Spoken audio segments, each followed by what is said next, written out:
Welcome to Roe Knows, y'all. The whole truth podcast from the pod. Now open your third eyes and your ears, because I'm going to tell you the facts. That you know who they are. They don't want you to know. Sit back, tighten the belt, open your third eye. Here we go. Well, looks like our local lycanthrope is once again laughing at the law. The Hound of Eastview has struck again.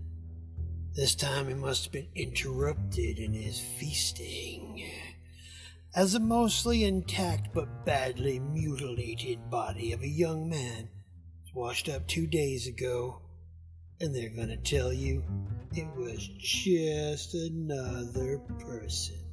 We know the truth. Oh!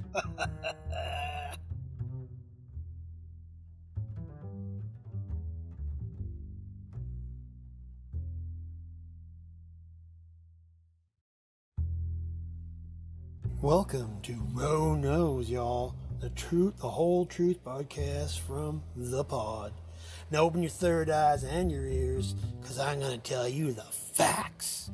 That you know who they are. They don't want you to know. Sit back, tighten the belt, open your third eye. Here we go.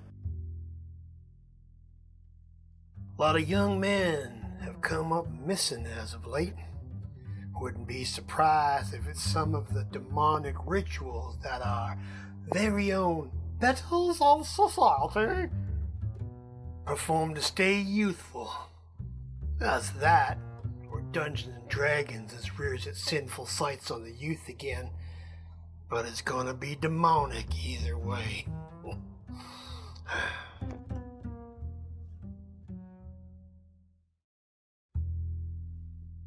Welcome to Roe Knows, y'all. The whole truth podcast from the pod. Now open your third eyes and your ears, because I'm gonna tell you the facts. That you know who they are.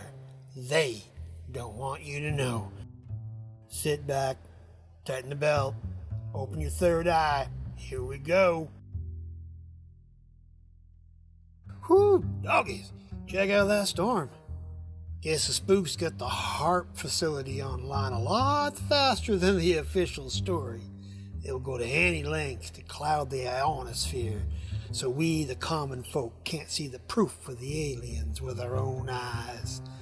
Bet they're gonna blame all this on some sort of a global warming in the future.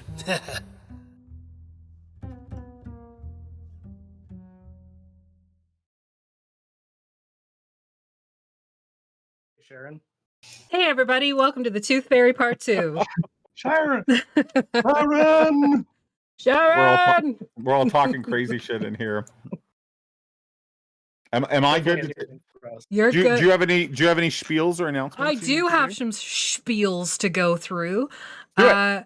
So first off the top, this is the Toothfairy Part 2. If you missed our first episode of this, it's fucked. It's dark. It's creepy. There are trigger warnings in chat. But just to put it out there so everybody who doesn't feel like reading is aware, this game does handle a serial killer whose MO is children. So there is teen violence boys, to be specific. Teen boys. So there is violence and death on teen boys for the most part. There's also going to be things like claustrophobia, asphyxiation, blood, gore, body horror. So if that is not your bag, please leave. We don't want you to be upset or triggered, so please go away. No offense, but go the fuck out. or just stay until it gets to that point and then run for the hills. Yeah. Artemis, there will be no more warnings. Just a little bit. Artemis, thank you. A little more. A little more. A little more. Your OCD getting you there? No, she's like... she's doing a Maggie. Just the forehead. I'm just saying no, I won't say it. That's going to be rude. Yeah. You can be rude. We love Jesse. There was more Jesse titty last year. That's what I was going to say. Oh, yeah. there you go. The golden orbs have Artemis- appeared. Artemis and I have talked about this in the past. Not me bringing it up either. I just want to be clear on that. Alrighty. So just a couple things off the top. Obviously, this is for Extra Life. We are raising money for Extra Life, which is an amazing organization that, despite the content of tonight's game, raises money to help kids that are stuck in hospital. So if you have a couple bucks, it would be really great if you could donate. If you do donate, you will be entered into a prize draw for the end of the month that will include things like our new You're Not You If You're Bloodless swag, and, spooky dice, and who knows, maybe some other shit that we just throw in for funsies that we definitely haven't been sitting on for a couple months. So yeah, you can donate via that link. Did you just point at your cat? Oh, okay. we'll put pasta in the box. I mean, if you really want her that bad, she's been a little shithead all day, so you could have her for a while. There you go. So last year we did raise $1,300, which is amazing. Hopefully we can get that again because every little bit helps. But go to our sponsor for the night is Canadian Dice. You can go to canadiandice.ca, use the code TheVectaire, all one word, Right down there, to get 15% off of your order. And the man behind the dice is right there in the middle window on the bottom. Sheriff Rose. Sheriff Rose, reprising his role. And, you can check out our schedule by hitting ! schedule in Twitch. There's a lot there, so I don't feel like going through it because I don't want to. Fair. So take it away, Jer. Do we want to go around the table quick? Yeah, we'll go around the table quick. We don't need to introduce characters because your character introductions have been worked into sort of our opening scenes and that. But maybe we can just go around the table quick and tell everybody who you are and why you're here. All right, who are you? And why are you here? I'm Germany. Germany? Yep. Germany Cricket. No, I'm Jeremy from Old Men Rolling Dice. Yeah, and I'm just here because I think I'm called a co-streamer. Is that what my official title is? Of the Voctair. So yeah, happy to be back for another Spooktober. This will be good. It's gonna be fun. Rick. I'm Rick. I'm the game master for the Hammer of the Gods podcast. Good job, buddy. You're also here on Saturday mornings. That's true. And you work for Even Footed Games. Yeah, I was keeping it short. Oh, it's fine. Plush? Okay. But thank you for having my back on that. You're welcome. I got you. I'm Plush Viking, also the Plush Viking on some of the socials. I occasionally build miniatures out of garbage on Twitch, and I'm generally just a nerd doing my own shit. I have no official capacity in anything important except my family. You did make some awesome ham pod radios things that we started off with the the ham radio stuff. Any excuse to talk bullshit. I'm in there like a dirty shirt. They were good. I enjoyed putting them together. And after it was a broadcast from the pod. From the pod. That's what it was. Yeah. Even though podcasts are not around yet. So but it's a broadcast from the pod. You call your place. That's my bunker. Oh. Yeah, my bunker's called the pod. Gotcha. Ryan. Not important. I'm Ryan from Canadian Dice, and I'm playing the same messed up character again this time. Social stuff at Canadian Dice. Buy some dice, because dice are cool. Use the code TheVectaire for all the 15% off. Check it out. And that too. Also, I'm running a game of 10 Candles on the 24th. Yeah, you are. Yeah. More Spooktober. That's going to be a lot of dick and fart jokes. Most likely, yes. Artie? I'm Artemis. If you don't know who I am by now, y'all need to just check your shit. But also, I'm the social media manager, content coordinator for the Voctair, Effie's personal assistant, and I don't know, resident group mom or something. I just live here. I don't know. That's true. Playing Jesse Williams again this year. I'm excited. Kind of a group mom character as well. Not on purpose. But again, I pick flowers that do that. And I'm Affy. This is my shit.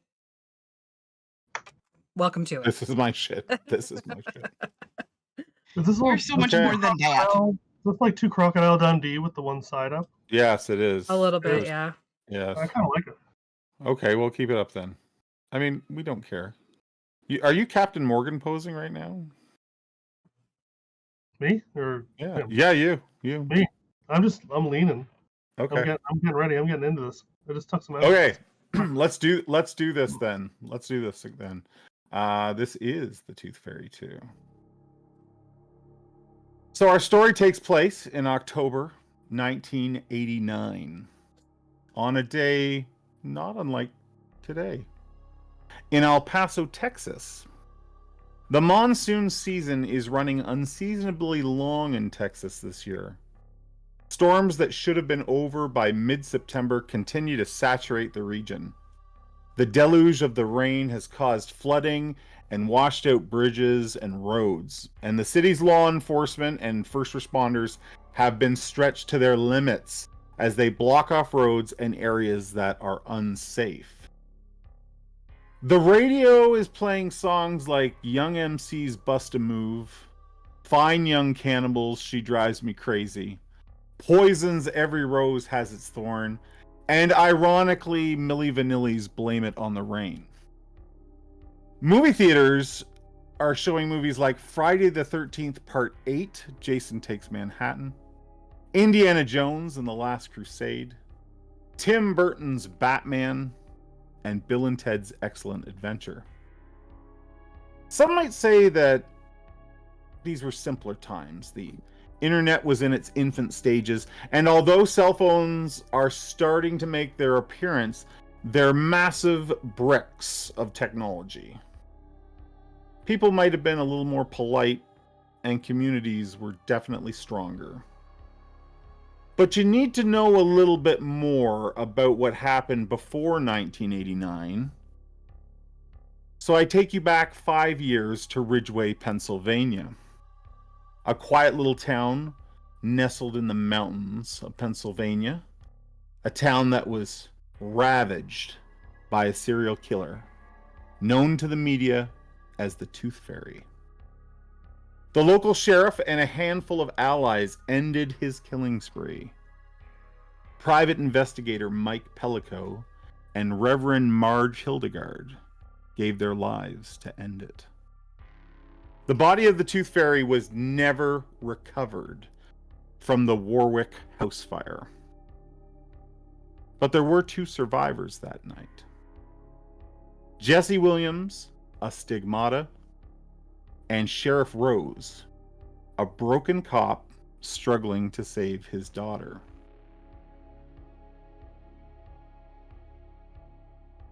It's cold outside in the Pennsylvania mountains. It's 1989 again. The trees are turning colors. And Sheriff Rose sits on his porch, reading a letter from his daughter, Nancy, and smoking a pipe. Nancy's at college, but struggling. Ever since her encounter with the Tooth Fairy, she's having some trust issues and a whole lot of anxiety. She's not alone, though, is she, Sheriff Rose? Sheriff Rose has been struggling with memories of that same night. What would you say is Sheriff Rose's biggest struggle from 5 years ago? You're muted, my man. He's constantly thinking about what if he had missed. Let's talk about that. What if he'd missed what? He took a shot. Yeah, the Anne was holding his daughter at knife point, and he took a risky shot, and luckily hit the mark, but it could have gone a different way. Anne Warwick was the Tooth Fairy's older sister. She was sort of his caretaker, we learned. And your daughter had gotten caught up in all of that. You're right, a few inches A few inches, and it wouldn't have been Anne's head that we saw, splatter across the room. It could have been Sweet Nancy, 17 years old at the time. But it wasn't. It wasn't.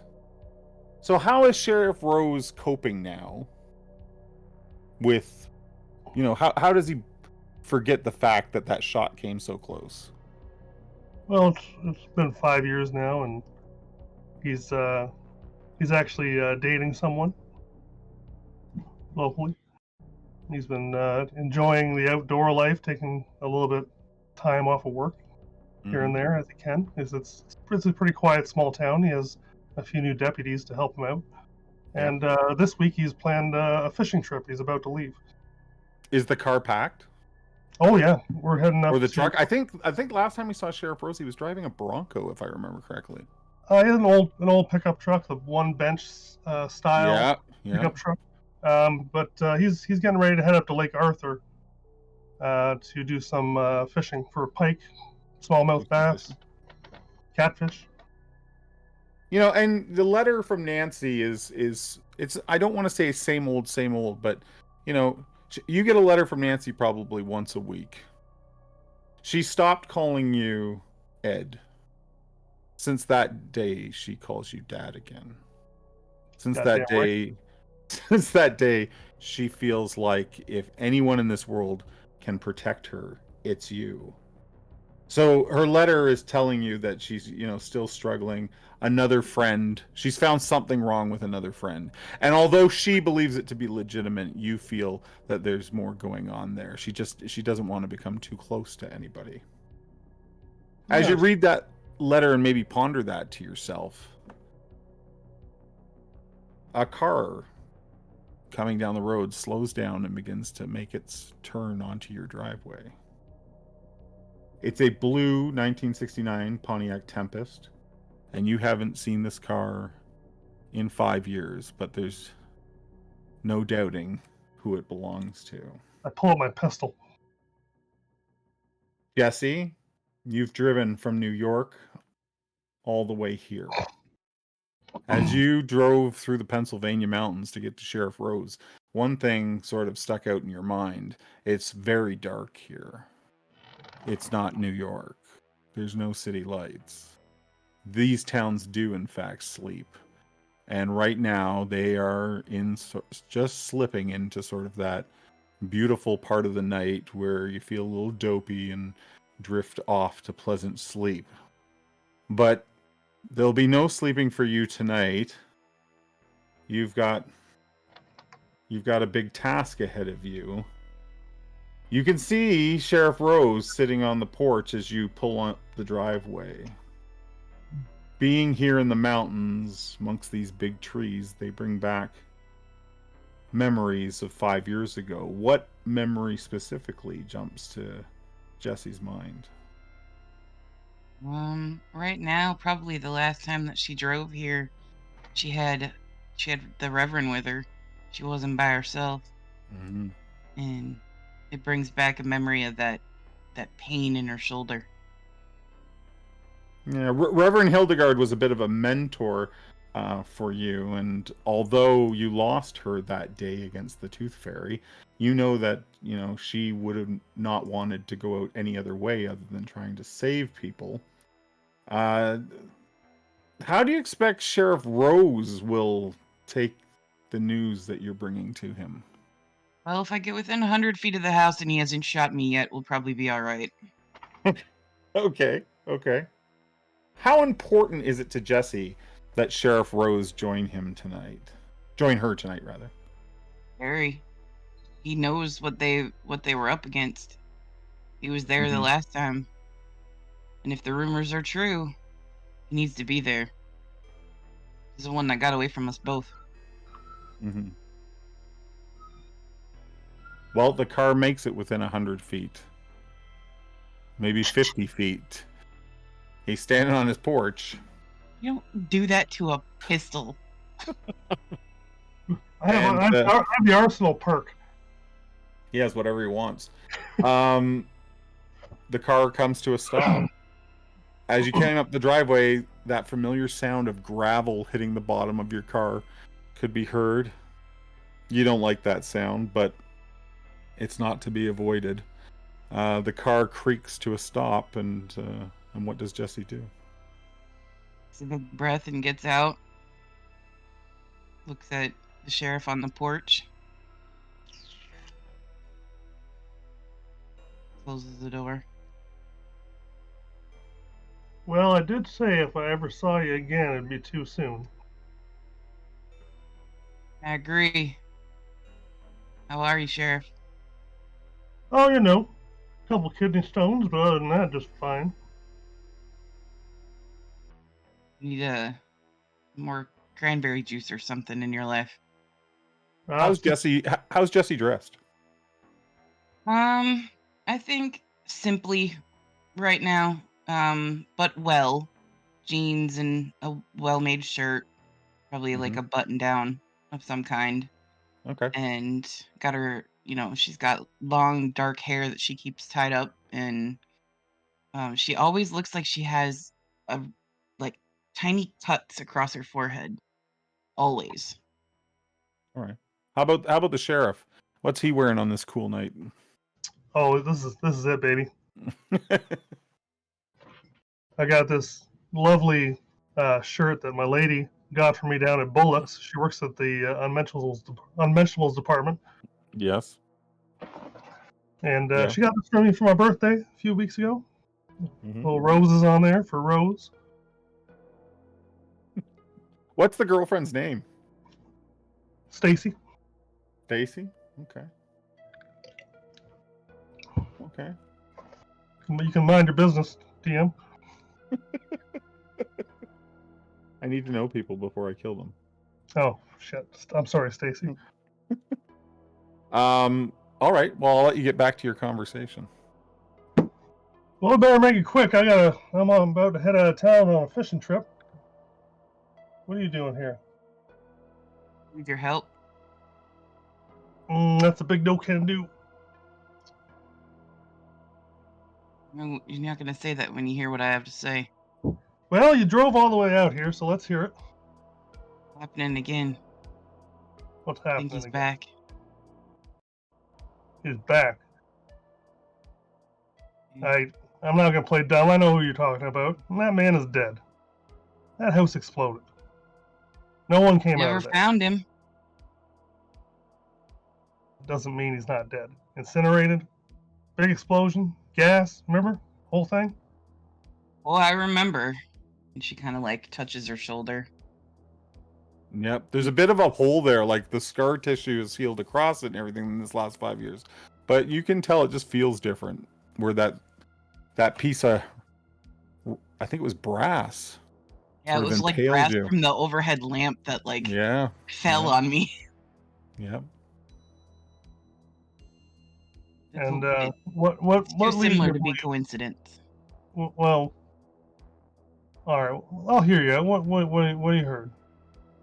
I go through and explain to him all the things that we've been hearing coming out of like El Paso about the boys, and the one that we just found that's got the same sort of wounds, about missing teeth, his mouth's all messed up, things that were never in a report. It's too similar. There have been letters as well? There. Not that you're aware of. Not this time around, but it's taking place down in the border towns. So it's just... So I haven't heard any of this stuff, right? Nope. No. So, but you know that Jesse belongs to an organization known as the Long Night? And they keep an eye on things like this. Listen, after the incident, I spent a lot of time researching this family and as much information I could find. The man's dead. I think you're wrong, Sheriff. It's too similar. Too similar to dismiss. You thought about a copycat of sorts? That's a thing. Well, how could he know to repeat some of the things that were never in those reports? We purposely didn't release all the details. This is down to the same wounds. You can only get that kind of wound from a buckle, and you know that. Well, it's a bit of a coincidence, I will admit. What's your plan? You're driving down there now? Yeah, they sent me down there. Go take a look. Yeah, Talk to some of the locals. And some Fed. oh, great. That's what I fucking need. This is supposed to be my week off, Jesse. I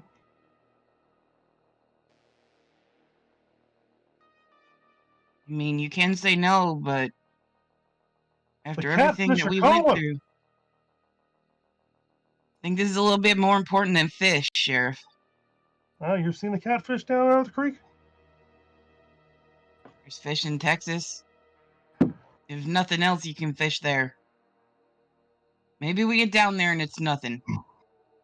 But what if we get down there and it's something?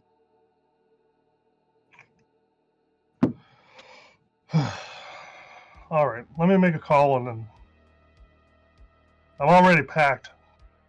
I'll come down a couple days. We'll take a look. I'll have my time to come back and go fishing. I'm sure it's nothing, but I'll go with you. I trust you. You got the I old like case it. files? I don't like it, but I trust you. You don't have to like me. That's fine. All right. I'm gonna run in and make a phone call. Tell Stacy Okay. the fishing trip's off. All right. Get reamed out. She doesn't take it well. No, thank you very much. They No. even bring back, like, there was a time where work was really important to you. And how many times did you call off appointments with the wife?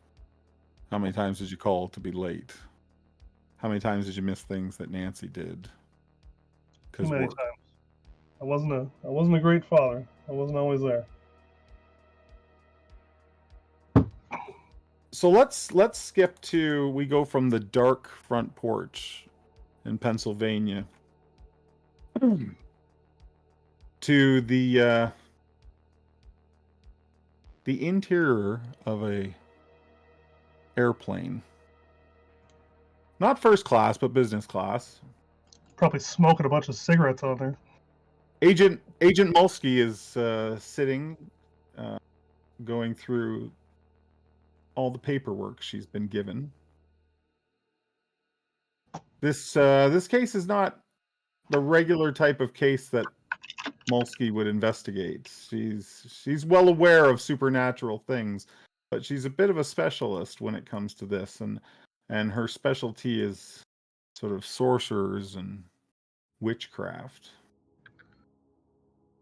But you've made a bit of a name for yourself in that field, and the agency that's sending you feels it would be better if you were on a different type of case, one where you might not be recognized. You review the files on the plane, and it's not long before it touches down in El Paso.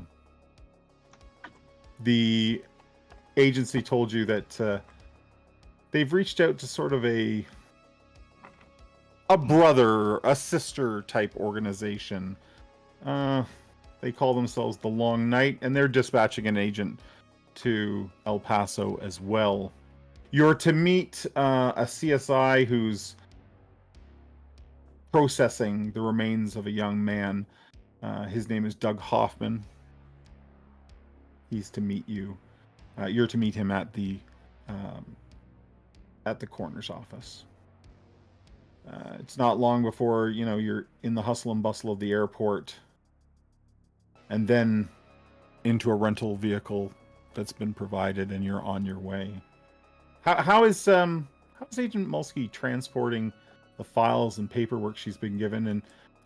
And give us an idea. Is she organized? Is she unorganized?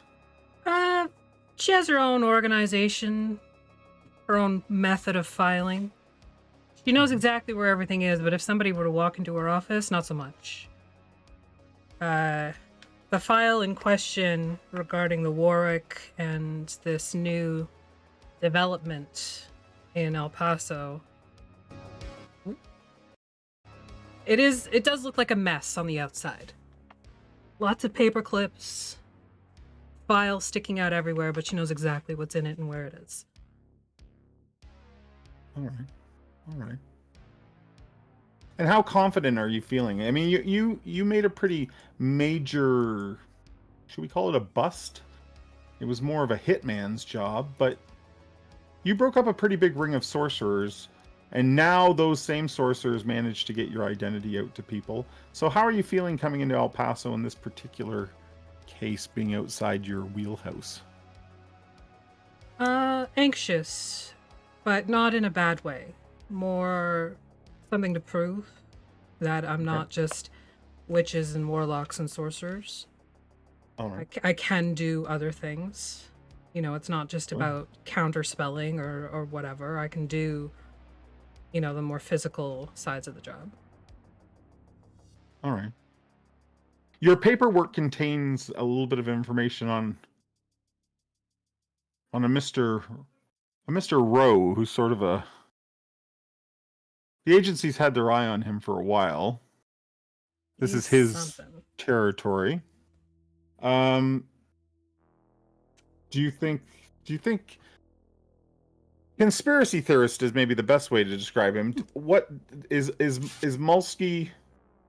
What's Mulsky's thoughts on people like this? Are they an asset? Are they a hindrance?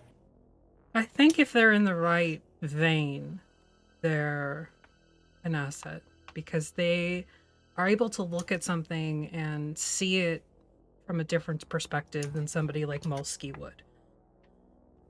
But they have to be in the right vein. If they're just poking around in the muscle tissue, not so much. You're almost to the morgue now. You're getting close if your directions are correct. You can't help but think that this case is so much different. Spellcasters that you've been up against, you know, they can warp reality. It's difficult to trust things you see. This case, from what you've read and reviewed, is far more physical. It's far more real and in your face. As you pull up outside the city morgue, you find a parking spot. You get out of the car. How is Mulsky dressed? Business suit. A kind of blue, dark navy blue shirt underneath, a black blazer. No tie, because flying and ties, no. Hair's up, sunglasses, unless it's nighttime, in which case the sunglasses are in the pocket. It is nighttime. It is nighttime, and although it's not raining, there's distant thunder rolling. Okay. Underneath the clothes is the Kevlar vest and her sidearm. Yes. Do we have the 80s shoulder pads in the jacket? Not so broad, but yes. Absolutely. As you make your way towards the front door of the medical examiner's coroner's office, a woman comes out dressed not too much unlike yourself. Sort of a suit, hair up. As she passes you, she makes eye contact. And she smiles. And she moves past you towards her car. Your mind starts to play funny tricks. Did she look at you for too long? Could she be a sorcerer? Could she be a witch? Did she recognize you? I don't go all the way in. Is it like glass doors? Yeah. All right, so I'm just going to stand at the glass doors and watch my car. Okay. While she leaves. All right.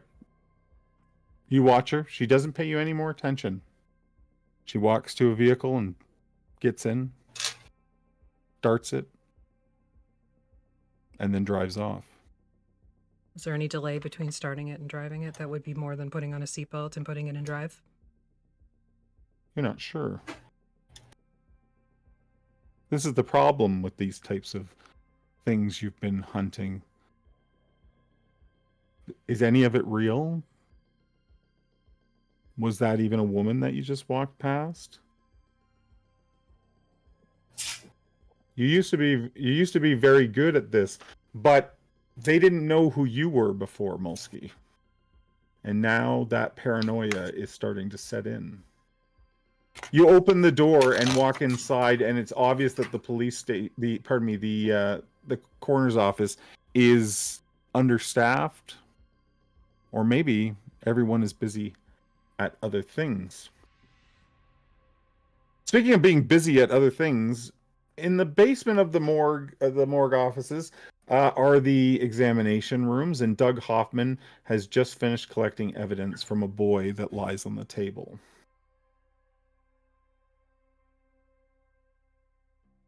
He's maybe 16, you think to yourself.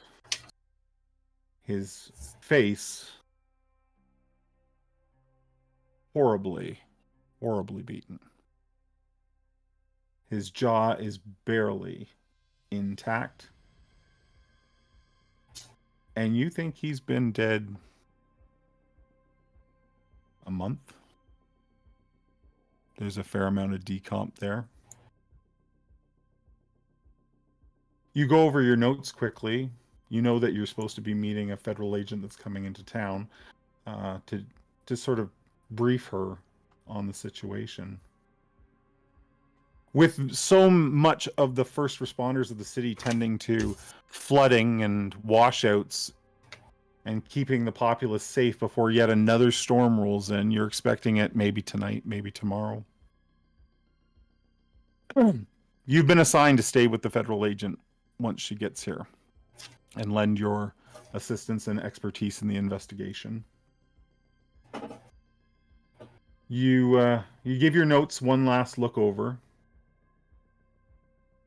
The boy's body was brought in with mostly facial trauma. Under his eyelids were eye caps. Specifically, you think taxidermist eye caps. Like maybe a wolf's eye or something like that.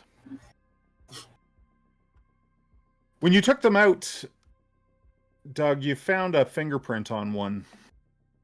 And you've sent that to be run against the database. But that'll take time. The front teeth of the boy are missing, broken. Not at all easy to look at. In his front jean pockets, you found 5 teeth. But they don't match any of the broken teeth or the spaces where teeth are missing from this young boy. At that point, the phone rings on the wall of the morgue. Yeah, I'm gonna go over. I've still got my headphones on. I'm listening to Love and Rockets, their self-titled album. Awesome. I just kind of pull one off of my ear and answer the phone. Yep. Hi, Doug. It's Mary at the front desk. Oh, hey, Mary. Just calling to let you know that Fed is here. We've shown her to a briefing room. Okay. Well, I'll be up there in a second. Excellent. I'll get Doug, the coffee on. Doug has his own Kathy. She hangs up the phone with you, and you're left in the quiet of the morgue. You can hear this music coming out of your headphones. Yeah, I don't take them off as I head towards the briefing room. Okay. I've just got the one ear open. You take the stairs because they're a little closer. They're a little more convenient, and you're only going up one floor. As you're going up the stairs, though, you see a familiar face coming down. Miranda. She's a friend. She has similar interests of you.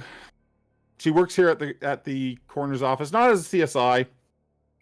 She's more of a, computers and networks are becoming a thing here at work, and she helps keep them up and working. She's coming down the stairs at you, and she says, Hey, I just heard he's out. Jamie Nolan. Yeah, I heard that too. What are you gonna do, Doug? You know, same thing as always. I've got my sidearm and, pretty safe here. Yeah, but didn't he leave you a note that he was coming to get you when he got out? It's probably nothing, right? I don't think it's probably nothing. I testified against him. That's it. Not that Where big you- of a deal. You look like you're in a rush. Where are you going? Oh, the Fed's here. Fed's here for? It's about that boy. Yeah. And she That's starts to pretty fucked walk with you as you go up the stairs. She's like, "You want to tell me any tidbits?" Like, I'm really not supposed to say anything, but I heard he came out yeah, of a no, culvert. it was pretty terrible. I heard he got washed out of a culvert with all this rain. Yeah, but that's not the first body we found. I know, but all these boys going missing in the area. Yeah, it happens. Do you ever listen to like? Will be boys. Do you ever Boys listen will to be boys, right? pirate radio? No, I don't listen to that garbage. Well, the guy on there thinks it has something to do with Dungeons and Dragons.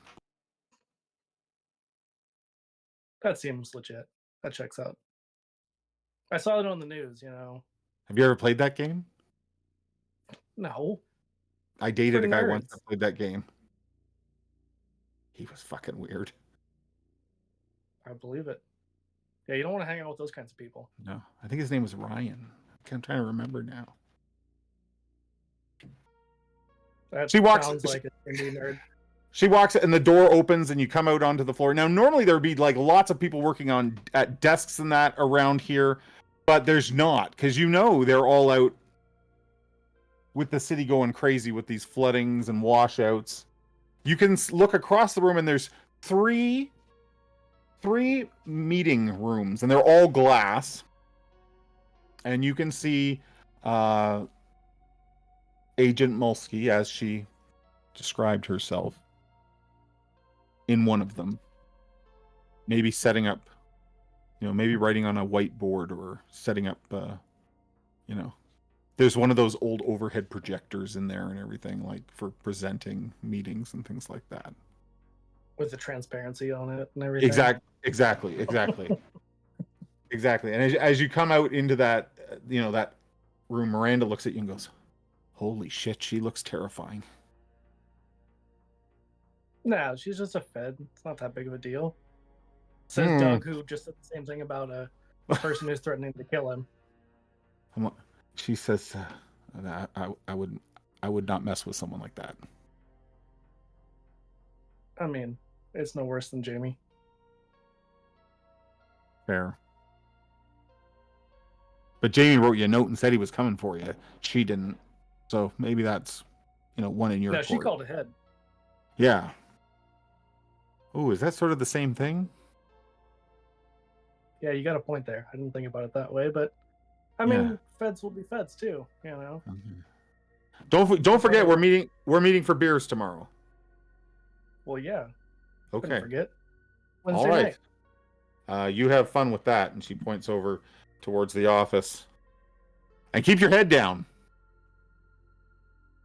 Don't I always? She shrugs, moves away. Did you make your way to the office then? Yeah, I take my time. I kind of flip through some stuff and kill a little. How is Doug Hoffman looking tonight as he comes up out? I know he's got the Walkman. Yeah. Is it name brand Sony Walkman? Oh yeah, absolutely. Oh, I mean, okay. he works for the coroner's office. That's good money. Yeah, absolutely. Yeah. But I mean, he's dressed pretty casually, just like jeans, a flannel. Mm-hmm. All right. So, Agent Mulsky, you see this gentleman arrive at the door to the briefing room. That you've been shown in here by a lady by the name of Mary. However, she apologized that there wasn't anyone else here to meet you. That Doug would be right up. That she'd make sure that he was aware you were there. Thank you, Mary. So Doug has arrived now. Hoffman. I'm Agent Mulsky. Oh, yeah, I figured that's who you were. Introductions. They tell me that's important. That sounds fake. Probably is, but, you know. So, I understand you found another body. Well, Not you we find specifically. a lot of bodies. We find a lot of bodies, but I assume you're talking about the boy, yeah. The boy and a string of boys. Well, yeah, they're maybe connected, maybe not. Who knows? From what my intelligence has given me, they seem to be connected. The likelihood of them is high. I mean, I didn't examine all of them personally, so. Just to be clear, no other boys have been found. Oh, my There are six- apologies. There are 6 boys missing in total. And this was the This first one boy found. is the first one to be found. And that's actually something I missed with you, Doug. We believe the identity of this boy is the 4th boy that got reported missing, Eric Fox. He's 16 years old. Eric Fox. Yeah, I believe it was Mr. Fox you're referring to? Yes. Washed out of a culvert. Correct? That's right, but that happens this time of year. With all the rains and such. You have a habit of finding teenage boys being washed out of culverts? You haven't heard? There's a whole fad. They like to surf under there. It's pretty dangerous.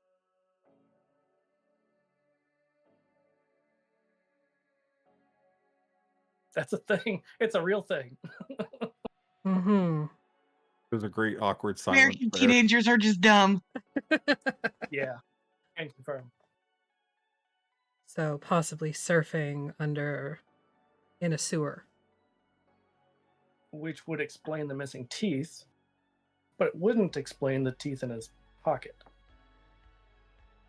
Was it possible he knocked them out and then had enough wherewithal to pick them back up and put them in his pocket? It doesn't seem like it. They weren't the same teeth. I beg your pardon. Well, he was missing his front teeth, and it wasn't front teeth in his pocket. What teeth were in his pocket? Doesn't matter. It's kind of... They clearly weren't his. They clearly weren't his. All right. We haven't ID'd who they might belong to yet. Anything else about the body? Well, he's been dead for a little bit, unfortunately. How long is a little About a bit? month. And for our knowledge, Eric Fox went missing almost 2 months ago. What about the other boys? How long have they been missing? The first boy to go missing, reported missing, was Ben Yavez, and Ben went missing about 4 months ago. Then we have Hector De Silva, who went missing about 3 months ago. Levon Brown, about 2 months. Eric Fox, about 2 months. Brendan Archuk, missing 1 month. And George Perez has been missing about a week. Well, the Perez boy might still be out there. Not so sure about the others. But we've got our boys out there looking. So the two of you sit down. Whatever evidence that the coroner's collected is presented to you, agent. Basically everything that I've gone over, that about the eye caps and the teeth have already been mentioned. There's pictures probably of the facial trauma. They've had the body for a little while. It's been almost 48 hours since he was found washed out of the culvert. Let's jump back to our Jesse and Sheriff Rose. You guys have driven for the last 48 hours to get here. Not quite 48 hours, but you're tired, road weary. You've taken turns driving and sleeping in the car, and you have arrived outside of the coroner's office here in El Paso. Jesse, the Long Night has told you that they've made the federal agents aware that that you'll be joining to assist on the case. Lovely. Well, at least we'll know to expect us. It's dark. It's not too late at night yet. The sun's just gone down. It's warm here, but you can feel there's a solid wind blowing from the southwest, from across Mexico.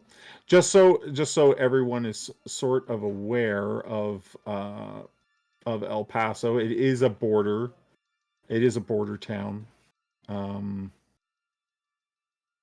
There's a population of, let me see, I think I have that here. Maybe I don't have that here. No, I can't find it right now. It's certainly not a big city like New York or anything like that. But There's a size though. Yeah, absolutely. And there's a fairly mobile population as well.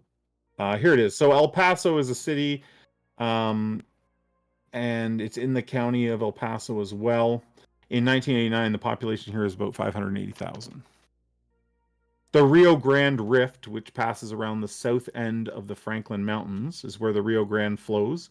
And the Rio Grande runs down the western edge of the city. It also delineates the border between the United States and Mexico. How's the fishing? You would think the fishing might be pretty good. Okay. With all the intense rain and flooding, many parts of El Paso are currently blocked off. People have been evacuated. Just to give you some knowledge, clearly we're not at 2006 yet, but in 2006, El Paso did have flood control reservoirs overflow and major flooding citywide. So the city sort of this does happen here, but it's a little unusual that it's happening this late in the season. The rainy season's normally over by the early parts of September. Here we are in October, and it's still pouring down. So the two of you get out of the car and walk across to the front doors. You can hear that distant thunder. You walk into the coroner's office, and a lady named Mary escorts you to a room where Agent Mulsky and a CSI for the city of El Paso are sitting and going through their information. Mary, do you have a sister that lives in Pennsylvania by any chance? No, I don't think I do. Okay, just checking. You're all from up north there, are you? Mm-hmm. How's the weather? I don't know. How was the weather? Getting kind of cool in October. Yeah, a little chilly. Yeah, lot colder than here. That's for sure. Mary says there's plenty of coffee on, and introduces. We're gonna need it. Introduces Agent Mulsky to you, as well as CSI Doug Hoffman. Agent. Pleasure. Good to meet you. I understand you may have some experience in cases such as these. That's one way of putting it. What do you mean cases such as these? This is just a boy who died, right? Of course it is. That's what I said. That's why the longest night has been involved. The who? Long night. It's all right. Don't worry about it. Trust me, every time I hang out with her, it feels like a really long night. I'm used to long nights, so it's nothing new to me. Well, have a seat. We'll debrief you on the one body we've... Dr. Hoffman has recovered. Oh, I'm not a doctor. Oh, my apologies. Outside, while this group is getting to know one another inside, outside, there's a beat up old pickup truck, not parked in the parking lot, sort of across the street and down a little bit, but it's been watching everybody arrive, one by one. It's the killer. We found him. Did we see the truck when we rolled up? No. He's called mostly. You know, Ro, you've been watching these people come in. What do you know that they don't know? Well, I do know for certain that this is a skinwalker, better known as a lycanthrope. 100% chance.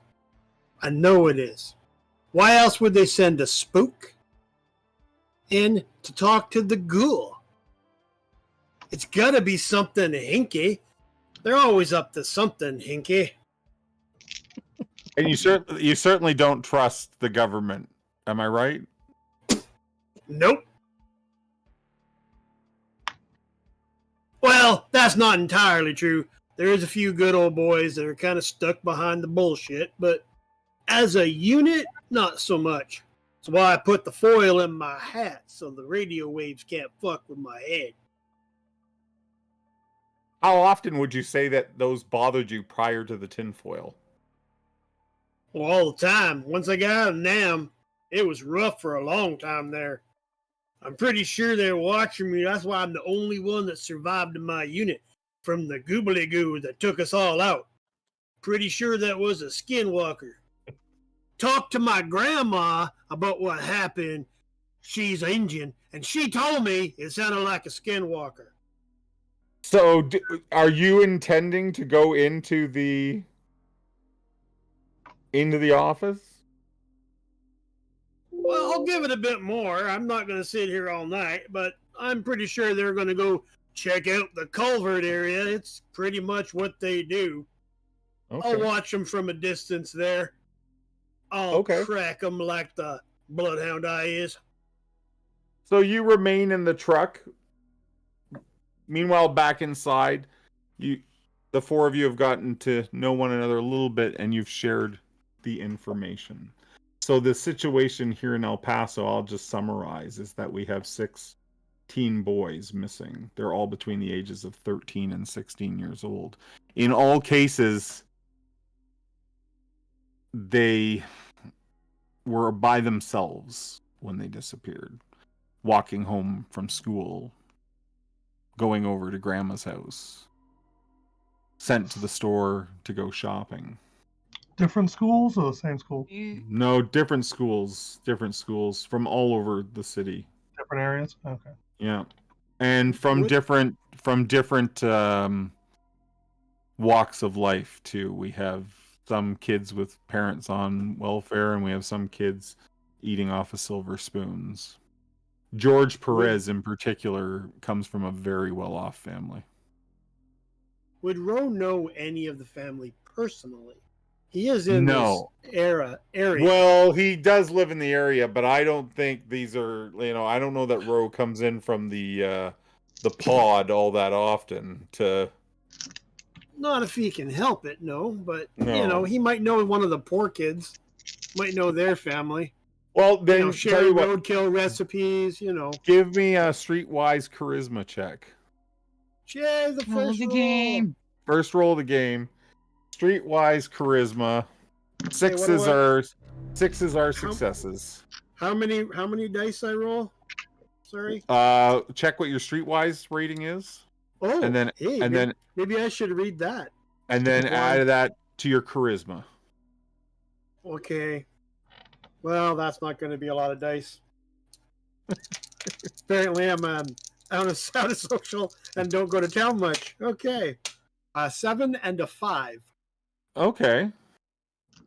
Well, listen, if you would like, I will let you... You needed 2 successes, but I will let you succeed with consequence here, which is something that I'm allowed to do if you don't make the right number. So you can know the family of Hector da Silva, but they don't fucking like you. Oh, that's that's totally understandable. Okay, so you maybe approached the De Silvas at some point, and with your skills of charisma, which are maybe lacking slightly, you did not make a very good first impression, and Mr. De Silva chased you off his lawn with a baseball bat. It did not go well. No. But they know who you are now, and you know them. Okay. So as I said, we have got 6 boys missing. Could you? Sorry, I was writing them down when you're saying that, but you're going too fast. Yeah, you only That's okay. You only gave us 5 of them. Okay, so we have Ben Yaves, Hector De Silva. I will post these in our chat.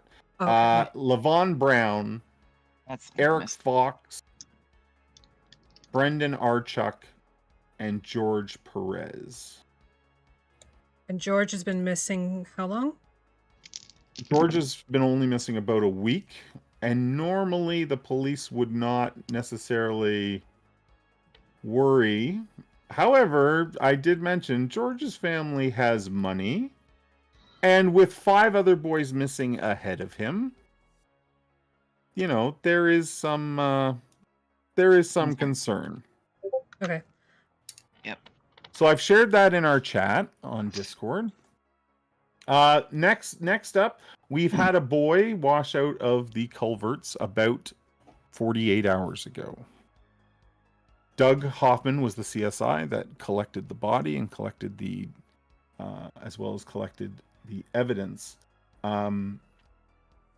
There was substantial decomposition on the body. They suspect he's been dead for about a month.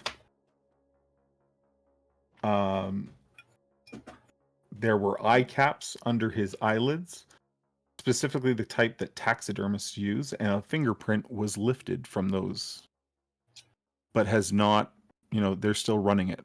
But they've been running it for 48 hours now. It's bound, you're expecting a hit anytime. Underneath the cat? Which What's that? Eyes. This was Eric Fox, who's been missing for about 2 months. 2 months. With the heavy rains, he's been flushed out of a culvert and face badly beaten. You look at the pictures, and it brings back, you know, some memories of poor Dustin in the basement of the Warwick house, Sheriff. When I say badly beaten, like not 1 or 2 punches, he was hit again and again and again and again. Enough that they broke his teeth out, that they broke his jaw. So as I slide this... Yep. Sorry, go ahead, Doug. No, go ahead. Okay, fine. Since I was examining, do I know what he was struck with? Was it a punch or was it an object? Was it a culvert wall? You do not think it was a culvert wall. You can see a number of areas that, you know, you've seen your share of domestic violence. And there are signs of like punches, but this goes well beyond that spectrum of just like a couple punches.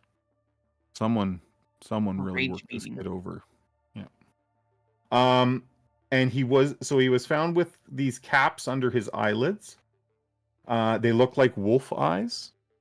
I think Jesse had a follow-up question for that. Yep. Yeah, was his eyes intact underneath that, or were they gone? Yeah, no, they were intact. They were intact. And then finally, there were 5 teeth in his front pocket that did not belong to him. Do we know what kind of teeth they were specifically? They're front teeth, you know, or like canines, incisors, that sort of thing. We're not getting back to molars here yet, but they did, like, you tried to put the puzzle back together, Doug, and it did not work. And I'm pretty good at puzzles. What was Eric's like what walk of life would you consider him? Was he one of the sort of welfare families, or was he more of the wealthy side? No, middle class, and Eric is the oldest of the boys that have been missing. He's 16, and he was grabbed after a basketball practice. He was fairly athletic. The teeth that were found, what state were they in? Were they like yellow, chipped, cavities? They were broken as well, as if they had been removed with force, but they didn't. They were too small for, you know. Eric's the oldest boy, and none of them were his. It was clear that none of them were his teeth, but it looks like they came out the same way. A bad beating. Okay. Like coloration and stuff, though. Like, are we looking untreated cavities, yellowing, trying to gauge the some of them. wealth level? Some of them. They're not all the same. No. You don't think they came from the same kid? She's gonna dig in her bag and take out an old beat-up journal that looks like it's been read 1,000 times. Yeah. And start paging through it a little bit. And does it? So knowing the dates of the new kids, like how old they are, going all the way back to that first set of cases in 75 or 74. Yeah. Does this match a pattern? Like, does he grab a set of boys that are like, he starts with a 13 and then works his way to that 16 and starts over? No. No, there's no kind of pattern like that. Okay, it's just boys. Has anybody gone in and out of the medical building that I know? No. That I could perchance have a little conversation with on the step with a beer? Actually, you know what? Sure. Someone is a woman makes her way out. She's wearing not really office clothes.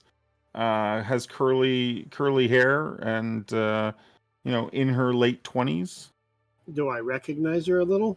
No. Have I seen her about town? No. All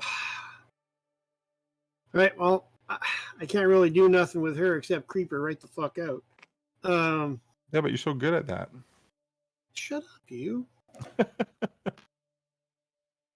No, I was hoping I would see somebody. I'm sure I know one or two people that work in this building. Maybe wife of. You know what? Let's say then you know her. You've seen her around. In fact, you're a radio guy. And sort of. No, she's not one of those. But you've seen her around at maybe wherever you pick up your some sort of tech store where you buy radio parts and things like that. Radio Shack, back when it was still Radio Shack. Is Radio Shack? I don't know if Radio Shack was a thing of the States. I didn't want to say it and then be like stupid Canadian. Yeah, Radio Shack was definitely a thing here. Maybe you've seen her at Radio Shack or something like that. You think her name's Miranda? I'm going to get out of the truck. She's got a backpack over her shoulder. I'm going to hop out of the truck with a couple beers in my hand and Miranda, got a tick? He looks at you sort of side-eyed and sort of realizes she knows you. Ro! Everybody knows Ro? Yeah. I'm just kind of headed home. What can I help you with, Ro? I was just wondering, I saw a spook go in there. And I saw a couple other folks. Spook. Sorry, CIA or a Federalis. Could be FBI. Oh, there's a... Yeah. Okay, I know who you're talking about, yeah. Could tell by the outfit and the glassy eyes. Okay. Those are just my glasses, man. And I saw what looked to be a lawman maybe go in there. What's going on? Want a beer? She looks at you. She looks at the beer. No, I think I'll pass. Fair enough. Yeah. I don't know if I'm really allowed to tell you. Well, what am I going to do with it? You know me. I don't know nobody. Nobody believes me anyway. Yeah, and then it'll end up on that. Then it'll end up on that radio show of yours. That what do you call that thing? Ro knows. Ro, that's it. Yeah. Ro knows. Yeah. The broadcast from the pod. Oh yeah, is that what you call it? Yeah. Okay, well. So you don't think you can tell me who's in there? Or what they're talking about? Would it have anything to do with the boy that came out of the drain pipe? Okay, give me a persuasion manipulation on that. Oh, here's where I fail. Hang on. 6 is our success. Persuasion? what? And manipulation. Oh yeah, I'm big in both of those. Like he says, not at all. Okay. An 8 and a 1. Okay, so I'll let you succeed at a cost here again. She will confirm your story, but she then trumps. She then leaves. You won't have any opportunity to ask anything more. Have a nice evening. Don't get too wet. She says, "Yeah, your federal agents in there with CSI and a couple other people. Real strange group." I'm going to immediately be 7,000% drunker, and I'm going to stagger towards the building. All right, nattering to myself that birds aren't real. Okay. So you guys are going through all the evidence when a man enters the front. You can see the front door from where you are, and he looks. He looks strange. A lot like this. You can see the tinfoil glinting through the holes in his hat. He's got tons of silver jewelry on, with an old beat up Vietnam outfit, basically. What are they called? Fatigues. Fatigues. Thank you. Word escape brain. Oh, I got you. With a handmade T-shirt that says NWO with a cross through it, because New World Order, no way. And I come in and I just walk to the side of the wall and start. If there's any pictures or pamphlets or anything, there's all kinds of pictures. There's all kinds of pictures, like Employee of the Month. And I'm talking about aliens now. How I think one was in my ass a couple days ago, but I'm just nattering. But mostly, I'm trying to listen. To what they're doing while not looking directly at them. Well, the woman at the front desk sort of stands up and she's like, "Sir, can I help you?" Yeah. No, I'm good. They can't get me in here. You got a tin roof. Woo! We're good. I feel like I just need to get undercover for a bit. It's okay.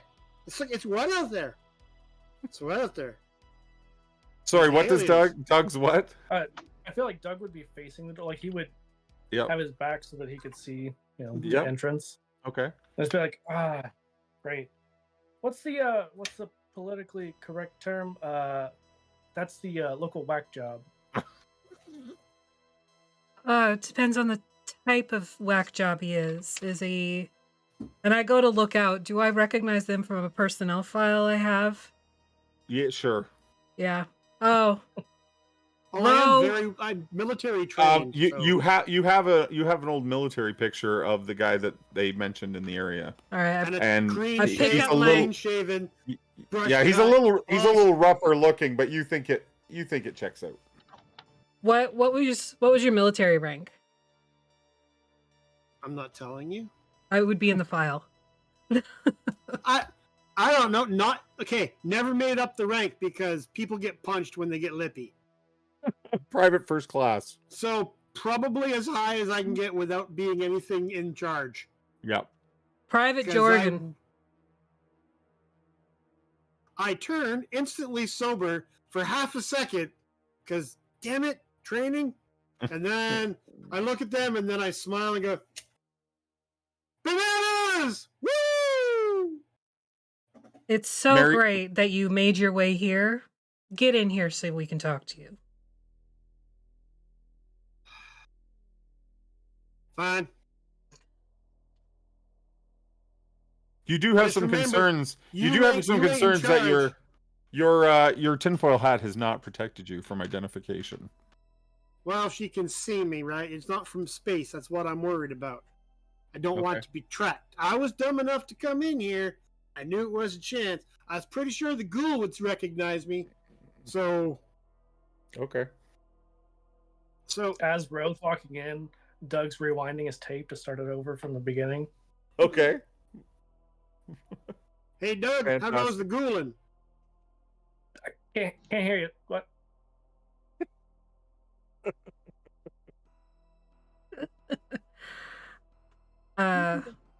I do not sit. I lean against the door jamb by the door so I can flee instantly. Pull back my jacket so they can definitely see the Colt on the hip. All right. And I make sure that I can easily access the Bowie knife that is in my snakeskin boot. Oh, okay. I have pointedly made myself about as far away from him as possible. So, like, I'm on the other side of the conference desk, standing in front of, like, our whiteboard. All right. But my Howdy. sidearm is also on display. The table has some pretty Oh. grisly pictures and paperwork laying out as everyone This now is just looks at one Texas. another. Everyone's got a gun. Yep. Yeah. Doug also has his hand very like Yeah, near his exactly. sidearm. Yes. They go like 10,000 times more tense when the weirdo shows up. I That's pull fair. the shotgun out of my pants because apparently you can wear. This is true. This Like is you do. Yes, true. he's just reading this entire time, like ignoring all of that shit. Yeah. Okay. Okay. All right, I'm Private. Yeah. I caught your So, latest you- pot. Your Are cast you from the Federalis pod. or a spook? Are you Federalis or a spook? FBI. Federalis. All right. That clears that up. You're welcome. Who are these other folks? Hi, Sheriff. I'm Ro. This is Ro, a ham radio broadcaster. Sheriff The- Rose. Jesse Williams. Doug Hoffman, which I assume you know. Yeah, I'm familiar with the ghoul around town. Doug again is just like that. I can't hear. Yeah, Hi. I'm sure. I know I'm walking. I'm sure you can hear me fine, but it's a great excuse. yeah. And I would He take turns it his too with music that up weirdo. louder. He For turns sure. his music up louder, but he can still hear you. I caught your Jess, latest broadcast. Insightful. Jess, do I might remember recognize Jess's name. Jesse. Yeah. Oh, that you'd recognize her name. Well, yeah, from the if you know, with the Toothfairy name being thrown around town a bit. And also, as- I've been investigating this stuff since the friggin' early '80s. Yeah, you maybe know her, or have heard of her. Well, You- the stigmata on the forehead has got my attention. So, Mhm. anyway, you were saying, Your latest broadcast right? seemed to have a little bit you of listen inside. to my broadcast. Nice. Well, when people know certain things, it's good to keep tabs on them. Right. So I'd love your input on this case. Well, it's definitely a lycanthrope for sure. I think it's a skinwalker. It's taking the kids. Might be trying to figure out how to duplicate them. I just totally checked out. Doug has like no poker face. He rolls his eyes so hard. Yeah, and to be clear, Doug is not like there has never been a case that you would like. You've had no brushes with supernatural. Right. Yeah. So I'm hearing with about like lycanthropes and things, he's just like, Yeah. I also know that the kid on the slab you got downstairs is Eric. Correct. yeah, I don't know who told you that, but you're not supposed to know. I know lots of things I ain't supposed to know, Ghoulie. That all said, I doubt it's a skinwalker. They usually can mimicry without even assessing their target. You got a point Doug just there. takes his headphones off. Is like, what?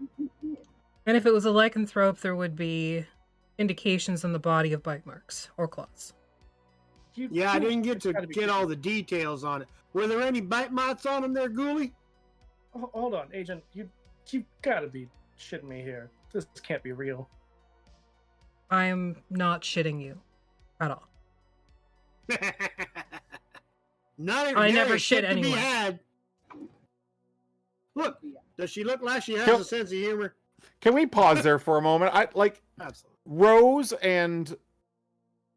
and Jesse. You're sitting there quietly watching sort of Doug sort of trying to come to terms with what's actually being said around the table. And it was not so long ago, Sheriff, that you were that person that like Still am. I never saw anything. Yeah, technically you never saw that. Technically you never saw the Tooth Fairy directly, did you? Nope. So what are the What are the two of you thinking? I think he's fucking out to lunch. Jesse's curious that the FBI agent seems to believe as much as she does. Yeah, I feel like Doug's looking around the room trying to find someone sane at this point. Maybe you see that in Sheriff Rose, I think. Yeah. There is a skeptical look from Sheriff Rose as well. Or we're both just in denial, but, you know. Mm-hmm. Yeah, the rough guy that just wandered in pretending to be drunk, reeking of weed, and the woman in the three-piece suit with no gleam in the eye. We're on the same page. Free for madness, man. It's a thing. So at that point, Mary comes in with a file and she says, "Doug, we've they ran those fingerprints and there's been a hit. Yoink! Yeah, You're gonna take that away from her? You gotta go by the door. I'm against the door jam. Yoink! Okay. Yeah, And So I she actually say yoink. when I She do. looks at Doug's gonna get okay. up and try to take it from him because that is not for civilians. Okay. Yep. I'm gonna open it and leave the room and keep my back to him and read as fast as I can. while Okay. I'm trying to reach So him. as fast Unless as you unless he tries to shoot me or something.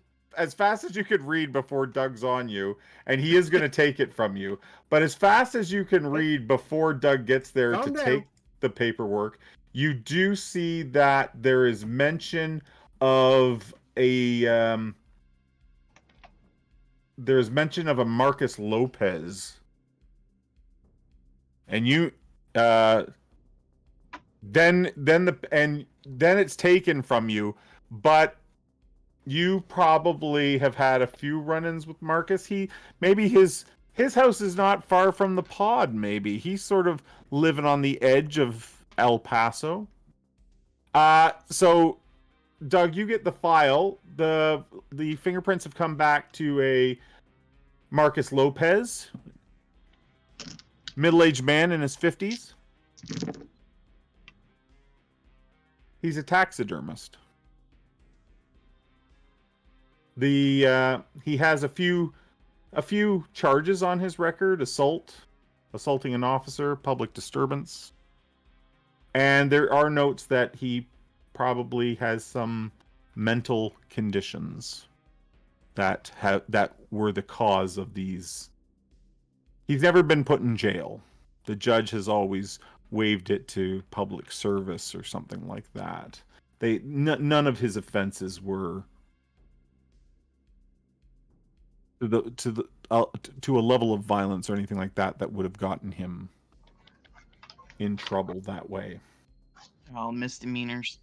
Yeah. What you said? Did you say assaulting an officer? Yeah, assaulting an Because officer. that is a federal charge.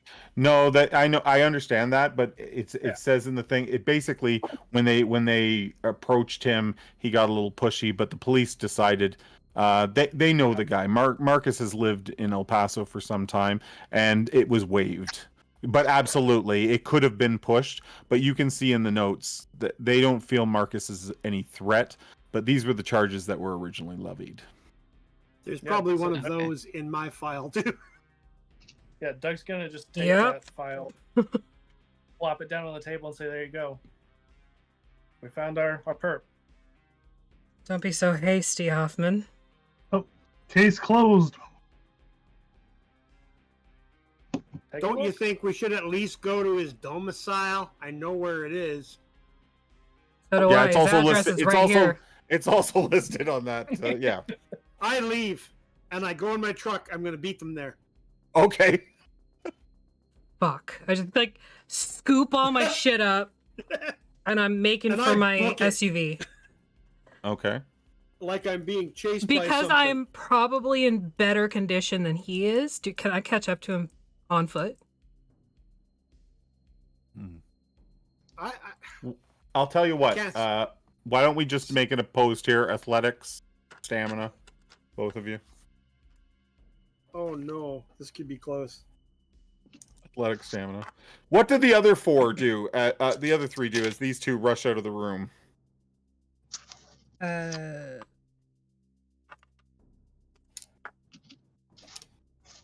Sheriff. 965. 965. 10-7-3. So 965, that's 2 successes. 10-7-3, that's 2 successes. A tie always goes to the active character, and in this case, Agent Mulsky is the active character she's pursuing. So you do catch up to him. To be catching He's up with my truck. almost on the other side of the parking lot, and you can see an old beat-up pickup truck he was heading to. Do All the right. other three also leave the office? No, absolutely not. Okay. I was gonna do stuff, but I don't know if you really want to split up the story. Well, Here. what would you like to do? I was gonna use my contacts in law enforcement to contact the local sheriff. Okay. And let's and what about Jesse? Seeing that the sheriff is reaching out to the locals, I would be running after I'd probably be running after Gina and seeing if I can catch her. Okay. Don't worry, So- I'll take an Uber. Let's so first of all, Ryan, what is your intention with the phone call to the contact? I just want law to. enforcement? First of all, I want to let them know that I'm in town and Yeah. possibly looking into a case, just as a a formality. Okay. What's the word? Being polite. I can't think of the word. Well, the formality. Etiquette? Yeah. Etiquette? Yeah, basically. Okay. And I just want to confirm everything in that report about this person. Can you give me how many points in contacts do you have? 2. 2. So let's do a charisma plus your contact level. So however many dice that is. Give me a roll on that. That's okay. And while you do that, outside, Agent Mulsky, you sort of catch up to Joe Jorgen. I have 4 successes. Oh, nice, dude. Nice. I'm Okay, not one trying, second. I'll get to that. I'm not trying to stop him. I just hop into the passenger seat.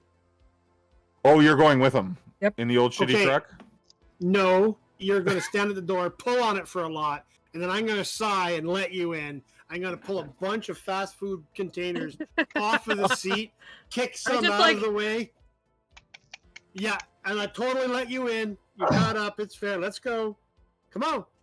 First time a Federalis has been in this piece of shite. So the I've two of seen you worse. get in. Jesse, you get out, and you're in the parking lot, and you can see that they've made it across the road into this old beat-up truck.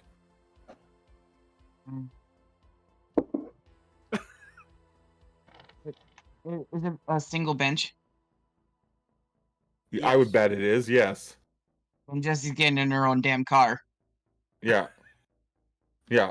Okay, so Jesse's getting in her car. Inside, Sheriff, you contact and you get the local officer in charge with 4 successes. What are you letting him know exactly? That you're in town.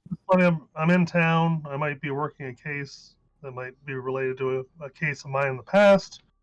And just to not step on anybody's toes. Mhm. And then I want to confirm the information in that report about this gentleman that they're going over to see. Okay.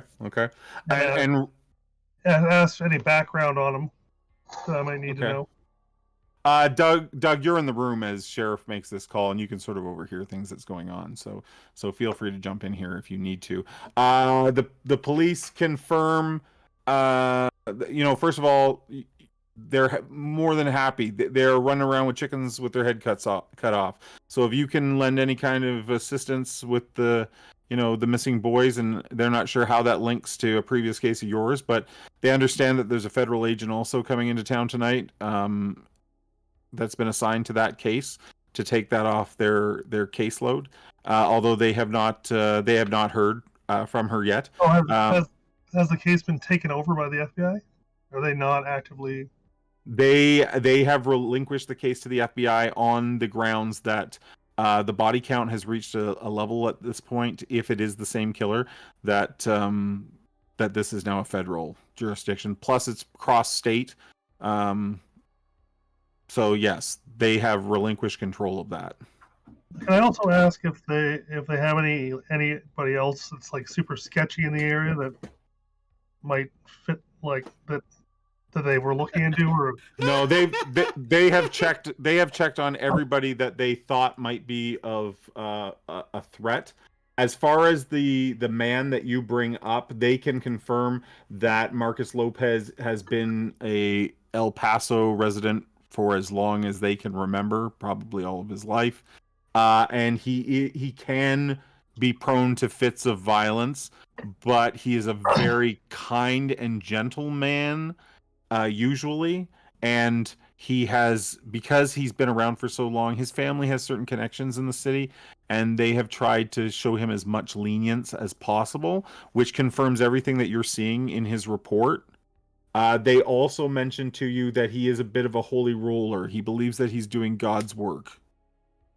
Very religious. And one other thing, since I'm on the phone with law enforcement, I would like to requisition some firearms. Okay, so let's make that check right now as well. So you're gonna roll. It should say on your character sheet your pool there. That'd be manipulation streetwise. Oh, okay. I want to use the CB. Oh, and some this. surveillance equipment in case I might need it. Okay. 3 successes. I'm sure I could probably help with some of that. Yeah, roll an extra dice for Doug's assistance. 3 successes. Okay, 3 successes. Thank you, Doug. So, what weapon are you what are you requisitioning? A rifle and a shotgun, and some Actually, I'm probably going to need a car now that everybody's left me. So I'd like to requisition a vehicle with fleet as well. Okay, I'm not going to ask for another roll. They're going to get you a car over there. Can I get a surveillance? Doug probably has a car. Yeah, right? they're actually, you have surveillance as a perk, so they're going to get you a surveillance van. They actually tell you they actually tell you that Doug has access to their the garage, and that that he can get those for you. We'll take the surveillance van because it's cooler than Doug's Honda Accord. It's a Ford Focus, thank you. Oh, what? Okay, so you have a surveillance van. Perfect. You rolled high enough to get yourself weapons, but not high enough to get anyone else weapons. So what would you like, a shotgun or a rifle? One or the other? Yeah. I'll take the rifle. Okay. With a scope on it, if possible. Yes, you essentially get a sniper's rifle. Perfect. So you can add that to your character sheet, and it's a plus 4 dice bonus on damage. Plus. Breaker 1-9, breaker 1-9. So- this is bait boy. Do you then begin to make your way over with Doug? Or do you and Doug stay at the... If Doug wants to roll in the sweet surveillance van with me. Oh yeah, but Doug's gonna drive, and he drives like a grandma. Oh, for God's sakes. Okay, Like he so does, he does like 2 miles under the speed limit constantly. we have everyone heading there at varying speeds and times. So I think this is as good a time as any to take our break, and we'll come back after that and see what we find out. We'll be right back.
Boy, my ass is swollen. We're back. I've not heard that in so long. So, the old beat up pickup. We are live, right? Yes. The old beat up pickup truck rumbles its way across town down familiar roads and out to the very edge on the northeast side of El Paso.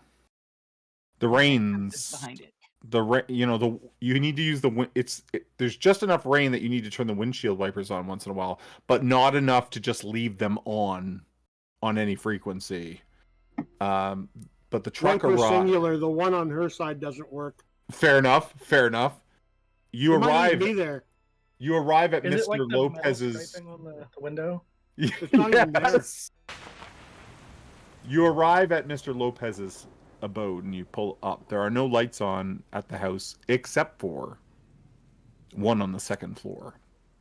There is an old beat up, maybe it was a barn at one point, but it's looking a little bit on the disheveled side as you drive up the laneway. The porch has all kinds of antlers of varying rack size all over it. And there is, from what you can tell, a stuffed bear standing outside the front door. As the pickup sort of rattles up the driveway. Jesse, they're up at the house when you sort of get to the end of the driveway. And once again, this beautiful car of yours, you can hear driveway. Yeah, you can hear stones pinging the bottom of it and whatnot, and it is certainly not a level drive as you pull up. You're not sure where Sheriff Rose or Doug are at this time, but the three of you are there. Front You door. can see lights coming on inside the house. Someone has seen you arrive. Front door, bold as brass. I know this guy. He's bought armadillo skins off me. All right, but don't go in and start poking around. Oh no, I wouldn't go in anyone's house out here. Not unless you like the taste of lead. So the front door open. Yeah, sorry, go ahead. I'm gonna stay behind them a little bit so that Okay. they can't see me, and I'm gonna do my sense unnatural because that lasts for a little bit. Oh, okay. So let's engage that right away for this scene. 'Cause So I what don't is need your? to use my hands for that. No, you can do it very subtly. So what's the pool on that? Does it say besides sense unnatural? So 6. So you give me a roll there. Ro, you're sort of up the first two steps and just about to step on top of the porch when the front door opens. There's a screen door between you. A little, round, bald man with a shotgun is standing on the other side of the screen. Who are you? What you about? Whoa, Marcus. It's me, Ro. Who? Ro. Ro knows your neighbor from 2 miles over there? I live in the trailer. I've sold stuff to you. He squints. Nope.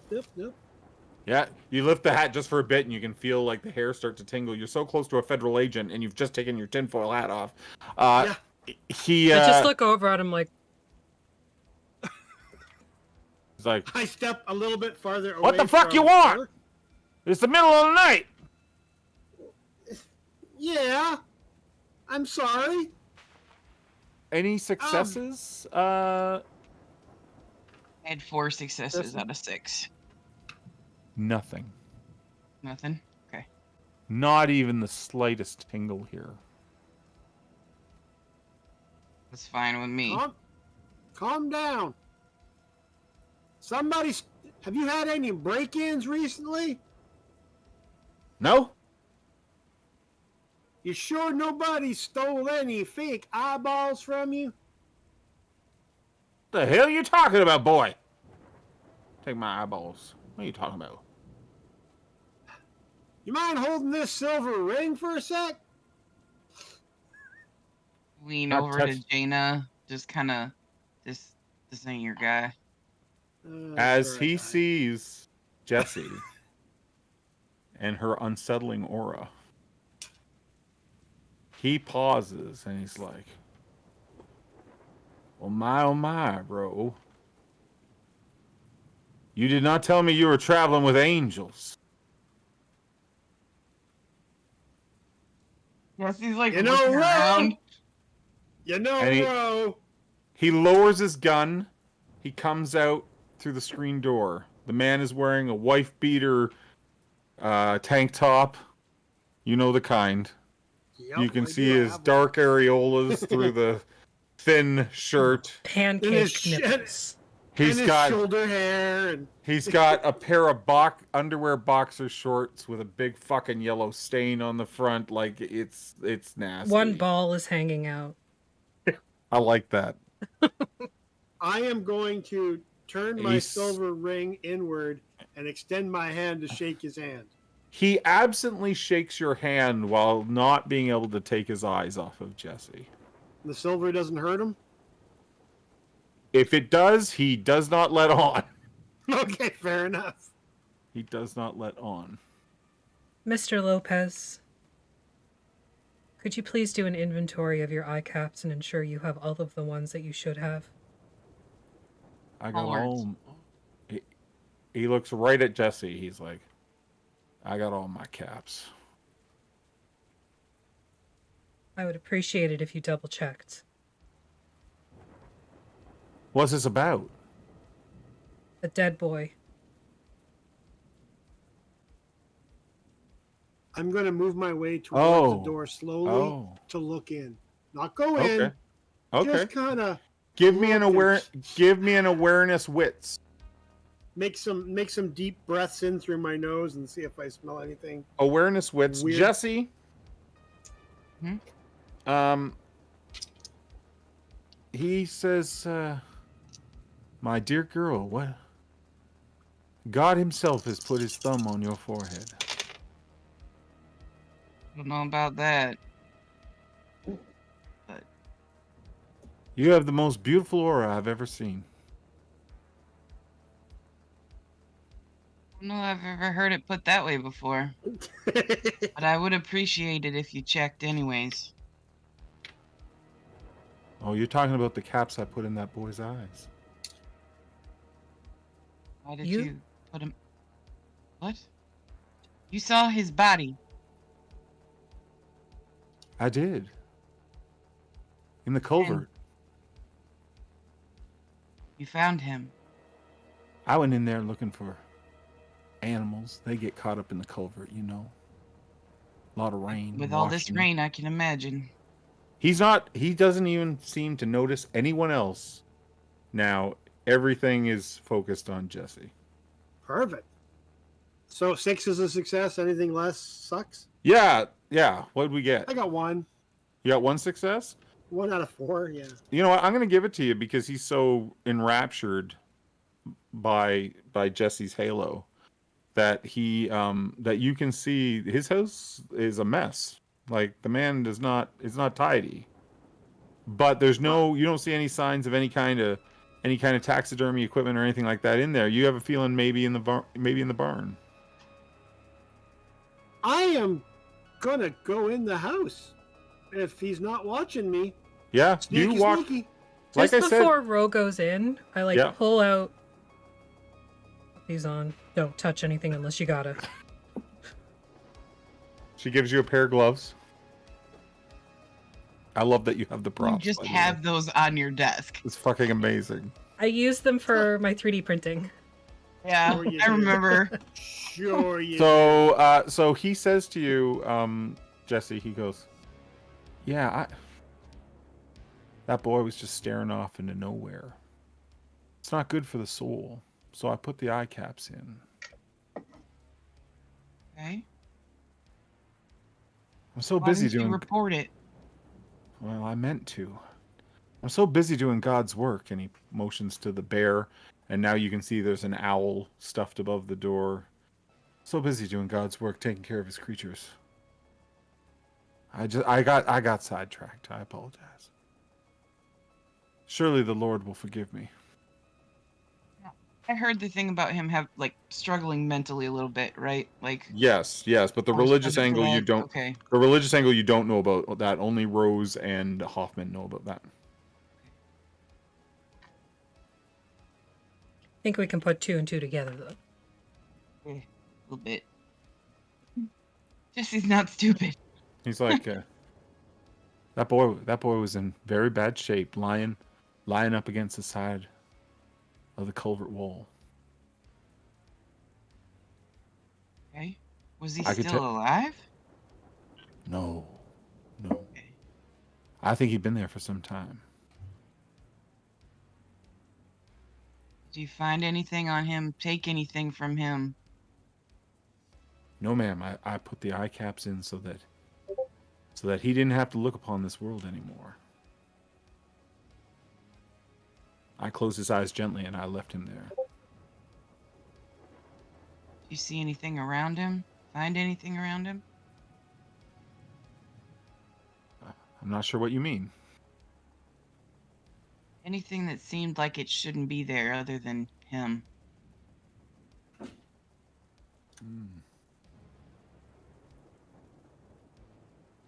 Just trying to understand what happened to this poor kid.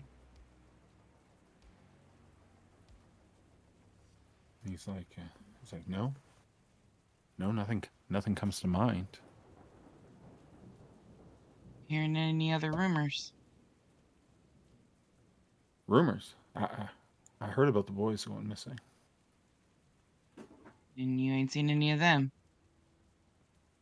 No, not except that boy in the culvert. And he scratches his head, and you can tell like there's lots of brain function happening right now. The wheels are spinning in there. Give me an insight.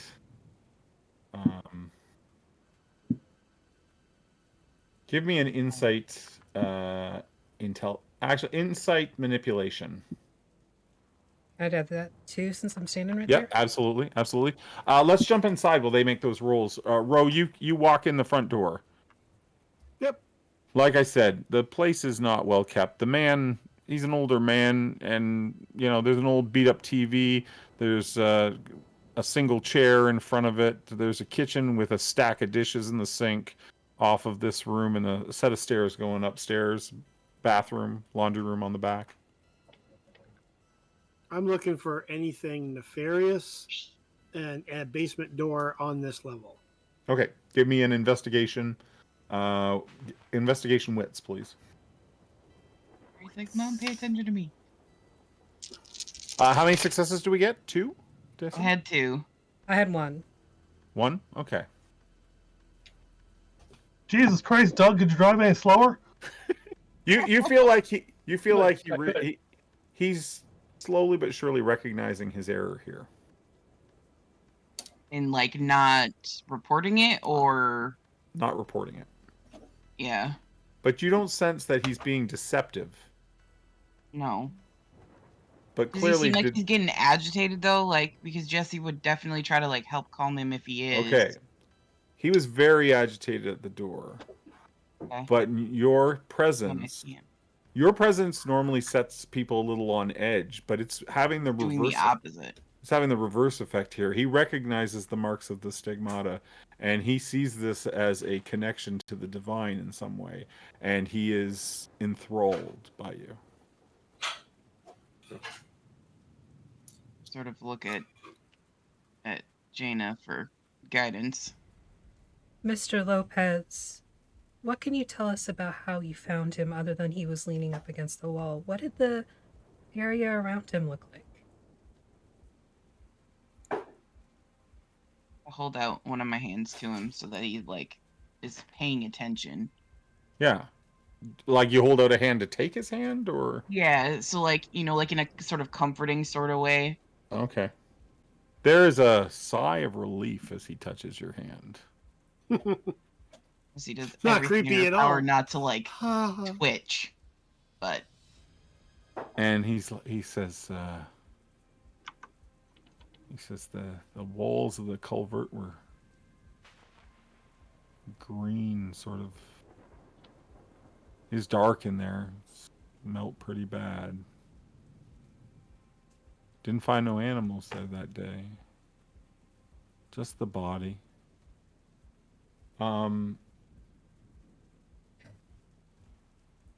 Inside, Ro, there is no basement. You don't think this house has a basement. You think it's just got a crawl space under it and it's up on blocks.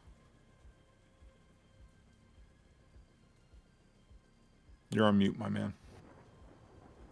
So there doesn't appear to be any entrance to the basement. And what did your investigation roll do? I got 2 successes. That said, I've been here. There is a lot of religious iconography around the house. Yeah. Crosses. Yeah, I know this guy's a little bit weird. Reliquaries, things like that. There's a number of different copies of the Bible. Different printings, different editions. Yeah, I got the fact that his whole spirituality is completely on the wrong side of the fence there. Weird one. Yeah. But I have been here before selling hides and whatnot, or giving him hides. So do I know where he works? You think you're pretty sure you recall out in the barn? Well, then I'm going to go out the back door and head to the barn. Sure. I'm going to do one of these as I leave, just so somebody can maybe know that I'm inside and moving. Yeah, absolutely. Jesse, could you give me a persuasion manipulation roll? And I'm going to give you a bonus dice because Agent Mulsky is helping you, and everybody's being very calm. As well, our surveillance van is rumbling down the road, and you can see a house with some lights on up ahead. 3 successes. Wow. Okay. Roll the 6, 7, and 8. Rick, you're muted. You're on mute. We all mute so we don't interject. Yeah, I know, right?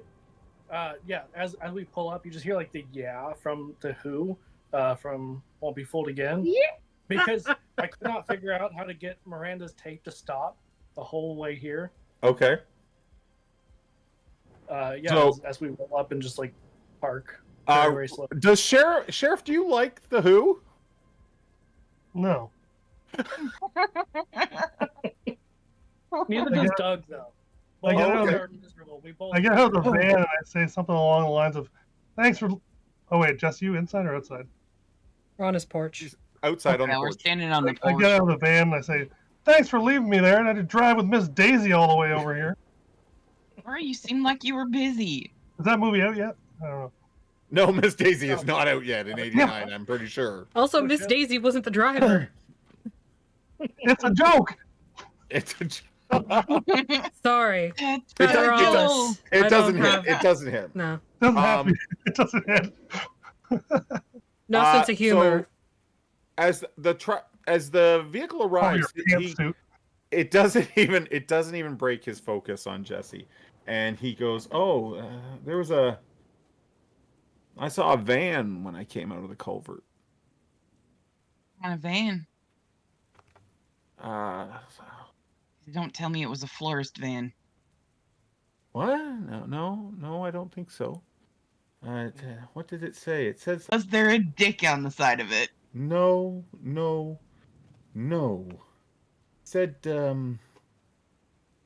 wash, fold, dry, I think. Maybe... I think there was a clothes peg on the side of it. Okay. Good, that's something to go on. Did Yeah. the van seem out of place?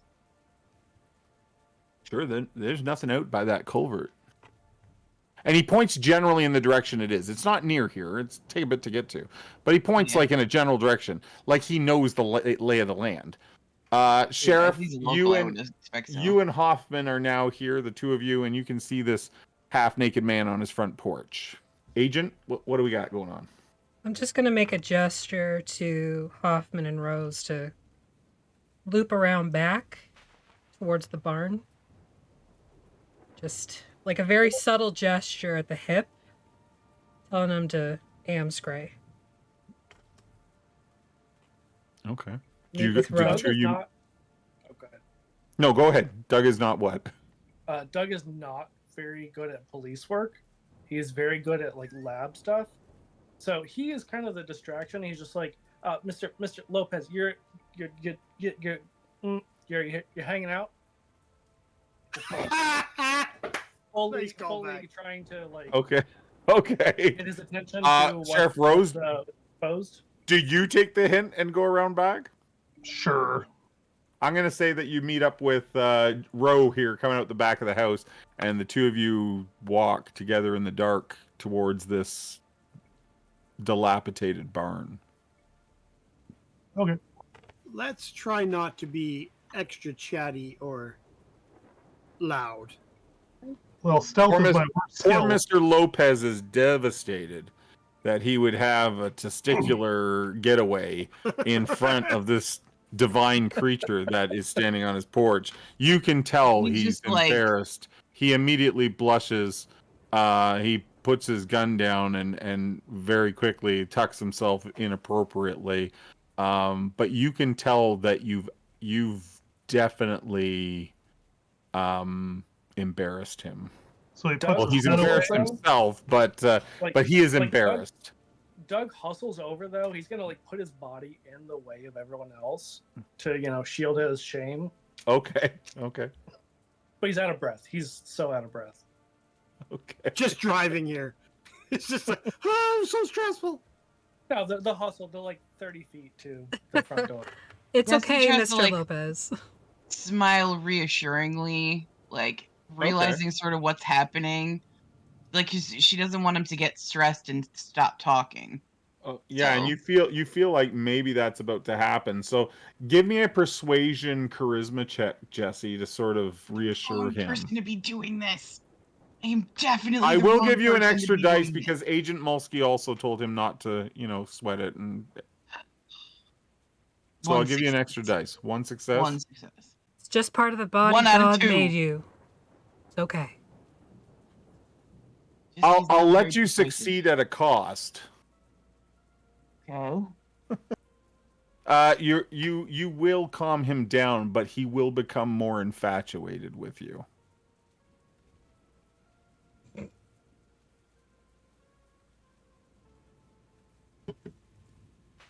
Sure. The missing boys were the important part. Take Oh, the boys. Only one of his boys was missing. He smiles. No dick and fart jokes. He smiles. That's not a dick He or a smiles fart. at you, and it goes so far as to even says to Jesse, why don't you come inside? It's awfully cold out here. We can tell. Sorry. I'm not You're not there. Behave. You're As the long as my weirdo friends can sneaking come across with me, the property sure. in the dark.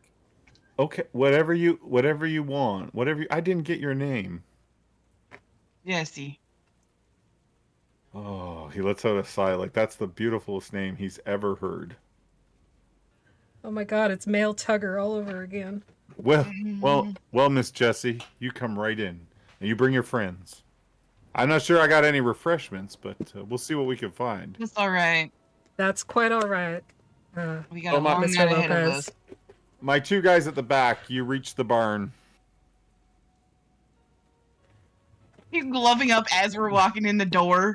There is a sliding door. One of those old barn doors that slide on rails. There is one of those that you can enter the barn with. You can see that there's a fair amount of foot traffic back here around the barn. The ground padded down. There's also a number of tire marks from vehicles coming and going. But nothing that you would consider suspicious. Nothing extra that I would, No. okay. No. Hey, you got a weapon there?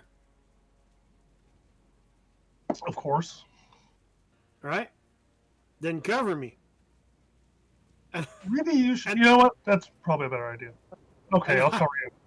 And I just grab the door and I slide it open as fast as I can Okay. and go, ha ha! Do you have a?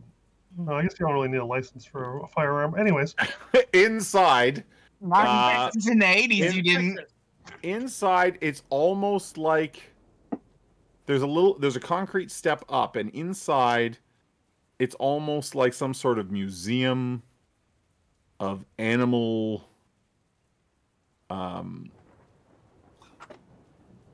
none of the animals are particularly posed in realistic positions. They all seem to have sort of an upward praising quality to them. Like they're praying to God? Yeah, looking skyward, or perhaps even open-armed or open-pawed to the skies.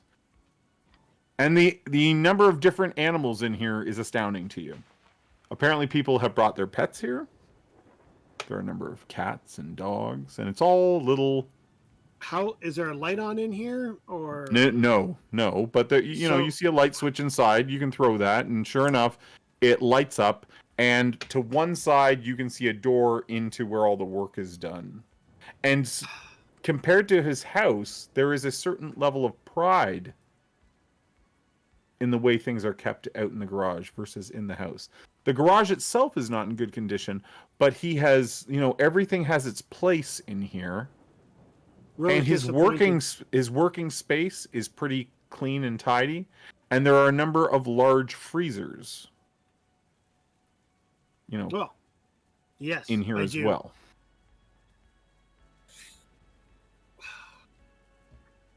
I don't know if he's the one.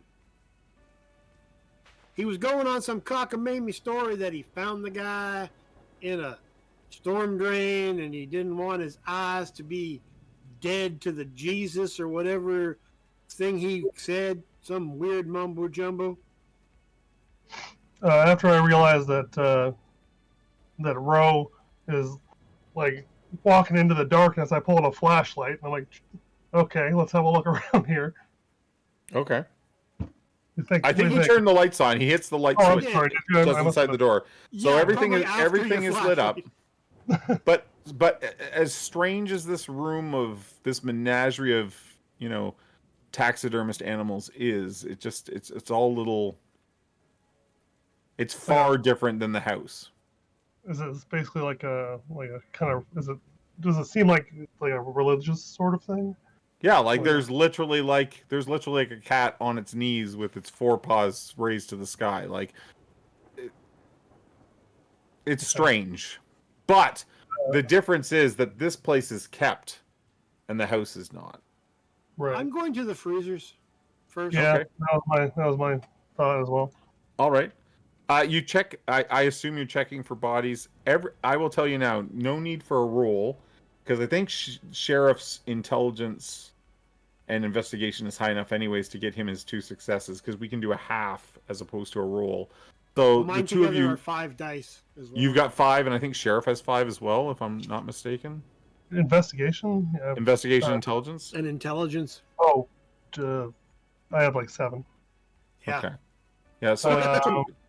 No, sorry, I have 5. Well, 5 is still... The 2 of you look the place over. There's nothing suspicious here, other than it's a little strange. Okay. Well, however long that takes us, I guess. Yeah. Inside the house, he brings you in. He gets everybody out a Paps, if you'd like it. No, thank you, sir. And he as your friends are out in the barn, his story doesn't waver. You really believe that he found this kid in the culvert, that he put the eye caps in, and you can tell that he gets obsessed with one line of work. The house is in disarray and nothing's really kept here. You didn't do anything else to the boy when you found him? Just the eye caps? Just the eye caps.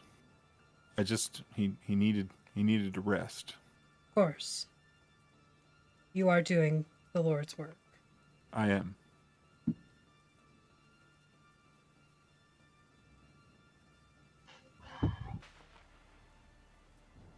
I believe you. That matters. It matters a great deal to me, Miss Jessie. On the green walls, Mr. Lopez, were there any sort of markings or carvings or spray paint? Was it algae or... Yeah, I think it was goo? Algae. No, I think it was algae.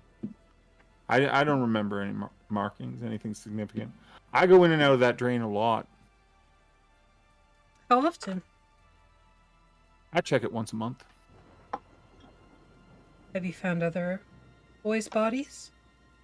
No, ma'am. Any other humanoid bodies? No, ma'am. Just animals. Would Doug know that's legit?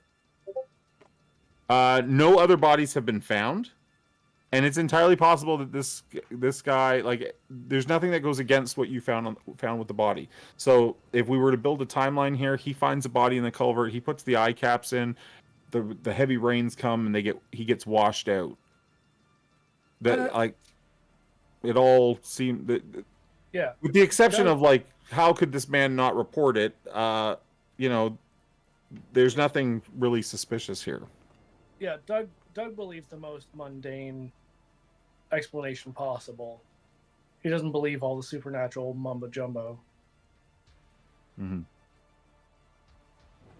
I don't sense anything inside the house. Right? No, that's still running for this scene. You sense nothing Nothing. supernatural in Okay. nature here. And did he indicate when he found the body? I can't remember if we asked that, and I just didn't write it down. A few. It would be, you found it 48 hours, so a few weeks ago, maybe about a week and a half ago, we found it.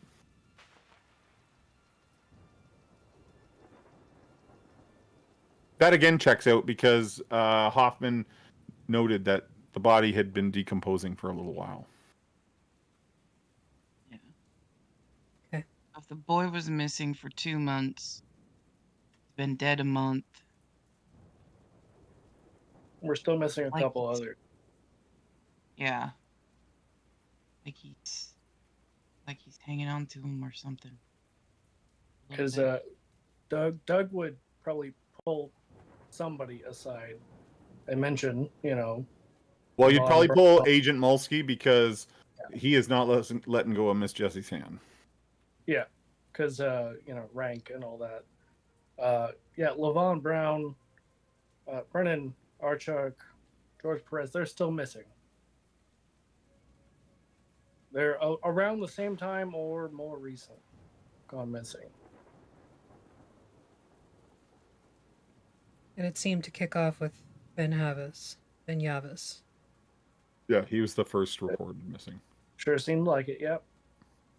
Far as we can tell.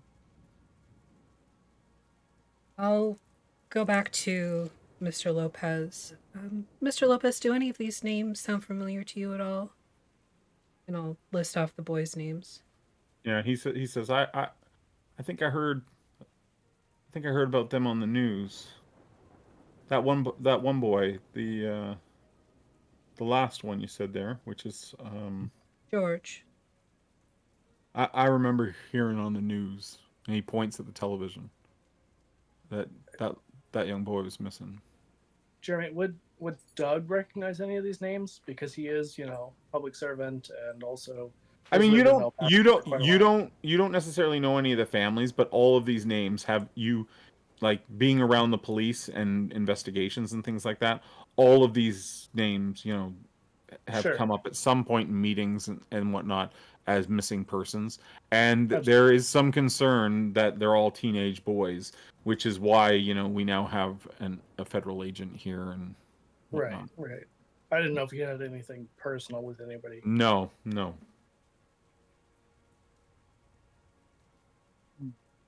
I'm gonna look at. I will say that, like, when he Doug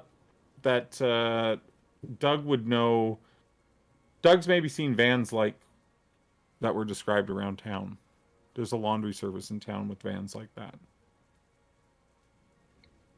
They have a big painted, like, clothespin on the side, and they the words that Mr. Lopez said, "Wash, fold, dry," they're written on the side too. They're all over the place. It's like ice cream trucks. When you go into the culvert, Mr. Lopez, how deep do you go? Do you just go into this one area where you found Eric, or? No, I walk it from one end to the other. Okay. Are there any sort of? It's about half a mile from one end of the culvert to the other. Okay. There was no other boys in there though, just that one. And is it just one long tunnel, or are there little offshoots at all? No, it runs from, and he names off, it runs from Jacob's Field over in, just outside of town, and then down into the creek. Does that sound pretty legit to Doug? Yes, it does. Yeah. Okay. You even the culvert. You know where the body was picked up. He's spot on. You know the one. Yeah, and Doug would back that up. Like, yeah, that all checks out. That all tracks. Eric was found at Jacobs Fields? Well, he was found he was washed out by the creek. Oh, he was out by the creek, so... Mm-hmm. The rains would have come down and washed him out. Right, okay.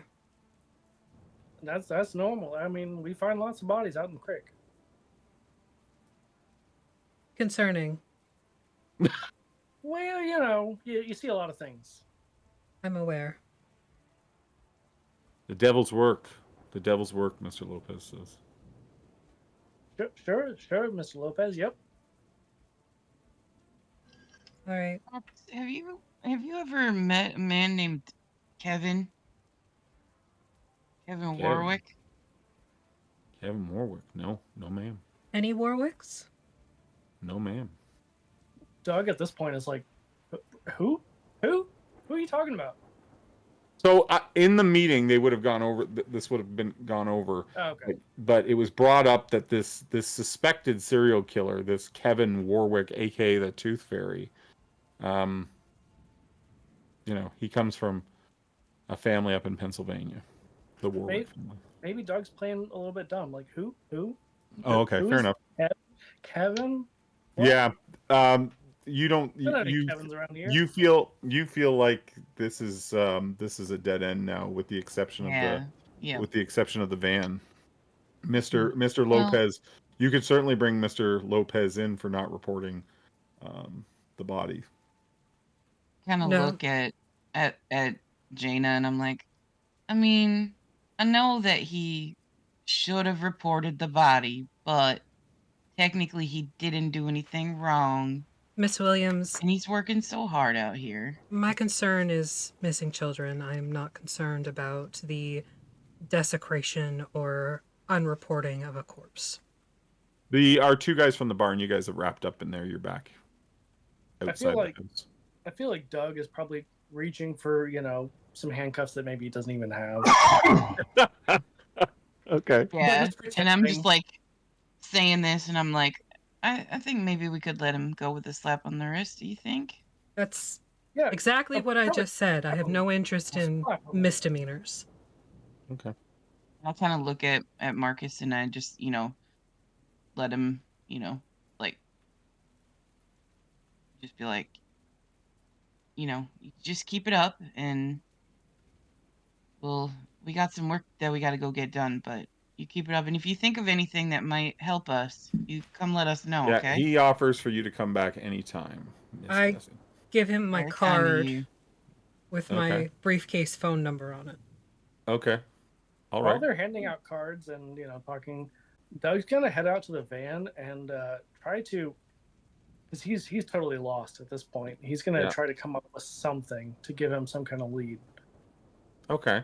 And with the clues that we've been given at this point, he just wants to. Why don't you give me an investigation intelligence roll there? Doug. I can probably do that, allegedly. Let's see. You're taking your gloves off as you walk out. Everybody's back at the vehicles. Mr. Lopez closes the door. Maybe got one of those fancy car phones. I do, actually. The van would have a police channel radio as well. I would love to use that, actually.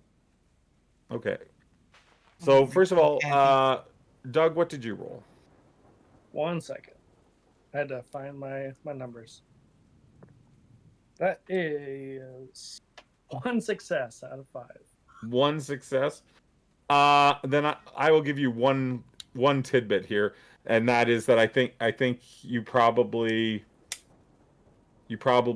want to know if the van had anything to do with it. Yeah. If it was spotted in the area by your. And it's late right now, right? It's very late, yeah. And you're all very tired.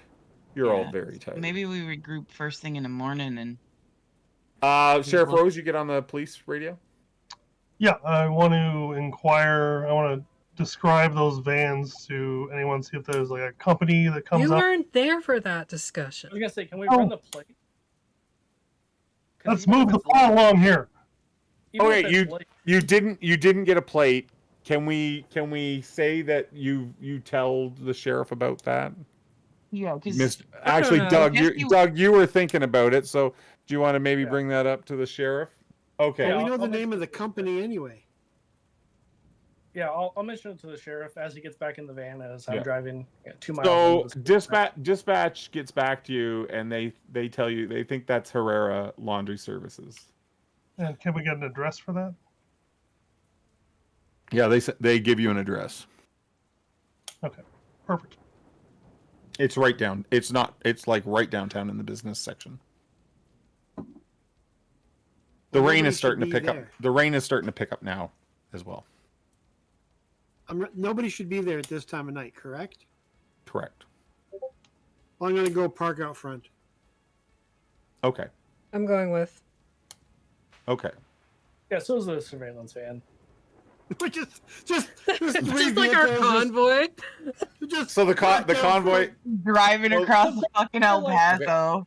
The convoy makes it. Pigpen, this here is a rubber duck. The convoy makes its way downtown. Fine, They but I'm pass- driving. You pass Herrera. You pass Herrera Laundry Services. The billboard is out front is a massive clothes peg with the words wash. What is it here? Wash, fold, dry. You can see that there's an office entrance where people can they do dry cleaning, but their primary business appears to be like business laundry. Like they're probably doing sheets from hotels or towels or things like that. I feel like or uniform cleaning. It's a pretty large building, and there is a parking and loading area at the back, and you can see close to a dozen truck like sort of these cargo vans, just as Mr. Lopez described, white with sort of a blue clothes peg on it and the words wash, fold, dry. So everything checks out. As we get there, Doug's gonna be like, Agent Mulsky, you wanna pull rank here? Oh, I intend to. Stay here. And I get out of the car. Doug's not gonna stay there. Neither is Jesse. Okay, you want me to pull rank and then you don't do what I tell you. I don't understand. So you're downtown on sort of vehicle. Yeah, I was in the truck with So Robert, everyone went with the same vehicle as they the back came. door. Perfect. Okay. Because that is where your staff will come in the morning. So we are tonight. We are downtown. It's like I'm gonna say it's almost 1 a.m. now. The rain is falling now, not pouring, but it's a good amount of rain coming down, and the streets are relatively empty. Occasionally, you see like a taxi cab or a bus drive down, but the laundry business is just off sort of one of the main roads on a side street. So everything is happening down across the main road down at the end, but not sort of where you are. Where you are, it's pretty quiet. There's a couple of apartment buildings and a couple of other businesses that bump up against and close to this building. But it sits by itself on a corner lot. Said that my sense unnatural asked for the scene. This would be a new scene now. A new scene? Okay. Yes. So would you like to make that check again? Are we about to do a break and enter scene? Is that what's happening here? Yeah. Okay. If we're going in, then yes. If we're going in, then yes. Okay. If I have Federalis support, for sure. Okay. You don't, because I told everybody to stay in their cars. So. But you came with me. So let's do a sense the unnatural check, and if someone is opening the door, I need a larceny composure check. Yo, Federalis, you want me to open this? You have lockpicks? I think it might be already open. If it's open, it's not breaking and entering, right? And then I'm going to unlock it the best I can. Okay, so Larson, give me. Doug is going to what? Assist with that. Okay, so larceny, composure. You guys all at the back door? Larceny, composure with an extra dice as Doug tells you where to put your tools. Not there, not here, the left. Left. Can I get an assist on shutting Doug the hell up? No, you may not. This Not a looks body. Jesse, what did you get for Sense the Unnatural? A 5 out of 6 successes. 5 out of 6? Okay. Jesus. Yeah. Please remember to tell me if you get 2 10s because that's a critical. I didn't. I got 3 7s, 2 9s, and a 5. Okay. I got 2 10s and a 7 and then garbage. So 2 10s turn into 4 successes plus the 7. That's 5 successes. So it's not long before you've got one of the cargo bay doors unlocked. Yeah. See? Look, this one's just open. Yeah, I had nothing to do with that. Nope. Last chance. Stay out here. You're gonna want me in there if something goes wrong. You don't where's sense. the fun You in that? don't sense anything, Jesse. Sheriff Rose, what are you doing as these Yahoos. these people are at the back door working their magic? Oh, Kathy. Kathy, I need some advice. Need the files sent over. Considering whether I should be breaking into a business or not. You weren't breaking in. It was Roe. And the door was open. Wonder if I can And arrest somebody. Roe will go to his grave saying it was open. Are you still in the surveillance truck? No, I'll join the. If 'Cause everybody's you can going, certainly I'll use the equipment in there to listen and not go in. We were witnesses to Roe breaking and entering. Could we Nope. say, like, from the surveillance van, we've got, like, earpieces or walkie-talkies or something? They would be available to you if Sheriff gave them out. Sure. Doug would. Okay. Would if Chef didn't. So are you staying in the vehicle monitoring the surveillance equipment then, Sheriff? Sounds like you want me to, so. No, I don't want you to actually, but if you want to, I'm not sure that you were wanting to go in. Doug gave you some pointers. He was like, no, this does this and this does that. And you probably didn't listen to any of it. If everyone else is going in, I'm going to go in. If anyone wants to Okay. stay in the van, So- I'll stay in. The group moves through the back garage door and you enter an area where obviously trucks load and unload their stuff. There are lots of these cloth bins on wheels, if you know what I mean. They have a frame and then they have a cloth bag essentially, and you dump laundry into it. And then you can see stack folded and wrapped laundry and saran wrap type stuff on skids ready to go out. And that takes up the majority of the area you just entered into. You can hear machines running inside the building. So obviously they have left like washers or dryers running overnight. You can see off of the loading docks, there is a sort of a large opening into another area where you can see clothes racks, sort of this massive racking system that moves on like almost like a conveyor belt, right? Everything would hang underneath it, uniforms hanging. You can see sort of that off to that side, and that's where the sound of the machines are. And then to your other side, you can see a door that goes into there's a glass window in the door, and you can see sort of office space beyond that. So Doug wants to take like a paperclip or something and fuck up the machines so that it causes somebody to come out. Oh, I like it. Okay, so let's do technology. Sounds like a switch flipped in Doug somewhere on the line. Technology intelligence. Oh shit. Okay. That's pretty decent. Let's see. What's everyone else doing as Doug makes his way over to the washers and dryers and I have my sidearm and flashlight out, Yeah. and I'm basically trying to clear the floor, make sure there's no anybody else around. Okay. That's 2 successes. 2 successes? Okay. Yeah. All right, so you trip a breaker or something, and immediately you can see almost like a fire panel or an alarm panel go off. I'm going to be sniffing around, literally. I'm trying to see if I can smell blood or something decaying over the smell of all the cleaning solutions. Okay. Because, I've dealt with that a few times. So Okay. literally All right. going to be wandering around at doors going, eyes closed. Okay, Going down this low, is so occasionally tasting dirt around the we're corner. just going to do a once over of the entire building now together. So I want everybody to make an intelligence investigation check. Does anyone have specialties that might apply here for investigation? It would be in brackets beside your investigation. I have a Shuri. Does that count? She's on my dice. No. Hey, stop helping your mama. I mean, my brackets is murder. Does that count? It seems like a yes, but I'm going to say yes because that's essentially what you're investigating. So you're looking for specific stuff like that. So you go ahead and do that. you said intelligence and investigation. Yes. Yeah. Intelligence investigation. Viking, successes. 4 successes. 4 successes, yeah. Yeah. I have 3. 3 successes. 3 as well. 3 successes. 5 and 2 are 10s. Oh, nice. Jeez. So the 2 10s count as 4, and then you have 3 more successes. So 7 successes. And what did you get there, Rick? 4. 4.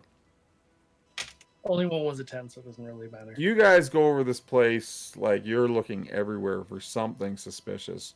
And nobody finds anything until Agent Molsky.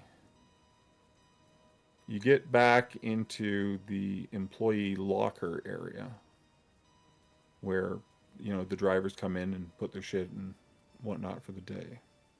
And inside a locker, you find a kid's Star Wars shirt, like original Star Wars. Luke Skywalker holding his lightsaber in the air, the whole bit. Looks just like the poster. And it is horribly bloodstained. Yeah, Doug walks in. It's like that's a first edition.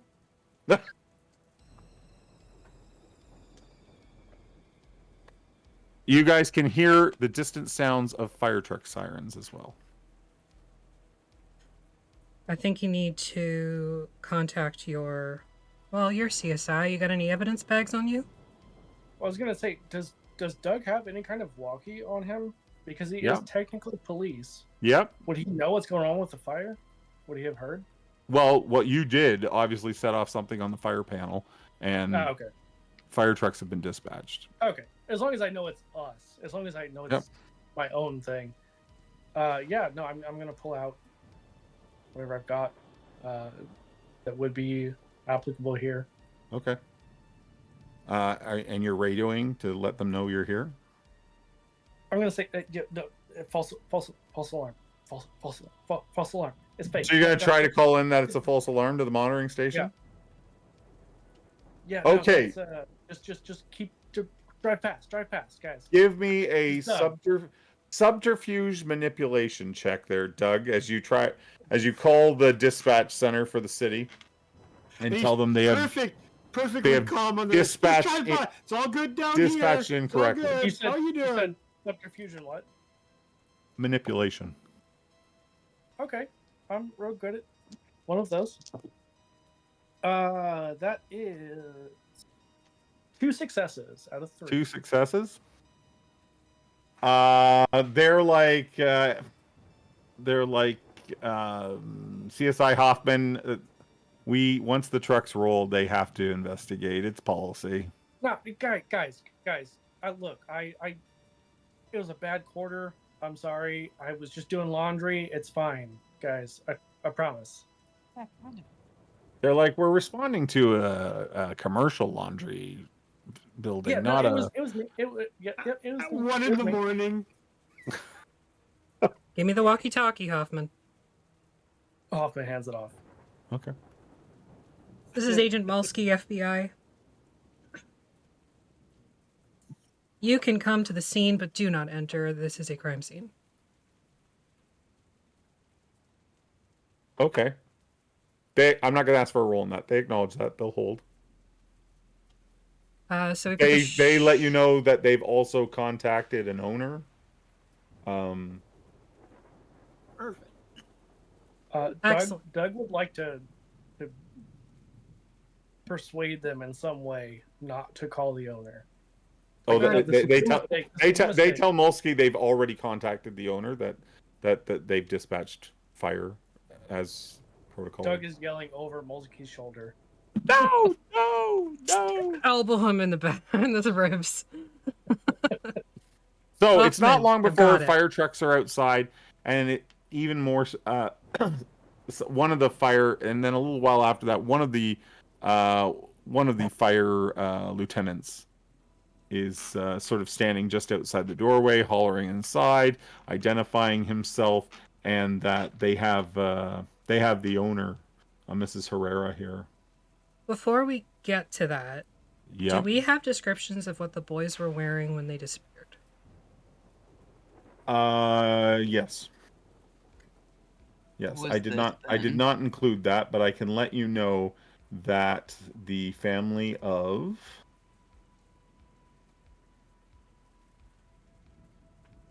the family of George Perez reported him missing with a Star Wars T-shirt and a pair of track pants. And I feel like as the fire department rolls up, Doug is just like, Carlos, God damn it, come on, I know your sister, come on, just go, keep going, just drive fast. Even Jesse is just like, what on earth? They're not buying it, Rick. They're not. They Hoffman. really like Doug, but they're like, Hoffman, it's fine. I got it. Okay, yep. Just put this in I can an use evidence that. bag. Do you have a camera? Yeah, obviously. Take some pictures. I'm gonna go talk to Mrs. Herrera. okay. Yep, Doug's taking all the pictures. Thank you. So you're going to talk to Mrs. Herrera. What are our three others? Sheriff Rose, Ro Jorgen, and Jesse. What are the three of you doing? Anything weird from the shirt? No. No. But you know that like you can't detect traces like that. He or she would have to be within sort of a certain range for you to detect them. Did you say it was in a That's locker? not true though, or... because that mask that we found, that burlap mask, I found that using my magic. No, I'm sorry, that is correct. Because I have But, specialty in blood magic. yeah, you're not sensing anything supernatural on this shirt. If that's the case, then I would go outside so I'm not in the way.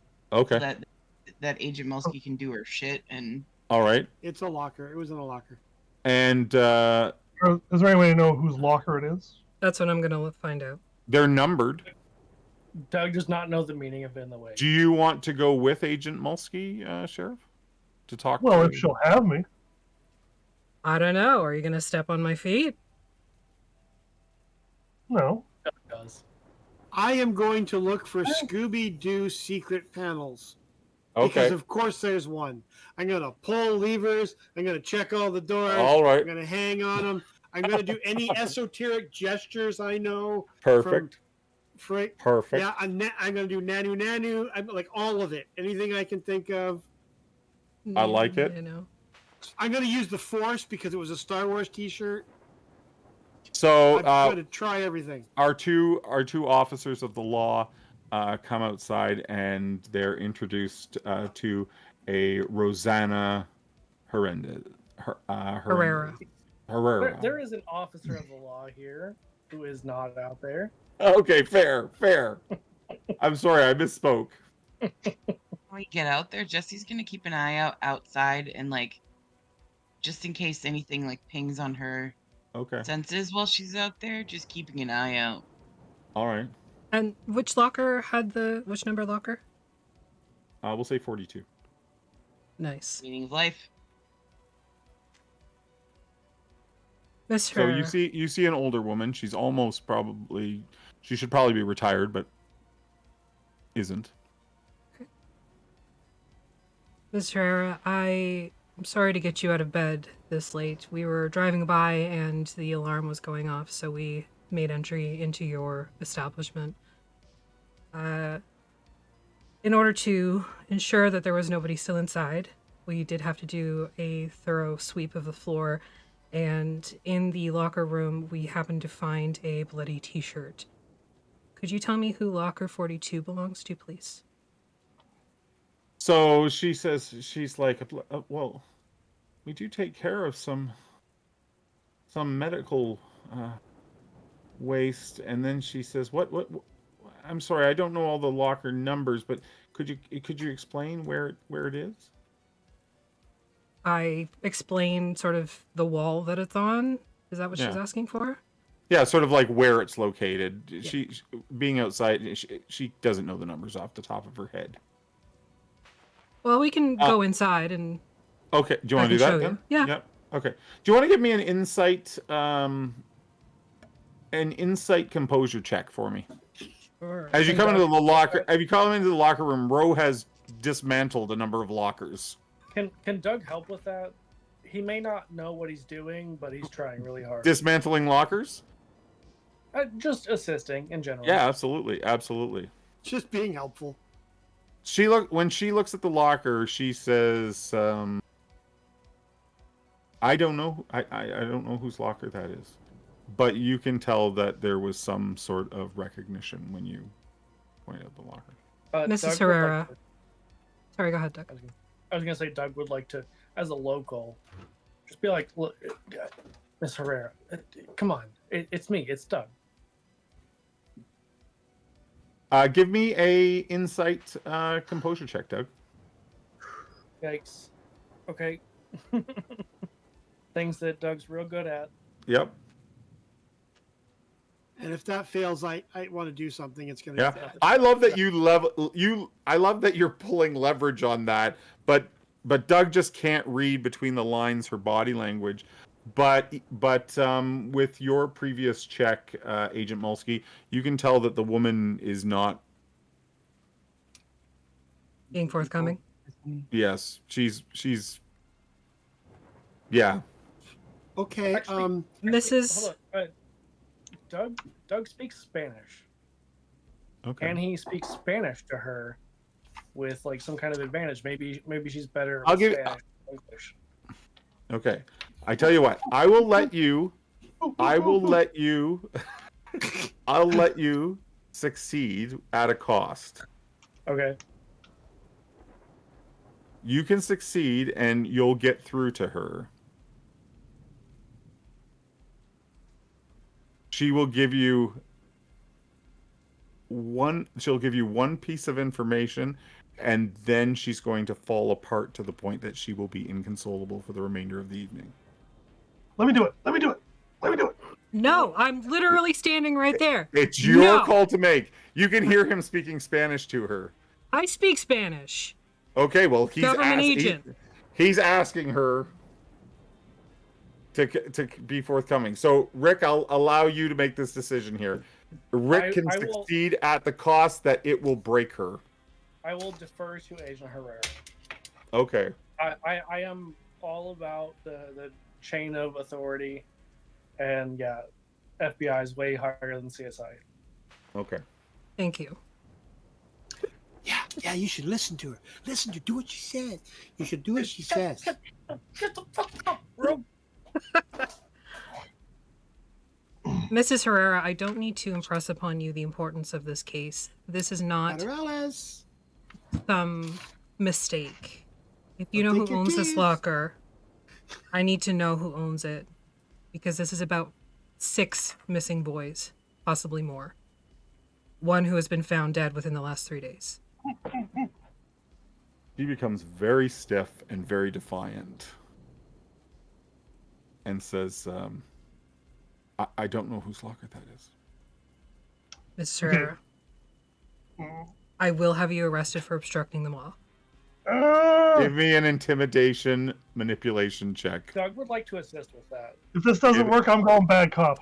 With an extra dice, Mulsky.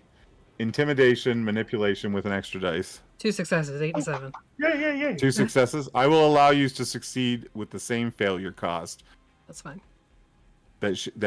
She'll become broken and unable to speak anymore this evening. Sure. And arrested for obstruction.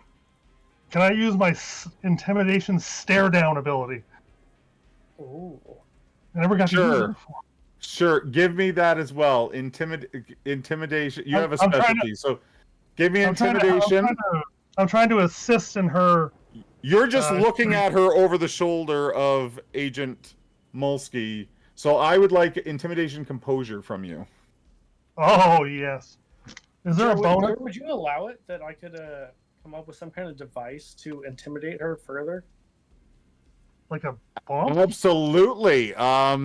What if you openly kind of like spread out the bloody t-shirt Oh. and then Okay. put it in the evidence Yeah. bag? Okay, Yeah, Ryan, that's give yourself an what- extra dice then. Ryan, give yourself an extra dice. I got eight dice here, baby. But also, I've got like some kind of technological bullshit. Okay, so I have 4 10s and 2 successes. Don't. 4 10s. Jesus. 4 10s, So a 5, and a 7. DNA. There's DNA. It's new. It's relatively new. That's true. DNA DNA testing. So you're putting the pressure Oh, on her, it's and Oh, one of those is not a 10. It's it was on a D100. So it wasn't a. So it's 3 10s, That's a 10. it's It's still a one. enough. It's still enough. 3 10s, and 2 successes. Sheriff Rose is just giving this woman an absolute death stare over your shoulder, and I can feel and the she- vibes. yeah, she finally We all says feel the vibes. Maybe I pat my sidearm as I the stare. locker belongs to her son Carlos. Oh shit! Rick, you would have had Okay. like luminol at that point. Luminol was a thing then. Would Doug know Carlos? At least by reputation. Give me streetwise intelligence. I can do that. Where's your son now, Mrs. Herrera? I don't know. She's weeping. That My- is My Carlos couldn't do this. 5 successes. 5 successes. Okay, you, Carlos Herrera, has a rap sheet of violence. You're familiar with a number of his cases. He went to jail 8 years ago for physically assaulting his wife. He went to jail for 8 years for physically assaulting his wife, and he's been out of jail for, you think, in the last 5 years he's gotten out. Oh yeah, Doug is like Pig Latin here. Like Arlos K, Salt A, Ifway. Thank you, Hoffman. Yep. That'll do, Hoffman. And That'll do, Hoffman. That'll do. That'll do, Hoffman. As that piece of information is revealed, I am upping the desperation dice now to 1. Oh shit. So we have 1 desperation dice in the pool available to our hunters.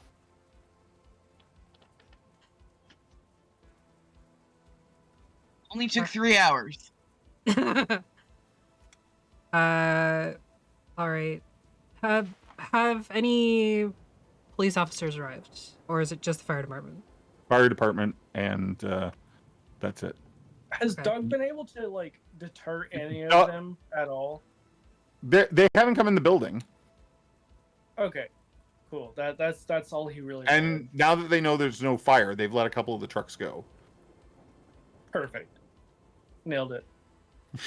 Mr. Would it be okay to pull your employee records for your son? She just sort of raises her hands, and you can do that. So you go through their records. What are you looking for specifically? Address, last known location, Yeah. anything that You would pull a normally time be- punch card. He's been attending work regularly for the last few months. I was gonna say since Doug obviously knows Carlos a little bit, would he know anything to add to that? He's a big guy. He's no small guy. They call him Tiny. Carlos. Ro would like to go to his truck. And To you a have an address. CB? You have an address for him, a home address. Perfect. I'm going to go to my CB radio, try to get one of my military contacts on it, and see if they know where he is precisely right now. Okay. They know if he's at home or he's at the bar. That's gonna be hard. That's gonna be hard. But give me a because I have that as my advantage. So yeah, military. give me a charisma. What? Actually, charisma. No, manipulation would be fine. Manipulation. How many dots in contacts do you have? 2.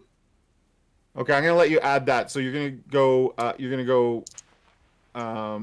Persuasion, manipulation plus 2 dice. Wow. Persuasion, which are no dice at all.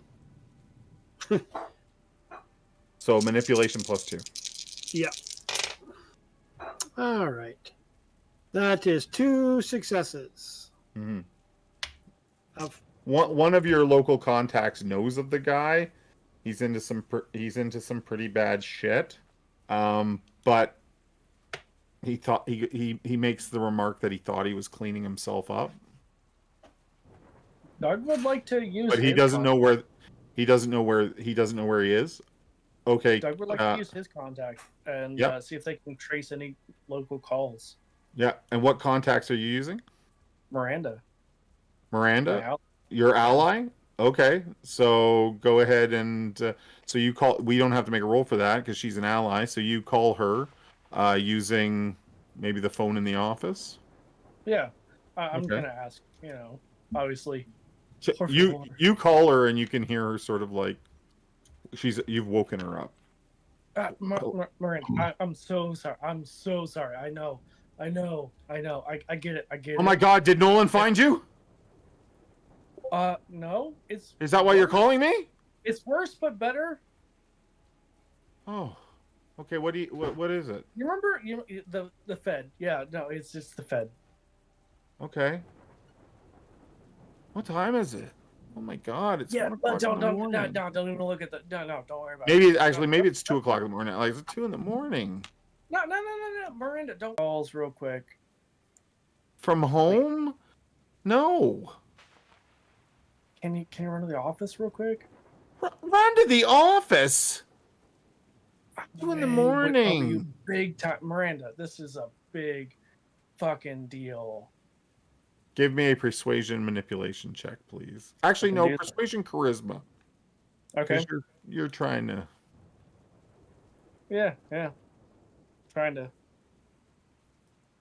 Oh man, I'm real good at that. That is 2 successes out of 2. Holy shit. And what level ally? What level ally is she? A level 1 ally? 2 dots. 2 dots. Okay, she'll go in. She gets up. She's like, "You owe me." I get it. I know. I realize you got. Yeah, she's hung up already. She's hung up already. Doug's still talking. Yeah. Sheriff Rose, what were you gonna do? I'm good, Adam. Okay. So you have an address for him.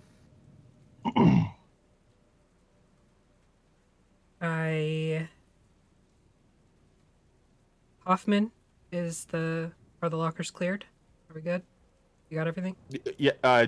Rowe and Hoffman have destroyed the locker room. Wonderful. But they have found no hidden compartments. All right. You can release a scene to the fire department. They can clear it. Let's go. Okay. Mrs. Herrera, can we give you a ride home? I have my car. Are you okay to drive? Yes. What are you going to do to my son? If He's a good boy. Not guilty of anything, then nothing.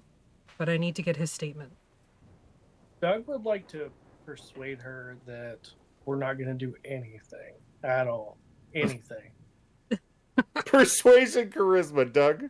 Persuasion manipulation, actually.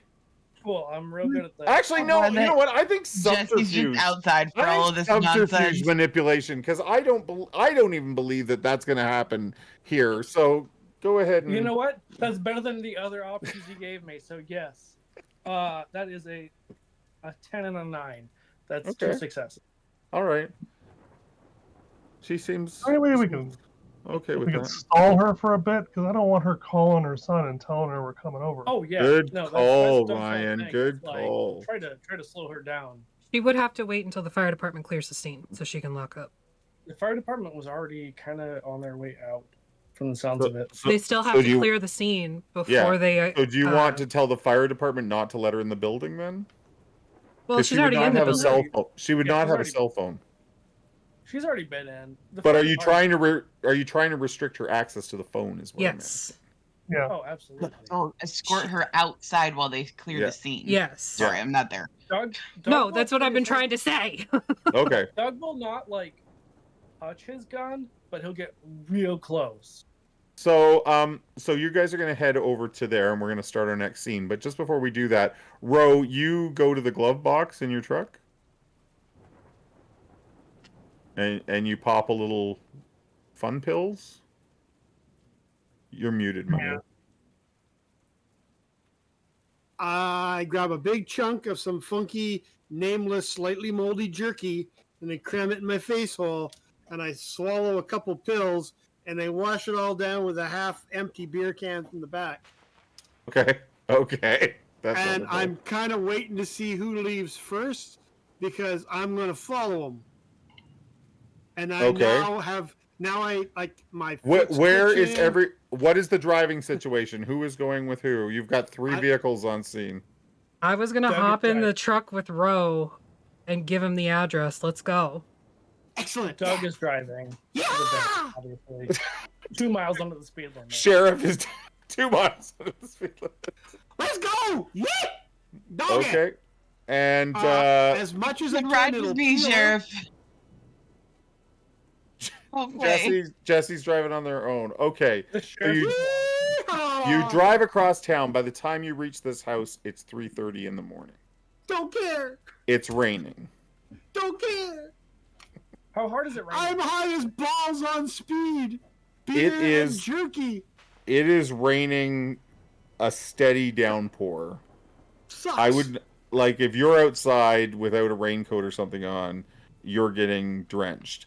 The house that you pull up outside of is in a rough neighborhood, and it is a bit run down. Okay. I'm sorry. I have to apologize to everyone ahead of time. Hee-haw! I'm going to slide in sideways, leap out of the vehicle with my gun drawn, and do my best shoulder tackle onto the front door. Okay. So knowing that Ro is a little bit reckless, Doug is going to speed a little bit because you might hit the speed limit. He is CSI. I would that's fair, but I would like Doug to make a drive resolve check because this is really He's pushing him. Knuckling it the whole way, getting to the speed limit. You know what? I've got some points in resolve, so I might be okay. I've got 1 success. You can't bring yourself to do it in the rain. The rain's scary, okay? It is scary. It is scary. When you live in Texas and it doesn't rain ever. So Agent Mulsky, he is driving recklessly and attempts to do a skid steer in. So I would like a drive dexterity check for you to. Yeah, no problem. I'm screwed. Let's get try this that. in. Him or me? No, for him to slide the truck in the way he wants. Jesse, you are not far behind, and he is driving erratically. 1 success. Jesse's just back behind them watching this shit happen, going. Okay. That is I'm going to call that a failure. That with 1 success, you slide the back end of the truck in and clip a fire hydrant. Okay. Which then begins to spray up under the back half of your truck, and your tires are spinning in wet mud. Don't even notice. Now, the next step that you said was you were going to leap from the car and choppers. Charge the front door. I hear choppers now, man. Is Agent Mulsky going to do anything when she sees this occurring?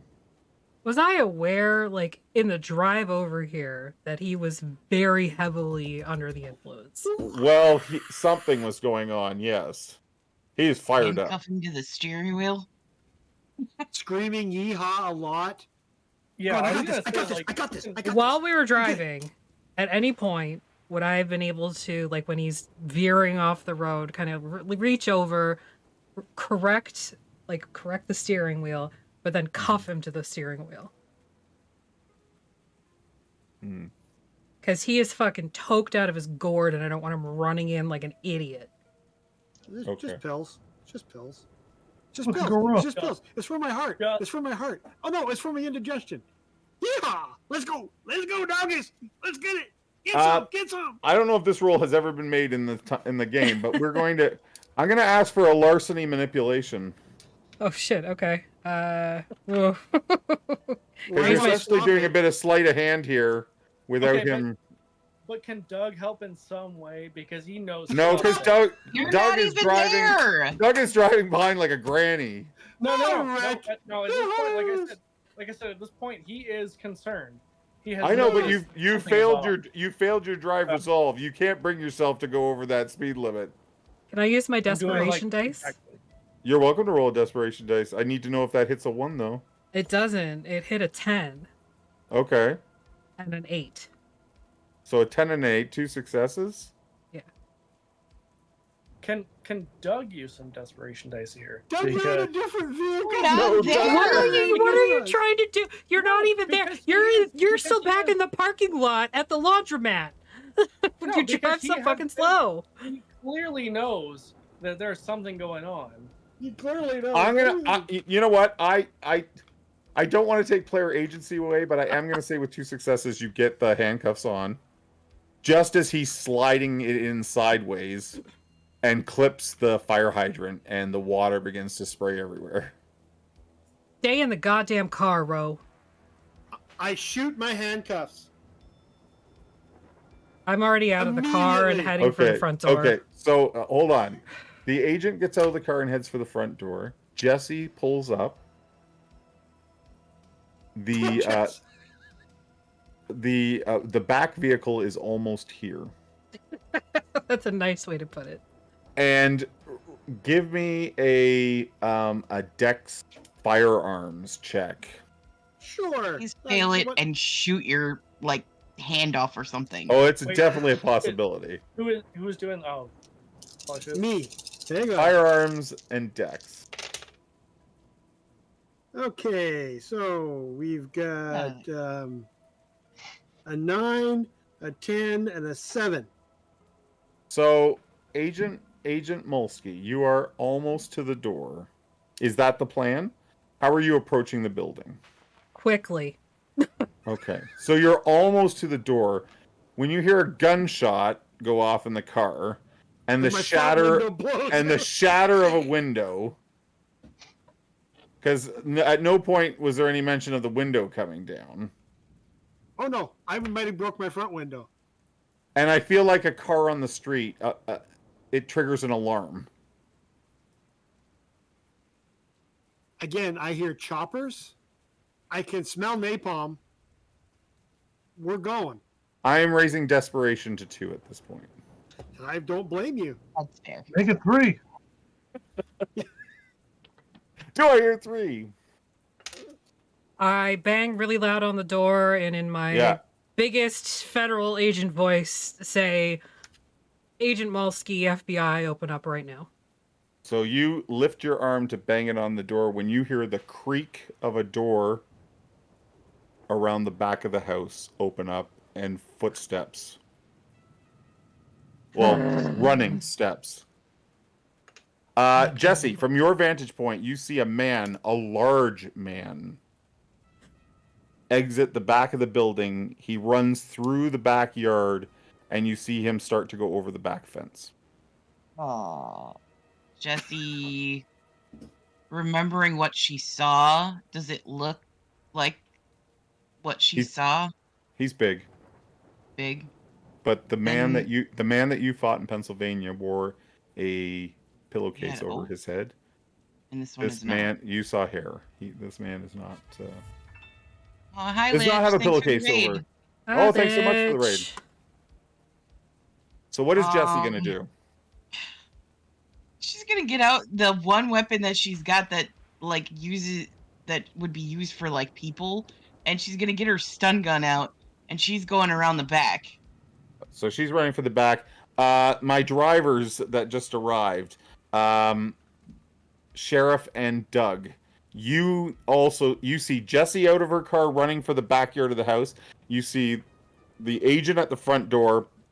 The cowboy just came out of his car. You aren't aware that he shot his way out, but he's getting out of his truck.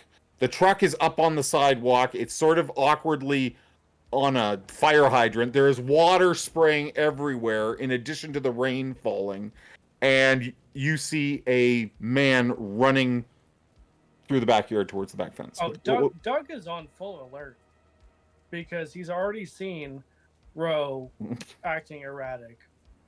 So what's the plan there then, Doug? Seeing someone run, he's gonna fire.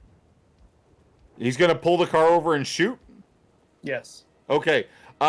Sheriff? The car stops. The van stops. The van stops. The surveillance van stops.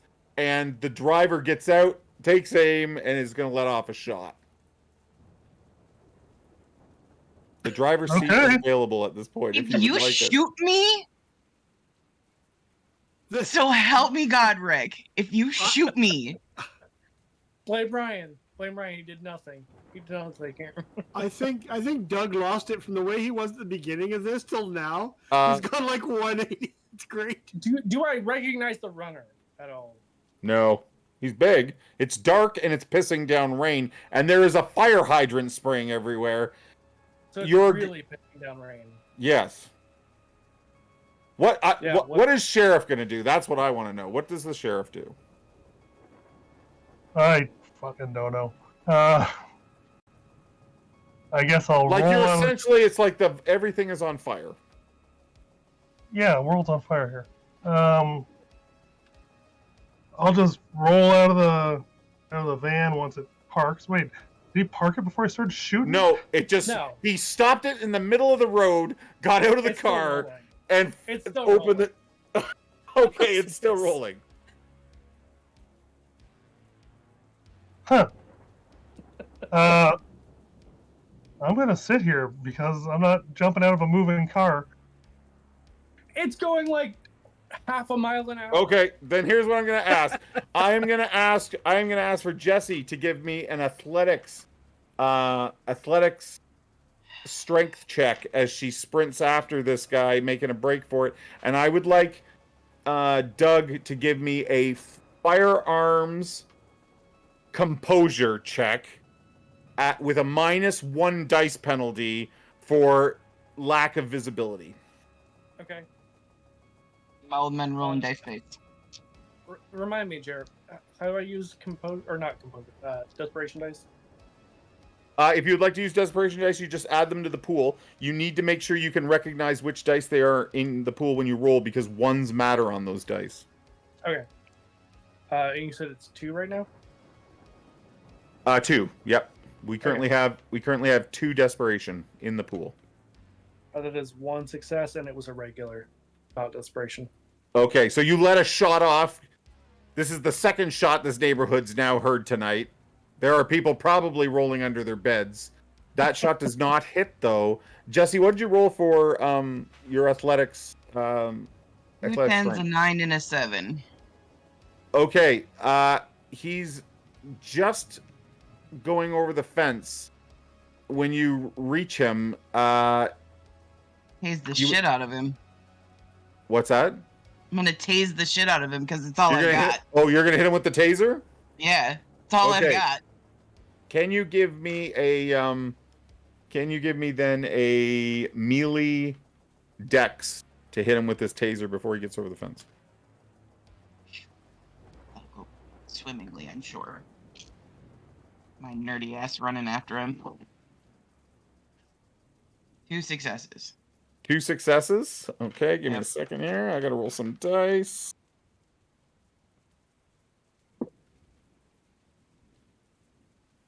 Jesse, you tase the fence.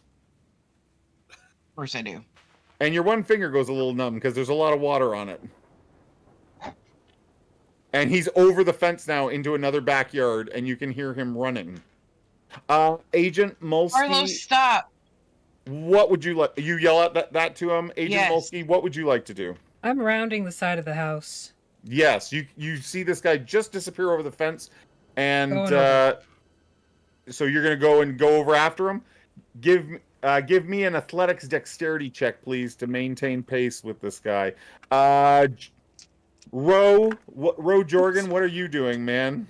Did I see this guy even? Yes, around the back you saw some movement, and Jesse ran there, and now the agent is tearing ass that way too. And my vehicle can't drive. It's up on a... Yeah, it's stuck up on the fire hydrant.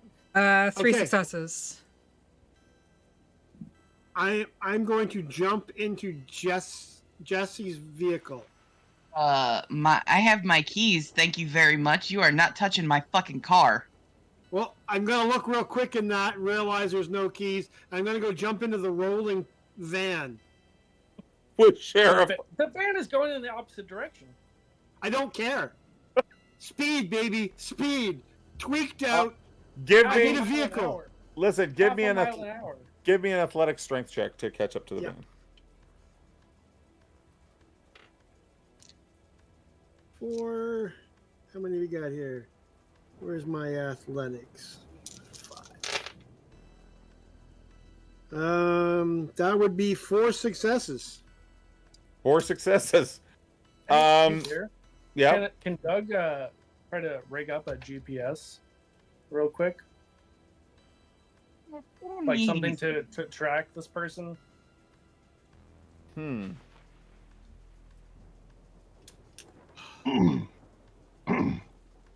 I'd also like it wouldn't be like a GPS, but you'd have some sort of device that could detect the thing you put on him. Why don't you give me a check on your improvised gear? Okay, what would the skill and Oh, you know what? You don't have speed crafting, so it would take too much time. Okay. Well, you could prep it ahead of time. Sheriff Rose?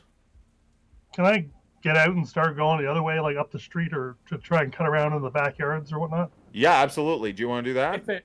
If I were to prep it ahead of time, what would that mean? I feel like you could rig up some sort of radio device that could detect an emitter, right? Yeah. Yeah, Like I think you could do that. Aliens type motion detector? Yeah, or just sort of like, oh, it's over that way. Wow, like something like that. Absolutely. Maybe even work your Walkman into it so you can hear it in your headphones. Like, oh, that's perfect. Yeah. Yeah, for sure. Okay, so listen. Let's start. Where shall we start? Because this is quite the clusterfuck. Let's start with. You're welcome. Agent Mulsky, you're over the fence. This guy is moving. He's gone through the backyard, and you can see he's headed up the side of another house out onto the next street over. You are giving chase though, and with your roll, you are keeping up. You're not losing him. What would you like to do? Obviously yell typical warning, stop or I'll shoot. That sort of thing, but I'm still. He is not pace. stopping. I shoot. Okay. Next, let's. Jesse, what are you going to do? You going up over the fence? Yeah, I'm going up over the fence after them. Give me an athletics dex check to get over the fence and maintain pace.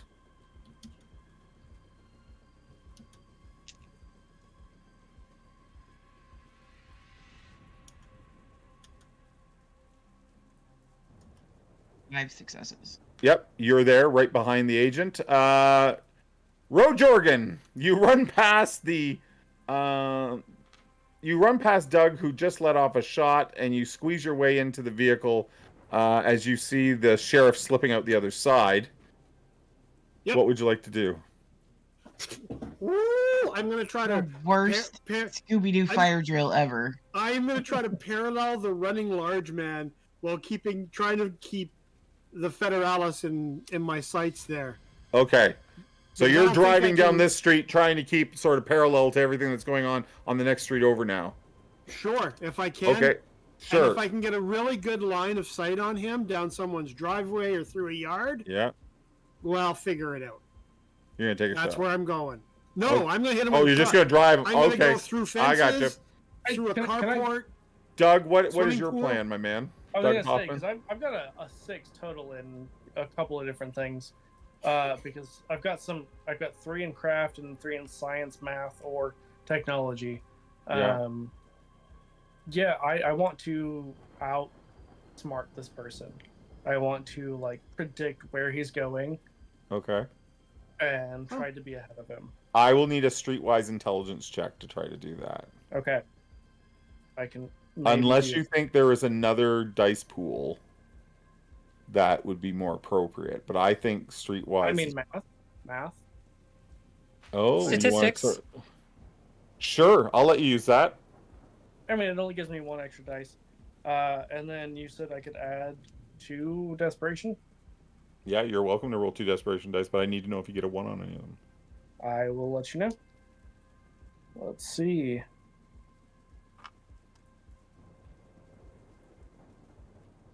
There are no 1s. Okay, that's good. There's 3. Oh. 4, 5 successes. Okay, so you sort of start triangulating, and you're working your way through backyards then and things like that, sort of converging on a point where you predict he's going. Sheriff Rose, what were you going to do? I was just gonna try to run up the street and see if I can cut in through a yard the other way. Okay, the same way. Can I have you then make me a streetwise wits? Those are More not good. people For me. on. Anything to do with athletics, maybe? Yeah, you could just try to outspeed him. Let's do athletic strength then. Doesn't Okay. take much for Doug. How about stamina? How about no? Okay. Stamina will come later if Okay. this pace continues. And while he's doing that, Agent Mulsky, give me a composure firearms to calm yourself and take this shot. I should have used desperation dice, but I have 3 successes. 3 successes. Okay. How about no?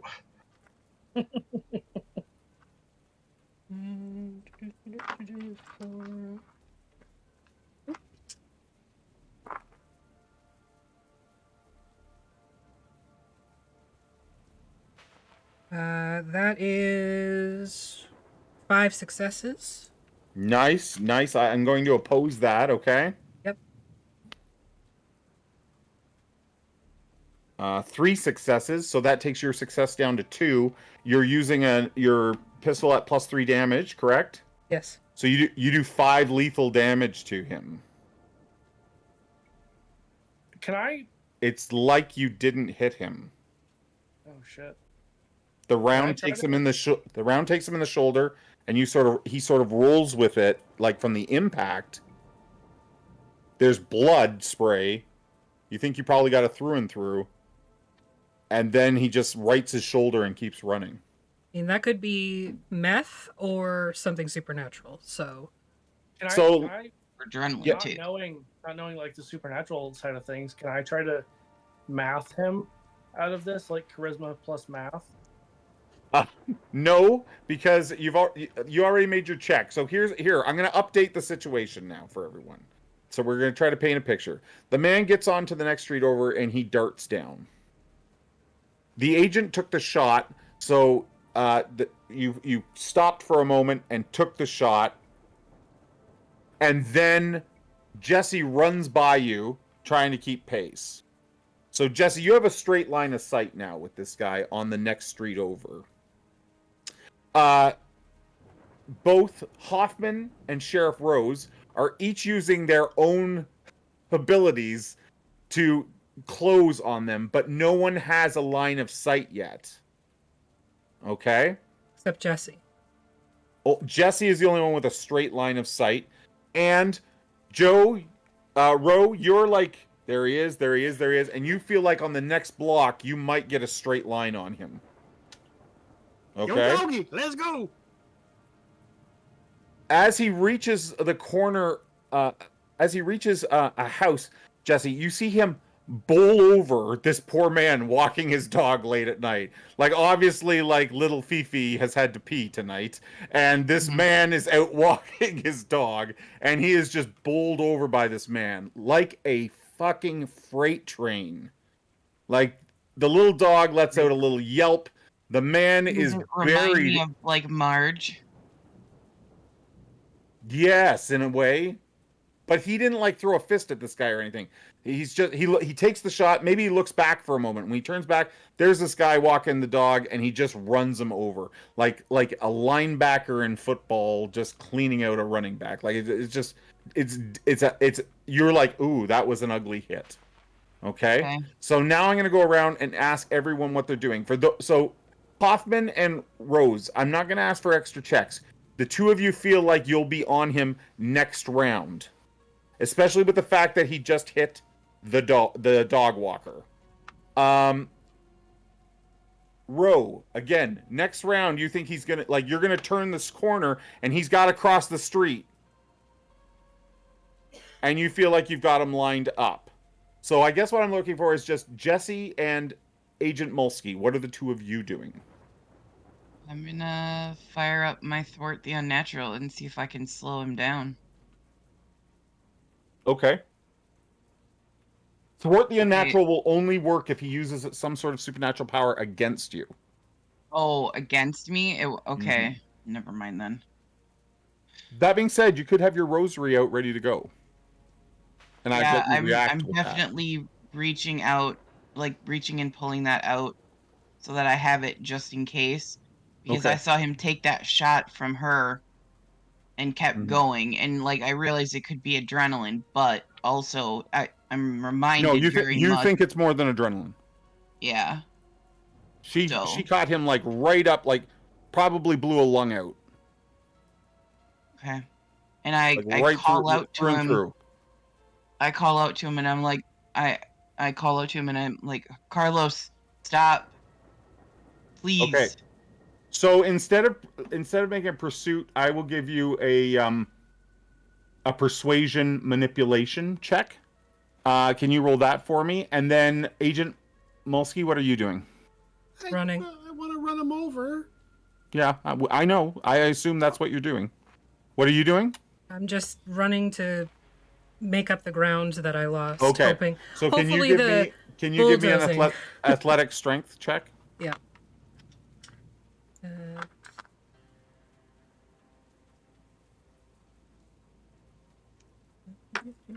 Ooh. Dropped my dice.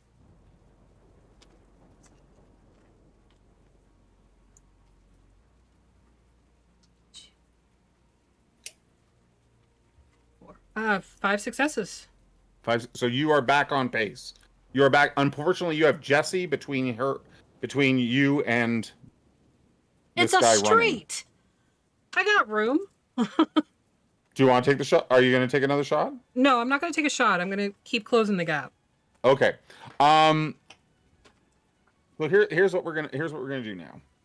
Rick and Sheriff, I'm going to say that the two of you converge from sort of different angles, different yards, on to this guy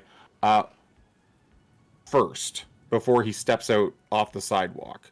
So, what are the two of your guys' plans? You have an open opportunity to shoot, or go ahead, Rick. What are you thinking? Oh no, I was deferring to the sheriff because that's what okay. Sheriff, what would you like to do then? I didn't see him get shot, right? No, you did not. You heard the gunshot, but you don't know if it hit him or not. I'm gonna try and tackle him because I don't know anything crazy. Yep. And what about you, Mr. Hoffman?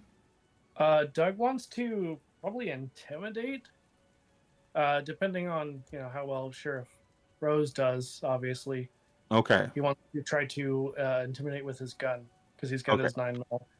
All right. I'm going to start first of all with Sheriff Rose. Sheriff Rose, could you give me a strength brawl? They called me the freight train in high school. Strength brawl? What was the character's name in Married with Children? Al Bundy? Yeah. Reminds me of 3 him, touchdowns in one game, Peg. Yeah, 3 touchdowns. yeah. Okay. All right, I'm gonna roll both desperation dice as well. All right. Oh, that's a lot of ones. If you kill Doug, I'll be real mad at you, Ryan. 4 successes with a 1 on a desperation die. Okay. So you have a choice here. That I rolled the resistance. That is enough to succeed, Sheriff. That you will tackle him.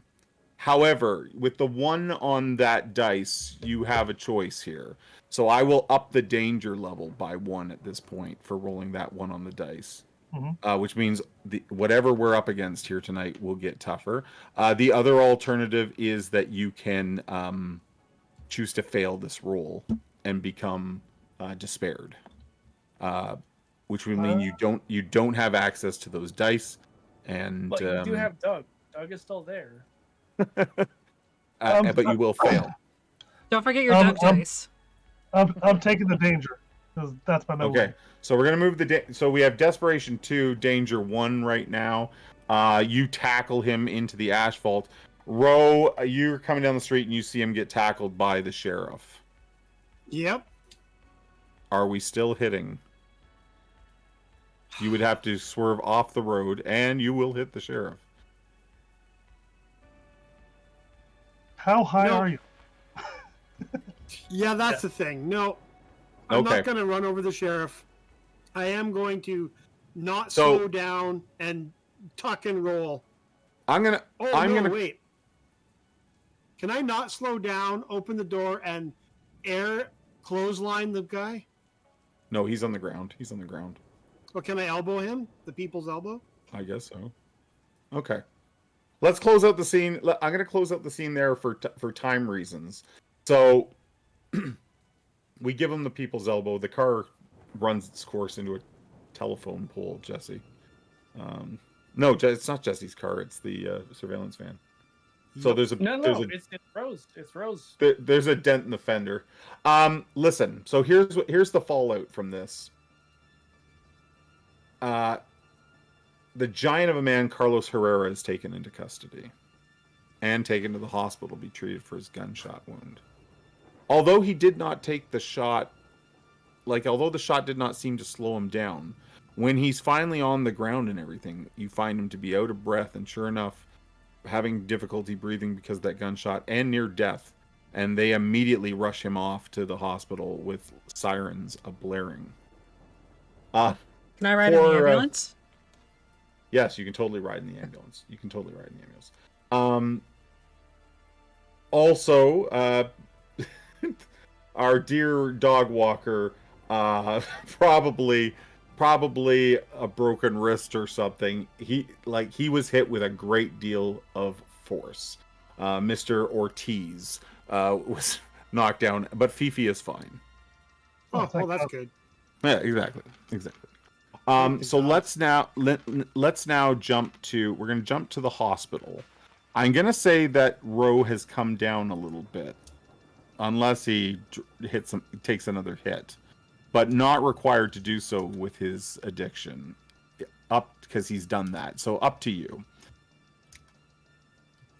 I assume we want to interrogate Mr. Herrera, so that's where we're going to go. So Mr. Herrera is in the hospital. He's had surgery. He's not intubated or anything like that. And he is in bad shape, and it is now sunup, and no one has slept a wink. And everyone is starting to feel the effects, sort of the tiredness of a night and adrenaline pumping and all the rest of it. So the group is there. Mr. Herrera is now handcuffed to a hospital bed. Like he's restrained. He's not going anywhere.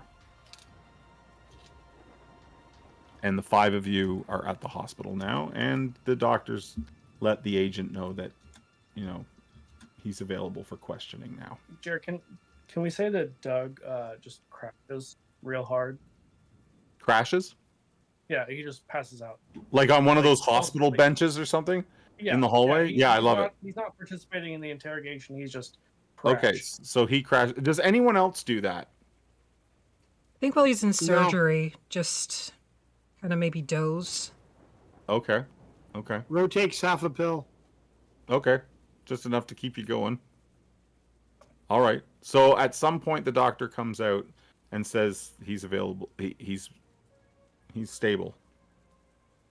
For all intents and purposes, he tells you though he should have died from that gunshot wound. He doesn't know how he lived for long enough for the ambulance to get there. Anything odd when you were poking around inside him? No. No. Did you do a toxicology on him? He's had a number of things sent off to the lab. We're waiting for results. Random question. Does he have his teeth? Yes. They're actually teeth and not dentures? Yes. I think. I can't say that I actually checked that. I assume somebody would have searched his house. In the time Would you? Okay, that's a good point. So We would have looped in can the we locals. can we split this then? Can we say that sheriff, you've taken over the investigation of the house? Does anyone want to be there with sheriff to do that? Sure. Or who is going to the hospital? This is your choice. The hospital interrogation of Mr. Herrera or the searching of the house with Sheriff Rose. I'm tweaked right out, man. I can totally keep looking. I'm looking for trouble at this point. I don't care who comes. Maybe the agent. Well, you might be better at interrogating than somebody else. I'm pretty good at investigating, so I could. Me too. It's kind of my thing. Sure, I'll take the wacko then. Okay, I'm gonna say the wacko's with you. The wacko's with you. Jesse's at the hospital, and Hoffman's out on the couch. So let's start at the hospital. You walk into Herrera's room. He's handcuffed. He's secured to his bed. He is a big guy. Let's say the role play by Rick right now is on point. I think you had to take the puppy out. That's okay. I would put my sense unnatural on then before I go in there. Okay, give me a check on that.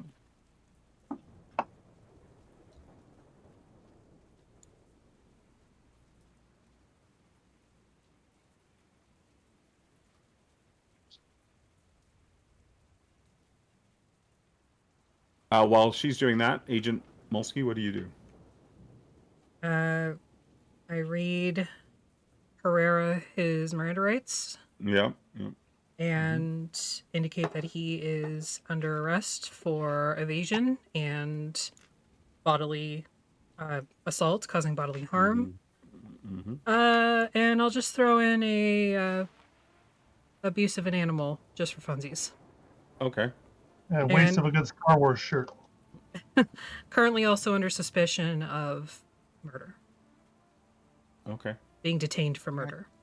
I got 4 successes.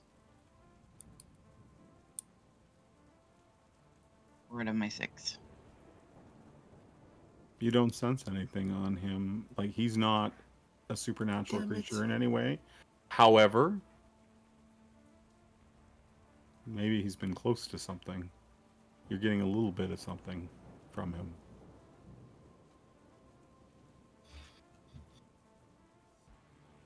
So you read him his rights and everything, and you tell him what he's being charged with, etc. And I'm not going to ask for a roll in this. You can tell he's disoriented. He pliable. Seems what? Like pliant. He's just like he's looking at you, and he's just a little unsure of everything. Can Doug wake up in the middle of all of this? Yep, absolutely. We've literally just started. Yep. Yeah. So what would you like to ask him?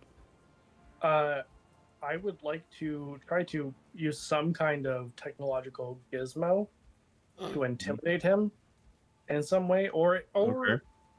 coerce him, because I have lived in El Paso for quite a while, so I would at least have some interaction with him, I would imagine.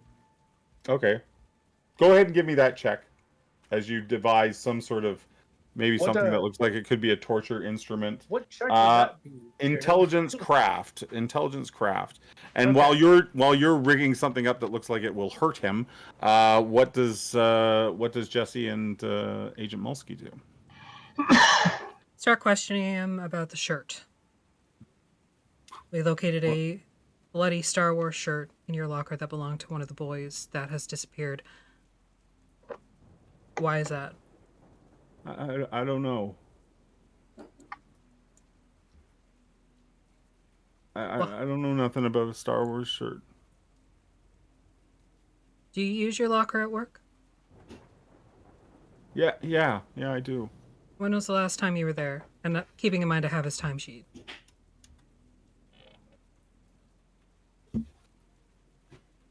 He pauses, and you can see he's doing some mental math. I think it was...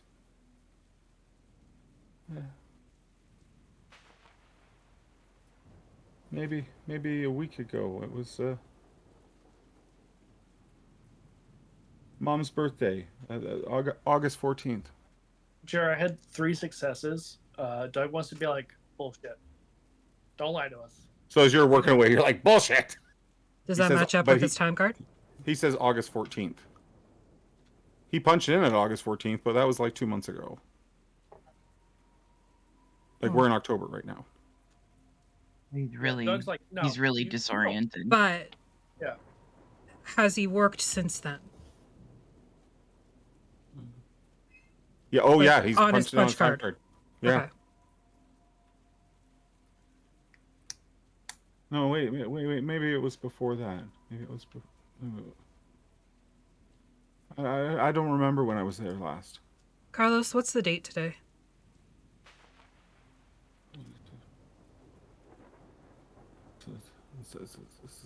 It's summertime, right? It's I don't know.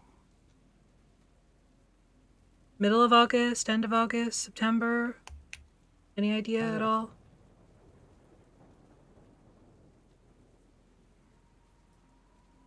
He looks at you. He looks scared. He's like, I don't know. What's the last thing you remember? The last thing Doug wants to be like shining a light right in his face. Okay, so Doug is going hardcore bad cop. Can you give me an intimidation charisma check? And I will give you a bonus of 2 dice because you've created some sort of nasty looking implement. Doug is literally a bad cop. Well, that's good because I only had 2 dice to begin with. That is 2 successes, 1's a 10. Okay. He says,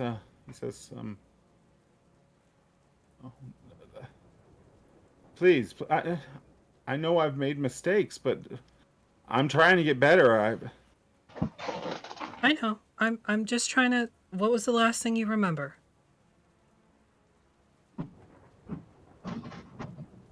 I remember smelling flowers. Do you know what kind of flowers? I don't know. A lot of flowers. Let's jump to the house. Oh no, never mind. Rose isn't here. Let's stay with you guys. Do you what you were smelling the flowers? What did it look like around you? Was it like a house?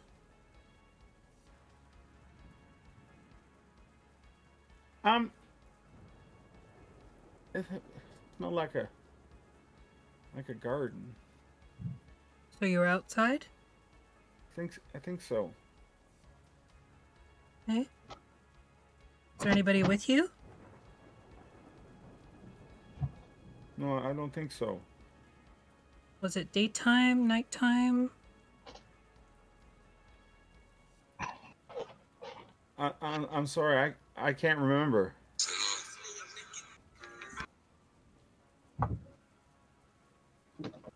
Sheriff Rose, you and Ro Jorgen there go into the house. Have you made precautions that any evidence here can actually be used? Like, are you pushing something onto Ro? Sure, I'll try. Okay. Why don't you both give me an investigation? Give me an investigation put them on. intelligence check as you look the house over. Intelligence. And you're welcome. There are 2 dice in the desperation pool. I have 4. I think I'm just gonna roll the 4. Yep. 3 successes. One success was a 10 out of 5. Okay. Fuck. Guess apparently PCP is bad for investigation. Who'd have thunk it? As you look around the house, a couple things you find odd. The house is definitely a man pad, but there is a couple of boxes of flowers that have been taken care of around the house.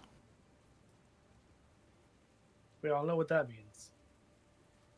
He has flowers. And how many did you roll there? 3? The German 3. Yeah. That you clear the house without anything too suspicious, with the exception of those flowers.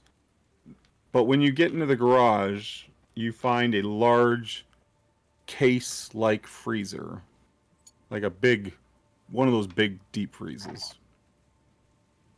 As Sheriff Rose lifts the lid, he finds the body of 2 boys. Both are decapitated. Oh, that's new. One is a little smaller than the other. The smaller one has no shirt on either.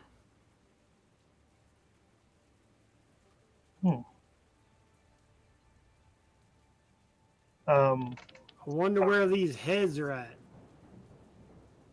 That's very casual. I kind of reel back from the freezer. Yeah, I'm gonna bump desperation to 3. I'm gonna close it and make sure Ro doesn't get his hands in there. Yep. I'm gonna tell him to keep looking around in that room while I call the hospital to tell the agents what's going on. Okay, so you're gonna use the house phone? Yeah, I guess so. Yeah. Okay. Back at the hospital, I'm gonna say that this happens at the same time. Nurse comes in and says, "Agent, I have a Sheriff Rose on the phone out here for you." Oh, okay. Thank you. Jesse, see what you can do. Okay. And don't let Hoffman... Hoffman's in the back row. Why with don't this you device. take him with you? No, he can stay here. Hoffman's calling a taxi at this point. Okay. Okay. Okay. I go out and take the call from Rose. Okay, Rose, you're on the phone with the agent. I mean, I don't want to drag it out too long. I'm just saying, I'll just tell you what I found and that he needs to be, restrained and put under arrest and whatnot. Oh, yeah, he's already under arrest and restrained. 2? Just Perfect. 2? Can you... Yeah, so far, I should actually, now that I think about it, I should really probably go check on... You've checked the rest of the house out. You don't have any other bodies here. Okay. any idea based on what the kids were wearing? One was shirtless, no head, so Probably George. He had a pair of track pants on. And that the was other smaller one, right? Yeah. And the other kid, you believe, is Brendan Archuk. There you go. Okay. And you've cleared the whole house. There's nothing else. Not 100% yet, but I just wanted to keep you informed. Thank you. He's Jesse? pretty loopy. I think we need to...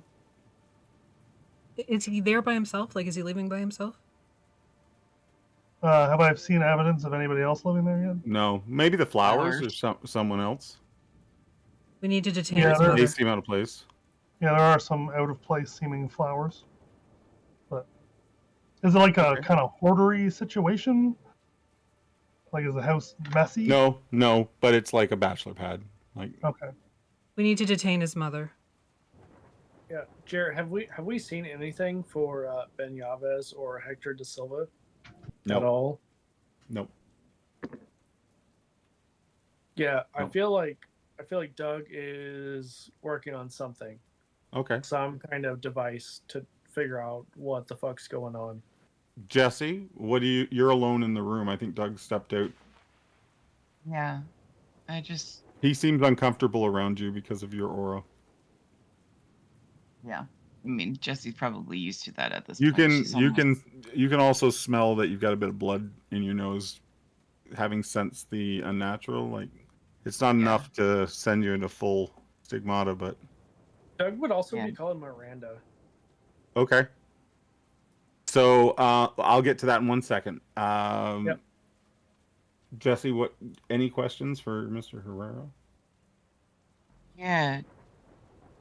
Carlos, tell me about the flowers.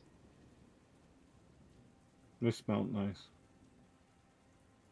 Is that the only reason you had them? I don't know that I had them.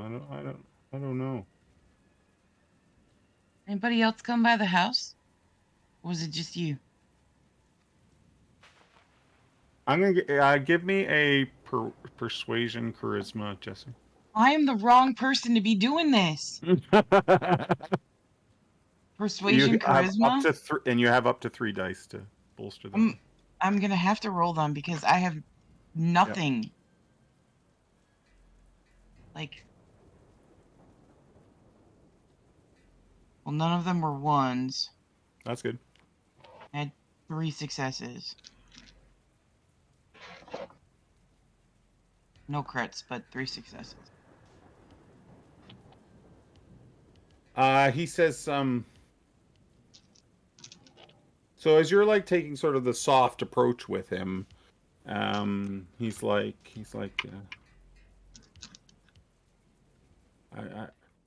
and you're asking about other people. He's like, there was a boy. Just a boy. I found him in my truck. Okay. He's all bloody and beat up. Okay. Ooh, Uh, did he tell you his name? he couldn't. No. I don't think he was alive. Where was your truck when you found him?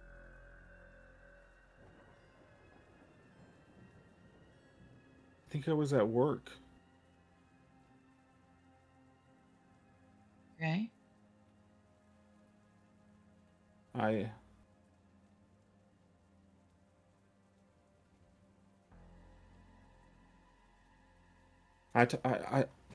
I've been in trouble with police. I didn't want to go.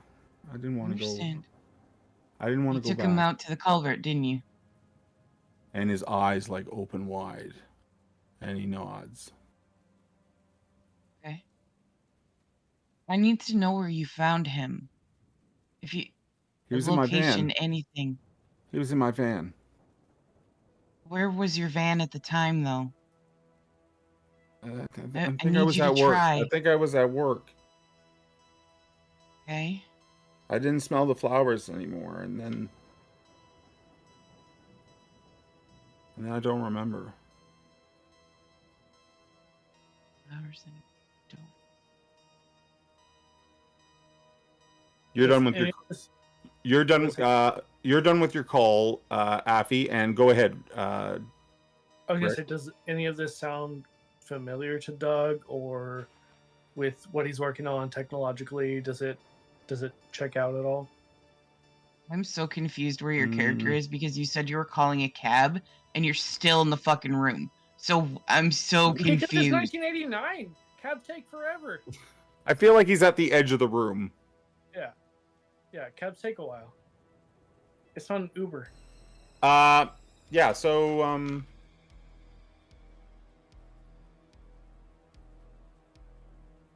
So sorry, Rick, you're trying to figure out if that I mean that checks out. The kid was in the culvert. Okay.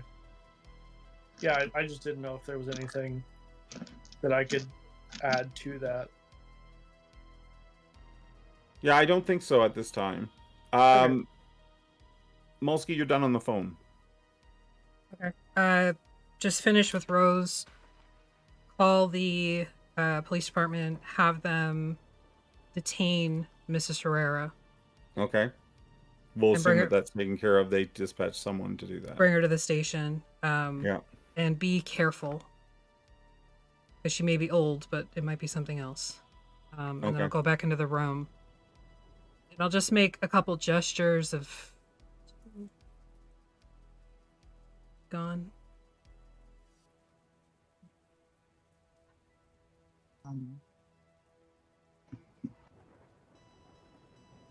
Oh, so what do you mean you couldn't smell the flowers and you couldn't remember? Did you stop remembering things when you stopped smelling the flowers? I think so.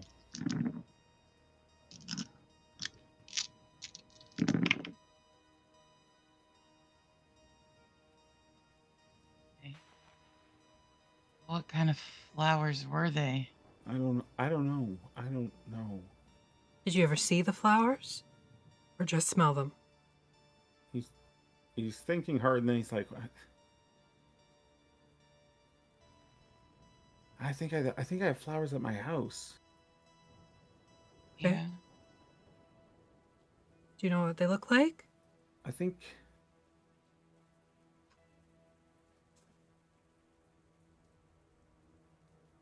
Dr. Freeman gave them to me. Who's Dr. Freeman? I've been going to anger management. Okay. I see Dr. Freeman. How long have you been going to anger management? Since I got out about 5 years ago. Okay. It was part of my parole. I kept it up though. Dr. Freeman helped me get funding for it. Some sort of program. Okay.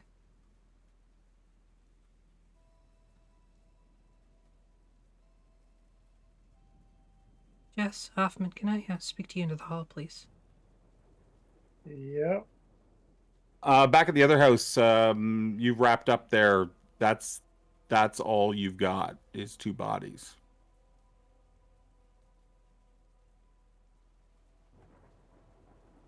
And the flowers are out of place. Oh. Are you gonna head to the hospital or? Yeah, and I'll bring the flowers too. Just kind of. Okay. So you grab one of the plants and bring it? Is it like a bouquet of flowers or a bunch of No, plants? it's like a potted flower. Oh. Yeah, sure. I'll bring it. Okay. So in the hallway, what do you guys decide? What do you guys talk about? I think we're either dealing with a psychosomatic response prompted by the scent of flowers or possession. Hoffman does not even acknowledge the second option as legitimate. Okay. He's like, okay, yeah, flowers, yeah, uh-huh. Hoffman, Yeah. I shot that man almost in the heart. We lost Meth. Viking. Yeah, meth is a hell of a drug. We can't confirm that until the toxicology report comes back. Meth is a hell of a drug.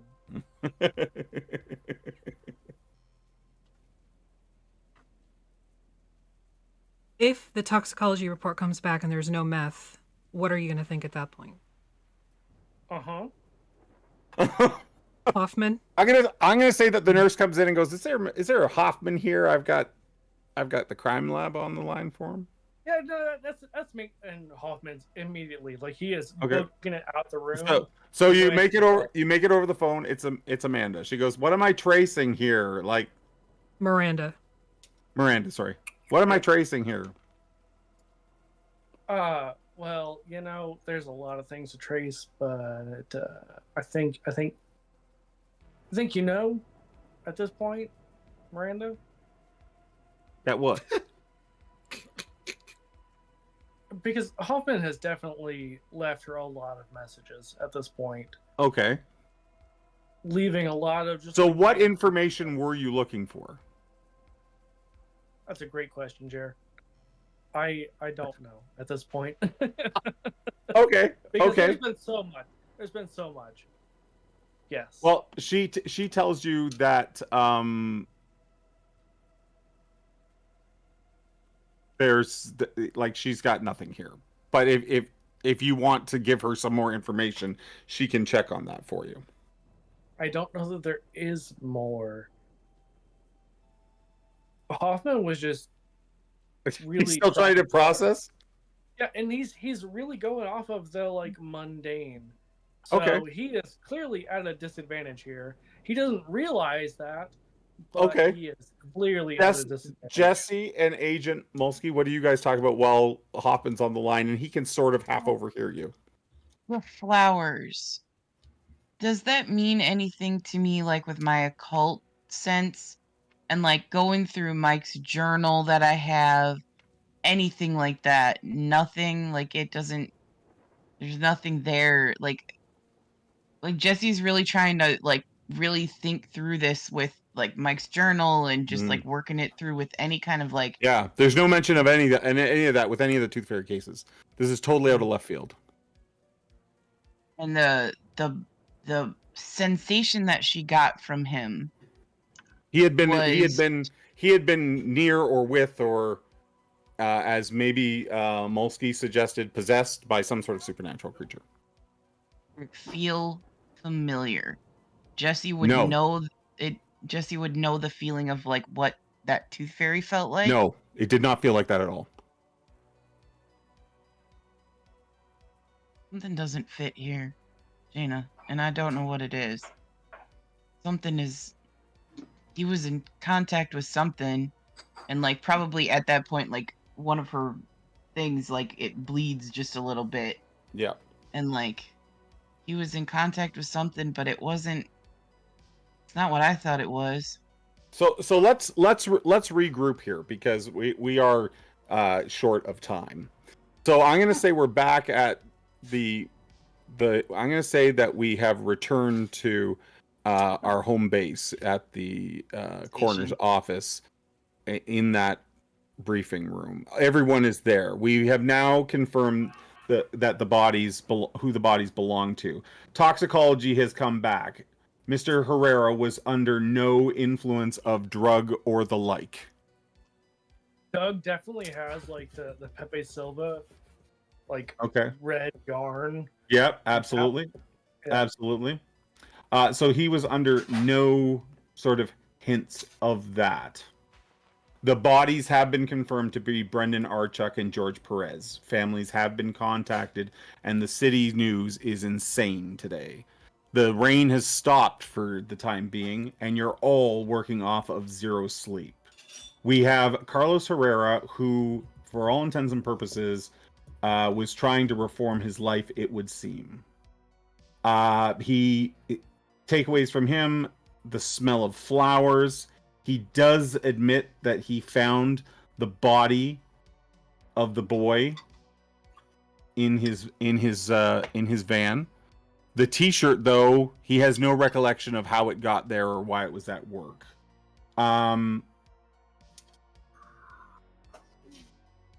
Did he have anything to say about the bodies in his freezer?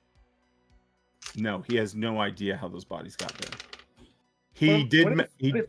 As far as the scent of flowers, he can remember those flowers being at home, and he also remembers those flowers from his therapist's office. Would Doug be of any help because he is a local? You are aware of John Freeman. He is a therapist. He actually works with the crime lab on occasion, counseling families. He works from his home, not a he's not like a big business type therapist. Totally It was not Dexter. us, I say as a work from home employee myself.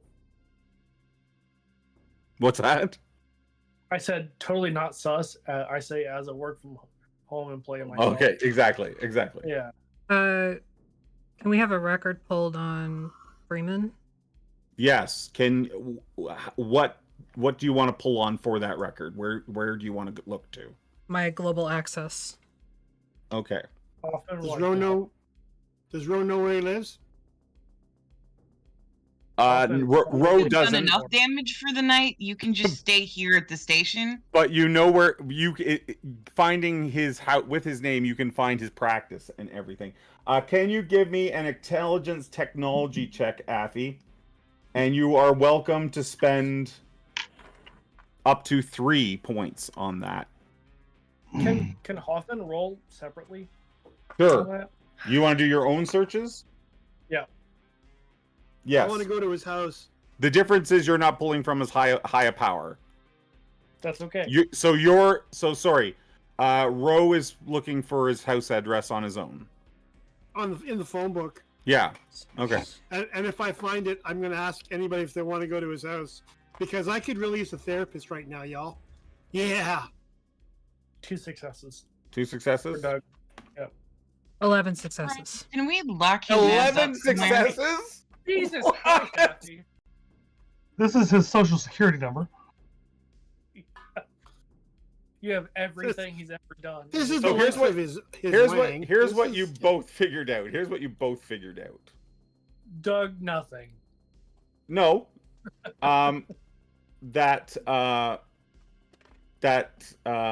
John Freeman, Dr. John Freeman, therapist, has been practicing in El Paso for close to 15 years. Doug is super confident. He's like, all right, guys. Affy. Wait. Slams down papers. Would you be You're- quiet Take for you back 5 to seconds? 74. Has nothing important. Has nothing Abby. important at all. The government gets back. Your government contacts do a search as fast as they can for you, and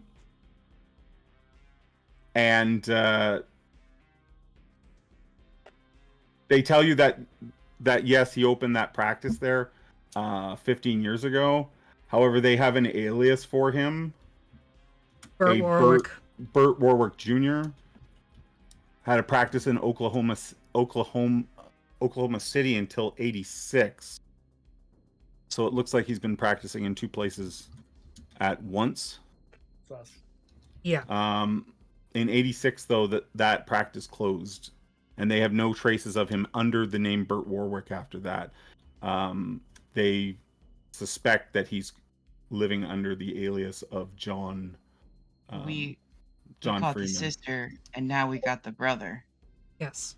We gotta go. Well- We gotta go now. Yeah! You You are are staying here.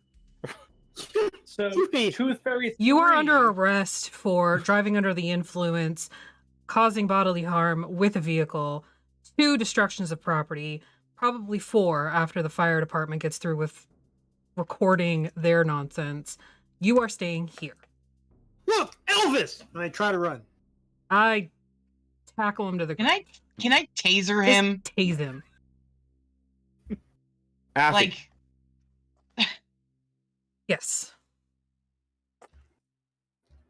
With 11 successes, your branch of the FBI also tells you that he has ties to the group that you brought down in, I believe it was Chicago area or Milwaukee. He has ties to that group as well. It looks like that group paid for his university education.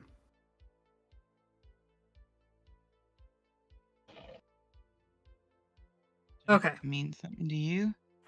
Yes, it does. I actually had all this information on this guy before we started, but didn't have his name. Just saying.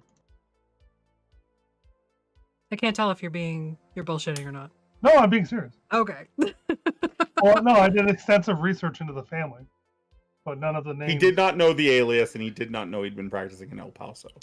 Gotcha. I don't think. This all lines up. Okay. Well,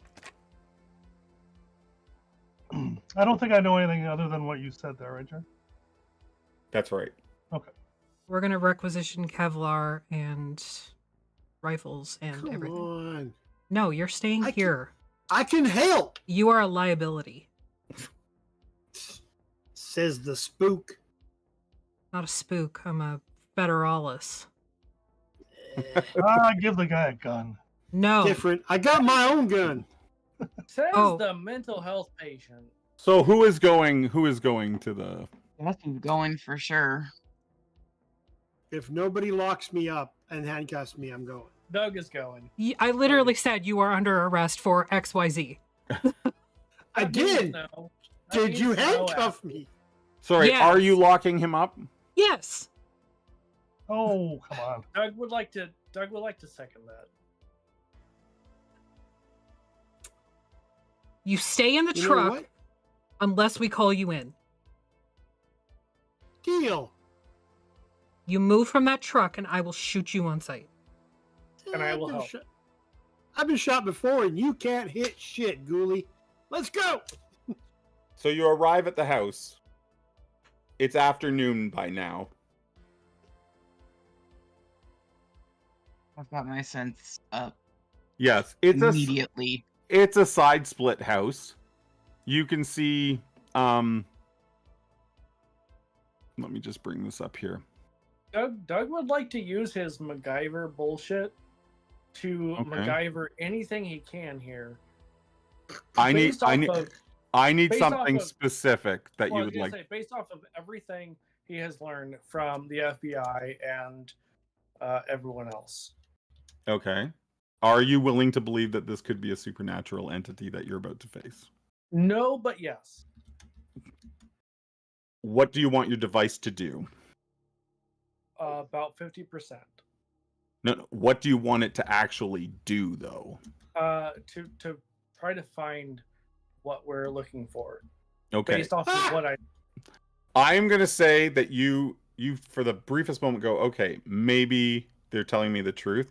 And I'm not going to ask for your roll because I know you've been trying to use the skill. I'm going to say that you rig up a reasonably accurate EMF,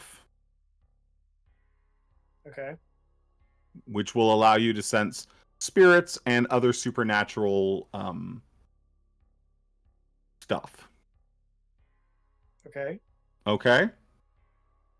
When you guys reach the house, you're looking at a building that has a side split.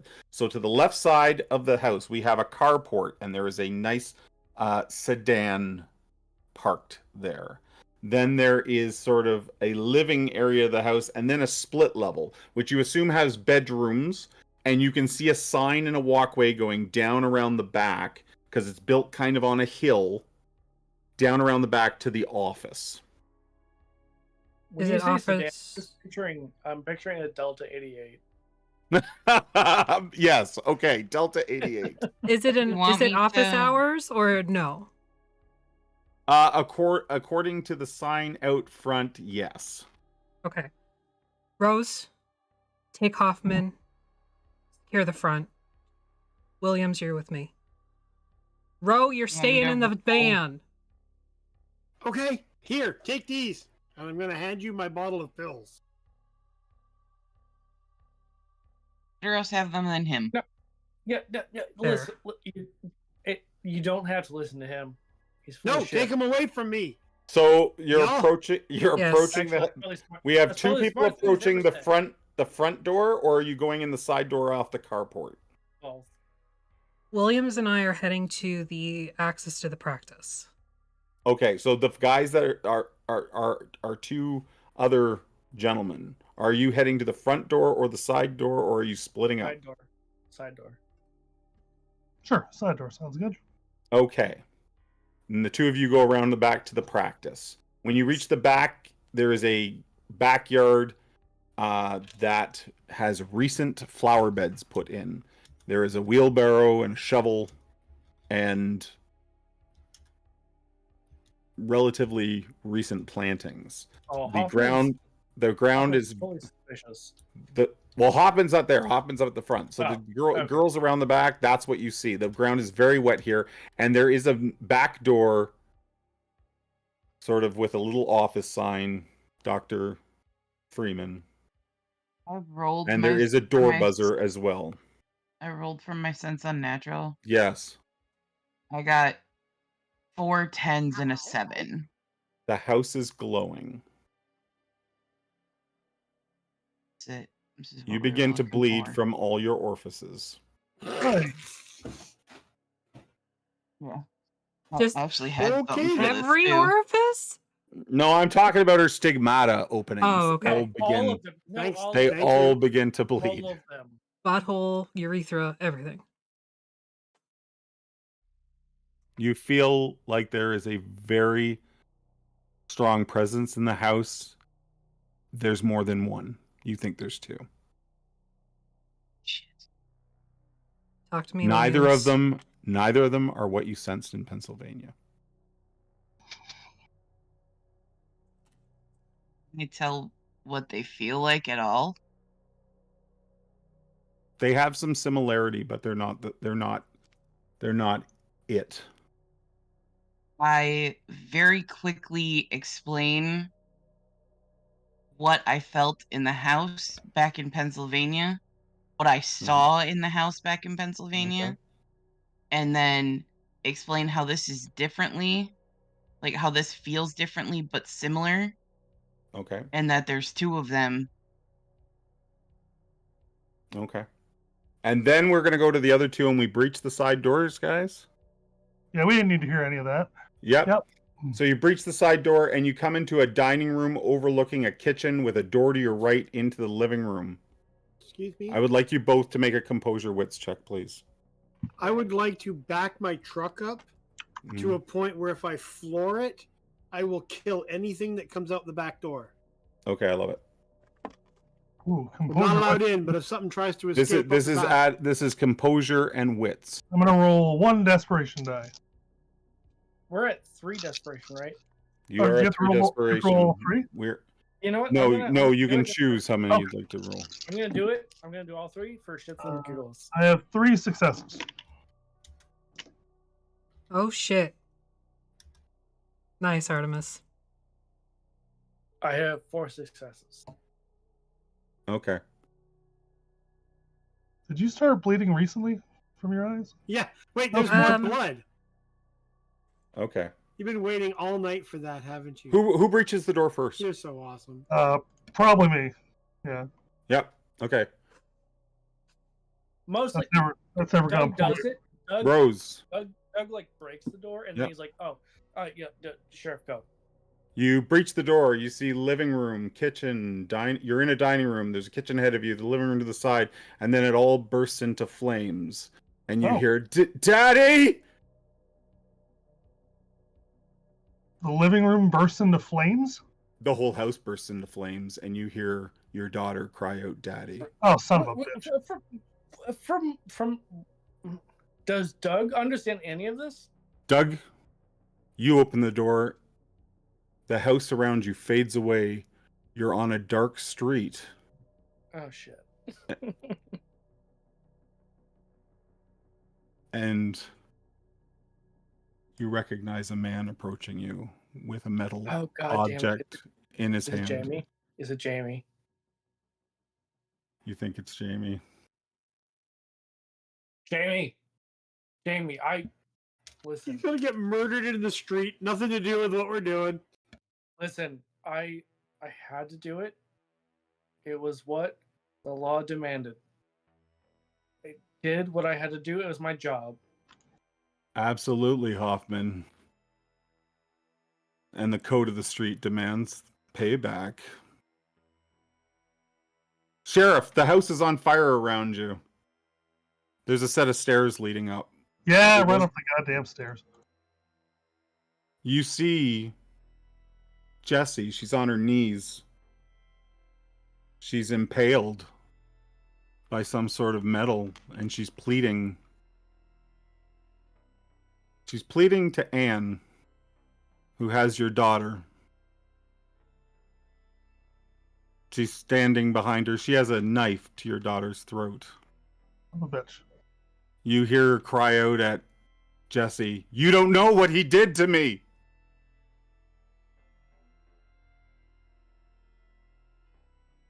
Is there any way I can, like, I would know whether this, do I know this is real? Do I think this is real? Do I know it's not real? It feels Like- pretty fucking real. Okay, I pull out my gun and I shoot it. I shoot it, Anne. So as you pull out your gun, like, your dreams flood back at you. What if you missed this shot, Rose? What if you missed this shot?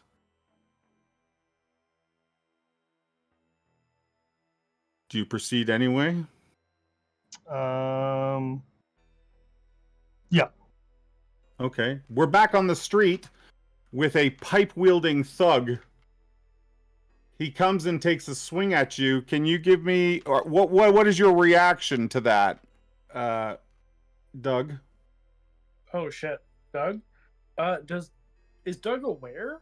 Because he's pretty preoccupied by the spectral Jamie. No, this is Jamie. This is Jamie taking a swing at Okay. you with a pipe. Uh, You don't know. You don't even remember entering a house. You are on a street that you probably, you told yourself to go home earlier, but now he's got you. Yeah. So you can fight back. You can duck, dodge, and dive. What would you like? What would you like to do? me to roll here? Well, if you would like to fight back, you're going to roll brawl strength. And if you would What like if to I- duck, dodge, and dive, you can roll athletics dexterity. What if I roll intelligence craft to try to MacGyver some shit? On the fly, no. Because I am pretty MacGyver-y though. What I do you have tell me? that What roll. you tell me? What you're MacGyvering then? You do have your EMF reader. I do. I have my EMF. I have some chewing gum. I have several paper clips and a tongue compressor. Okay. And I would like I would like to come up with something at this point. Doug has no idea what he wants to do other than to save his life. Okay. It is desperation at its So as the pipe comes towards you, you reach for your bag of tricks and try to put something together? Yeah. Something to distract? Yeah, absolutely. Okay. Distract or intimidate. All right. Go ahead and roll me. I guess craft manipulation. Okay. Where is manipulation? So as a street fighter, There this thug gets 6 dice. We have 1 danger dice in the pool though, so I'm gonna up him to 7 Well, dice. I'm gonna add. I'm gonna add. We have 3. Yeah. Desperation. Yeah, you're welcome to add All those. 3 of them. Yep. I'm Okay. gonna add all 3 of them. So Because go ahead and give me that roll first. I've got 6 already. And 3.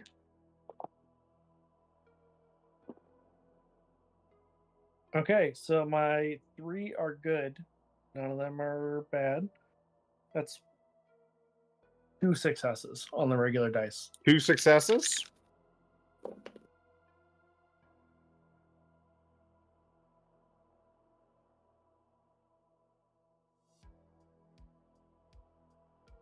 Okay. So I don't know. You grab into your bag quick. You fumble with stuff, and Can I spend some willpower? Because I have not done that yet. yes, you can Okay. to reroll 3 dice, but they can't be any of the others. That's okay, because I had 2 1s and a 2. Okay. That's 2 8s and a 9. Fuck yeah. That makes it now what? Several. Like You had 4, 2, so 2 Yeah, 8s and a so- 9, 4. 5. 4 or Okay. 5, yeah. Okay, so that's good because I have a crit here. So my total successes were 7. So you're going to reduce that by 3. So I don't know, maybe the tongue depressor flicks off your finger or something and catapults and sort of catches him in the eye just as he takes a swing with that pipe, but the pipe still lands for a total of 5 damage. It is bludgeoning, so I'm going to half that to 3. So you're going to take 3 slashes of health damage. Is that aggravated or No, it is not. Okay, cool. So three damage in total. Let's go back outside to the girls. What are we doing at the back door? Stay close to me. When we get in there. That's the plan. With my history with covens and whatnot, would I have been able to prepare something? We kind of like rushed right from the thing, so I didn't have a chance to say anything. But would I have been able to prepare some sort of gree or charms to help fight off like these manipulations, mental manipulations? You can give me an occult intelligence for that. When we go inside, I'm gonna use my ward. Okay. Protect us. Go ahead and give me that check right now, Jesse.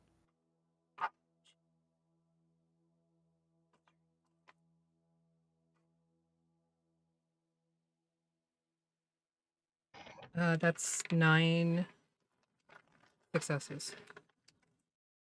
Okay. Without anything to without any sort of relic perks or edges, I will give you a 1 dice advantage. You have some sort of hex bag or something that you've managed to put together to ward off sort of bad juju. So I'll give you an opportunity to roll an extra dice. Jesse, you can add an extra dice to your ward. Wow. Shit.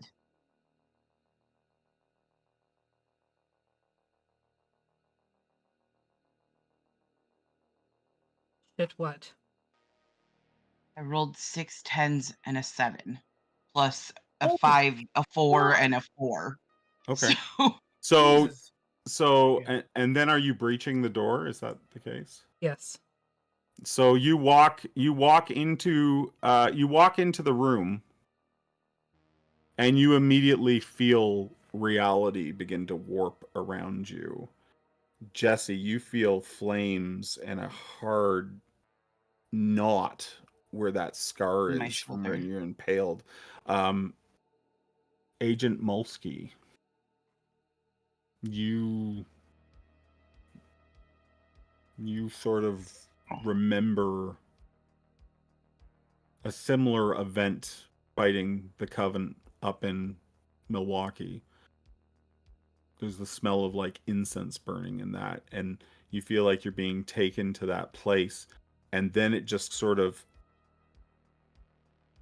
there's nothing visible, but you can like feel the energy flexing around the two of you as Jesse's ward pushes back against it. You're holding on to that rosary with all you have, and you know, blood pouring from like your eyes and your hands, and those marks across your forehead tear open. And then it stops. Witches. And the two of you can smell rot and decay. It's not strong, it's subtle, but you've been around enough dead bodies now to know. You are in an office. You can see that there's a place to sit and talk. There are bookshelves with, you know, all kinds of psychology books on them. And there is an archway to your right. You can hear voices upstairs. The two men are talking about something. You can hear Hoffman trying to negotiate with something, and you know, you can hear the sheriff. You think he ran up to the bedrooms, like you heard him go upstairs. I probably recognize what's happening You're given gonna the say- situation. You're not sure. Let's have let's go back to the streets. What is Hoffman going to do? Negotiate with God if he has to. Okay. Is he like? So your nemesis is there. It is He's pure just science. It is he's pure just hit you with the bat. Sorry, you're taking a scientific approach to this, or? Absolutely. He's going to take the most intelligent approach he possibly can. Do you have an idea of what that would be? Maybe intelligence and technology or science. Well, what are you trying to plead with him? Yeah, but technologically. With like every ounce of science he has in his body. Science!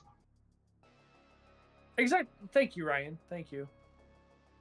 He's gonna weird science it. So No, you're trying to pitch. no, You're trying to pitch at him that he's not real, or you're trying to pitch at him that he's biologically unstable. No, he's not real. He's not real. He does not exist. Okay, I'll let you make a resolve science check for that. Okay.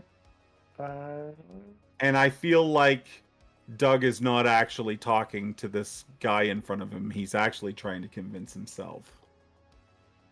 Yeah, that works. I'm pretty okay at resolve. So go ahead and give me those rolls. Sheriff. There's one success. One success? Okay. Yep. Sheriff? Out of 5. What are you doing, my man? I believe I was firing at a. You're gonna shoot? Yep. Okay, roll your composure firearms for me. Composure firearms. Alright.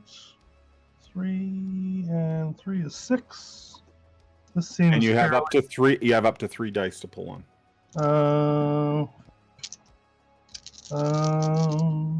I'm gonna roll. Well, I should probably do. I'll roll 2. So I'm gonna roll these 6 first. Okay. 1, 2, 3, 4 successes, and then the 2 desperation dice. Yeah. No successes. So 4 successes.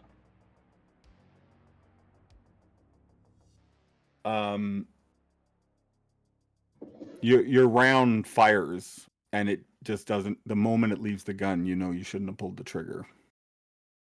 God damn it, Ryan. What? The round does not hit Anne, and you watch as your daughter. Does it hit Mary? It goes limp. She goes limp in her arms, Anne's arms. She no longer She no longer can cry out for Dad. This is the ending I originally wanted.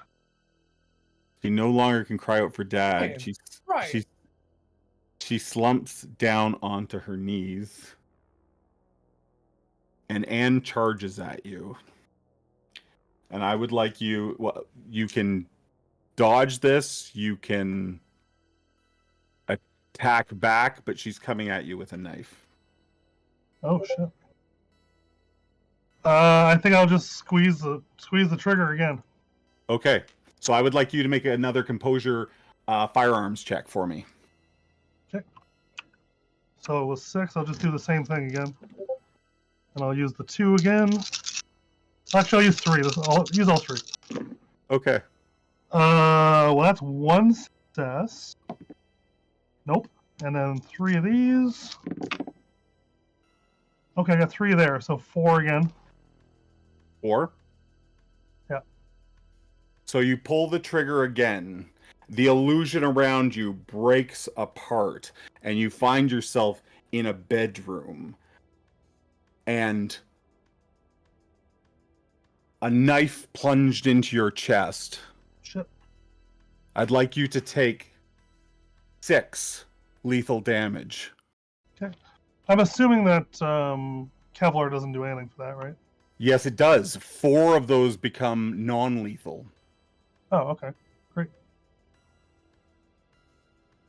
So 4, or sorry. So how you many would take slashes? 4 slashes and 2 X's. Okay. That seems like a lot.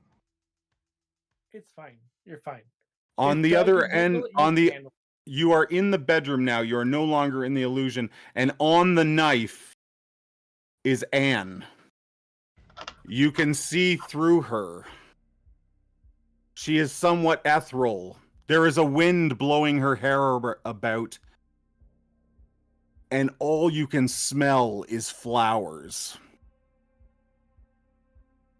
And she's like, "This time, you die, Rose." Back on the street, Rick, what did you get for successes? For what? For your science resolve check. Good. I said it, and I've already forgotten. I think you said 1. I think you said 1. That probably sounds right. That sounds right. Yeah. Okay. So you're like, "You're not real. I know you're not real." And you start to work through the science of why this can't possibly be happening to you. And then the pipe hits you upside the head again.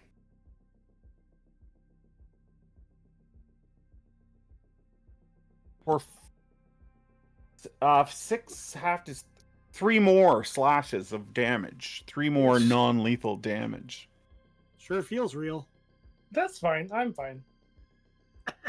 I'm fine. I'm Everything's fine. fine. Everything's good here. Ladies in the basement. You can hear poor Hoffman explaining at the top of his breath why. Yes, it's superficial. Why this is not happening. Why this is not, like, possible. And then you hear gunshots, and Rose gasps, and you hear a woman's voice. "This time, you die, Rose." And I know that voice, don't I? Yes, you totally know the voice. It's Anne. Do I hear the shots? Yes, you do. You hear shots go off from inside. Would you like to execute Project Row? I would like to execute Project Row. Yes, please. So you are doing what? You are driving at the house? I am driving at the house with the horn laid down, and I love it. I am going to try to aim for the biggest window. And what is what are we doing in the basement, guys? You can see through the archway. There's a set of stairs going up, and there's also like a door. There's another storeroom with a door, and in that storeroom so there's stairs going up into the kitchen, or there's a door into maybe another basement room. Does Jessie's thingy, like, is she able to sort of use it as a tracker to Yeah, I was determine gonna where ask, they can are? I use them both at the same time? Yes. Can Hoffman help? Can Hoffman help? You're not even in the you're not even on the same Dude. floor. Hoffman is helping. Oh in my every way he God! can. Stop it! He's helping. So every way hold he on. can. So hold on a second. Stop Jessie, trying to interject yourself into everything. Jesse, you can sense one of the entities above you, Hmm. directly above you. Okay. Another entity lies beyond that door. I motion at it, like, to Jaina, Mhm. and I mean, I would be focusing on maintaining my ward because it's going to protect us as much as as much as it can. So Alright. it's kind of up to you where we go. I kick in the Like door. I stay close. I stay close by. As you move with Jesse to the door, you feel like that force trying to exert its will on you, and Jesse's ward holds it off. What is our drive composure check? Oh, Sorry, resolve. Drive resolve. Give me a drive resolve. Sure. How about And that? you guys How hear a about horn go drive? off.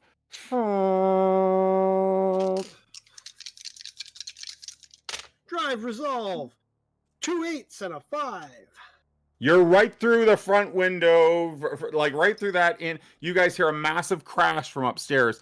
However, I would like Ro to give me a composure resolve check. We're still high though. Oh, I'm going bit, yeah. I'm going to say that makes you susceptible to illusions and hallucinations. So I would like you to reduce your dice Excellent. pool by 1. Excellent. Well, how about I use a desperation die to cancel that fucker out? Right? What? I can use a desperation. I can use a desperation. You can use up to 3 desperation dice. I'm just going to use 1 to cancel out the one I lost. Okay. And make sure it's not a... It's a 1.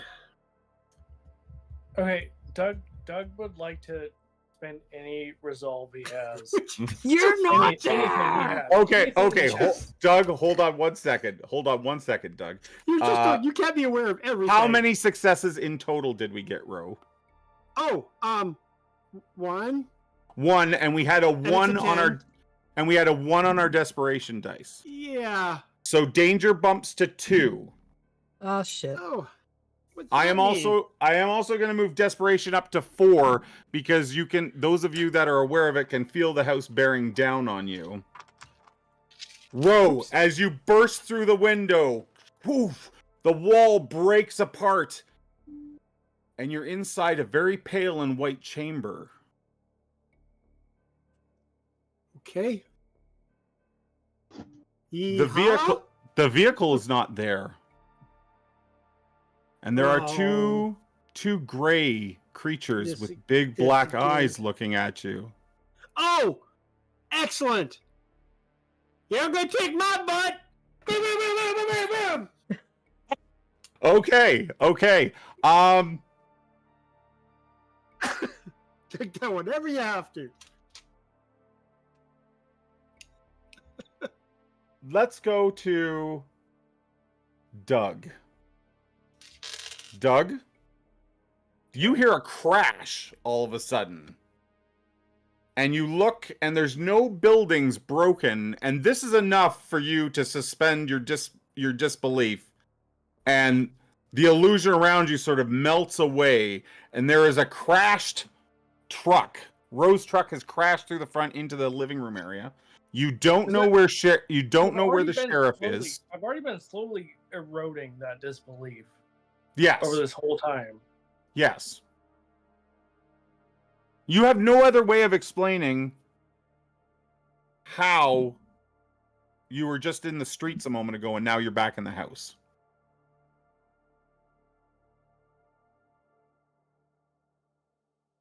Ro's car has burst through the front wall. Okay. Ro is slumped over the steering wheel. He looks unconscious. You don't know where the sheriff went. Fuck him. There is a kitchen ahead of you, or you can go into the ruined living room that the truck just came through. You are currently in a dining room. Which seems more plausible. I suppose the kitchen. Okay, the kitchen then. So when you get to the kitchen, you're looking down a set of stairs, and I would like to jump back to the girls for a second. Jesse and Mulsky, what you pushed up towards that door, and then you hear the... Oh, you're going to breach it even as the truck crashes through? It was kind of at the same moment, but Okay, that's up to then you I as the will also- storyteller. Yep, that's I don't fine. know. And Rick, I will say that you see sort of the last fleeting glances of Mulsky and Jesse disappearing through a base, like that. You can't see where they went from the... You're looking down a set of steps into the sort of... It's a split level, right? So there's like 4 steps down, and you can see them disappear under the section of house that you and the vehicle are now in. Okay. Back to Sheriff. Sheriff, what do? You have a knife in you. The knife is very real. The woman above you, for all intents and purposes, is a spirit, and it looks just like Anne. Do I still see like my daughter's body on the floor? No. But I would like you to take. Speaking of that, I would like you to take 2 points of aggravated willpower damage for that. Okay. How many? I'm trying to figure out how badly hurt I am. How many health boxes do you have available? 7. So how many don't have anything in it? Well, I had to write them down because it wouldn't work on the sheet, but 1 has nothing. Okay, if that goes to any damage of any type, you will become impaired and be at -2 on all physical checks. So you are pretty hurt. Okay, I feel like my gun is not working well against a The gun spirit, didn't seem to hurt her at all. and I'm tripping balls here because I don't believe in any of this. Yeah. So I'm gonna give the spirit the stare down. Okay, give me that. Intimidation, charisma. As you just try to force your will over her. Excuse me. And I'm going to roll back with you on that. Okay. This is a. And I can use 4 dice, you said? Yes, we are up to 4 dice on the desperation. So I have 6. And we have 2 in the danger pool. Oh, 3. Sure. 1, 2, 3. Oh, 3. Yeah, sorry. Is it 3? I thought it was 2. Okay, 3 in the danger pool. I think we're at 3. Okay, 3 in the danger pool. I have 6 successes with no bad ones. Okay. You stare her down, and she stares right back at you. Her hands on your shoulder, and you feel her fingers slip inside of you. You feel like you are giving your will everything you have, and you feel her body trying to push into yours. Sounds like Bad touch. Sounds like a Sudbury Saturday night. You can smell flowers, and that's all you can smell. Downstairs, the door breaches open. There's a few more. That at all? Sorry. No. Okay. But you managed to resist her possession. Oh, That's okay. what you managed to do. There's a few steps down into a sub-basement that is currently underneath the living room, the dining room, and the kitchen. Jesse, the smell down here is reminiscent of what you smelt beneath the Warwick House in Pennsylvania. At the edges of the room, there are 3 altars with the body of 3 boys lying on them. They are decapitated. Their bodies have also been cut at, operated on, and stitched shut again. In the center of the basement, there is a pentagram drawn on the floor in blood. There are 5 skulls, one at each point of that pentagram. In all cases, the skull's fronts have received massive blunt trauma, and there are no teeth. Atop each skull is a candle of pink and white tissue, sputtering and popping as the children's flesh burns and runs down the edges of the skull. In the center of the pentagram is a blade, curved and sharp, and there is an urn in the center of the pentagram.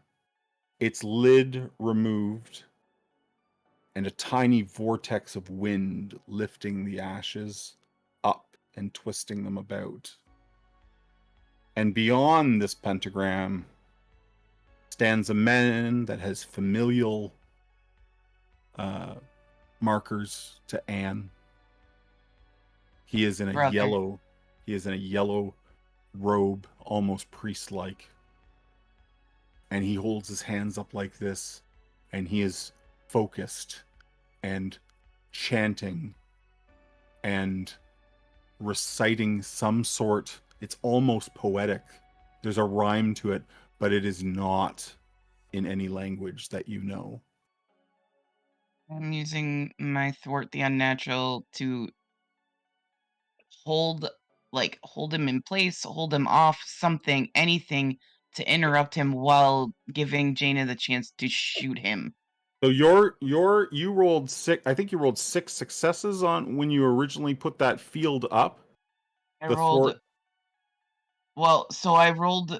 On the sense, it was ridiculous. It was like 11 successes. There were so many Yeah. 10s you couldn't count. It was. But on the thwart, I think it was like 6 or 7. Yeah. You get 2 meters, and then you get 1 meter for every success past 4. So you've got about 4 successes. You got about 4 meters. If you move that bubble over him, you'll be essentially putting a dead zone over him. Okay, then I step forward and make sure Jaina comes with me. Do you cross the pentagram, or do you go around the edge? I go around it. So you move around the edge until, Like, if I can get my bubble over the pentagram and the dude, great. I think you can if that's what you'd like to do. Yes, so that Jaina has a clear shot. And Jaina, what are you going to do? If we're moving around the edge of the pentagram, how much do I know about something like this? It looks like a resurrection type ritual. Yeah, this is some sort of a summoning binding ritual. Okay. Do I know anything like if the circle gets broken or anything like that? Yes, however, you're not familiar with this circle, and if you break it with the wrong type of instrument, you do risk harm to yourself. There will be feedback from the spell. Okay. Right. I'll just move with Jesse, and then as soon as I have a clear shot, I'm shooting him once he's in the dead zone. Okay, so we're just going to jump ahead here for a second. Jessie comes forward and steps her thwart, the supernatural, pushes that power over the circle, and the dust just sort of stops spiraling and just sort of floats its way down to the ground. In that exact moment, Rose, as Anne's trying to force herself into your body, trying to take control of your ability to move, talk, and walk, she's gone.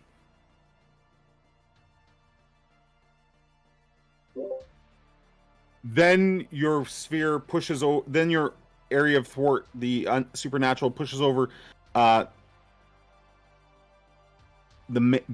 magi, the warlock, and you feel like all that pushing against your thwart, the unnatural, just stops. You don't feel that pressure anymore, and Ro, like they're just about to insert the anal instrument, and that stops as well. And you're back in your truck over the steering wheel. I would like you to take two points of superficial damage on your health track from crashing through. The stories of the aliens that you've been telling, just for the briefest moment, you were there. Yeah, that's a new one. Take the shot, been there before. Affy. What am I using? Firearms and firearms and firearms and resolve. Sorry, firearms and resolve. I keep asking for composure. From That's me wrong. helping. It should be resolve. No. But you do have up to 4 desperation dice in the pool at this time. Go big or go home. Yep. So I have 2, 5. Do I get something from my hex bag for this? The +1? No, that would only be if you were trying to resist something. Okay. 1, 2, 3,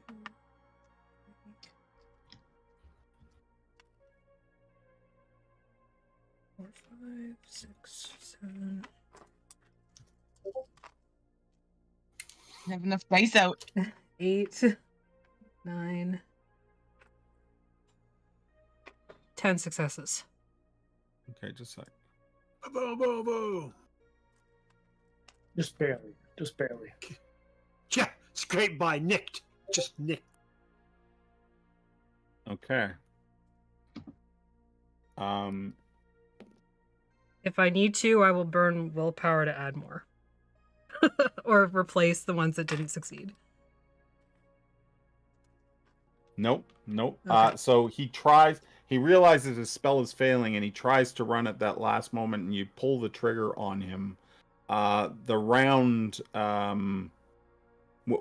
you shooting for center mass, or are you shooting for head, or Head, throat, mouth, whatever. Like I we're like we're throat. pretty I like throat. within like close combat, so Yeah, the round goes right through his throat. He immediately reaches up for it, dropping something he had in his hand.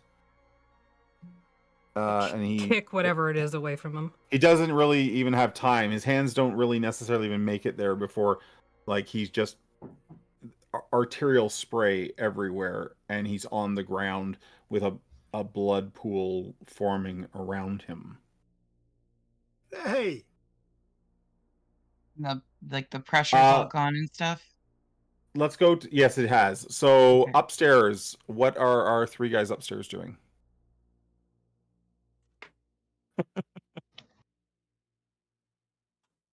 Doug's like, did we win?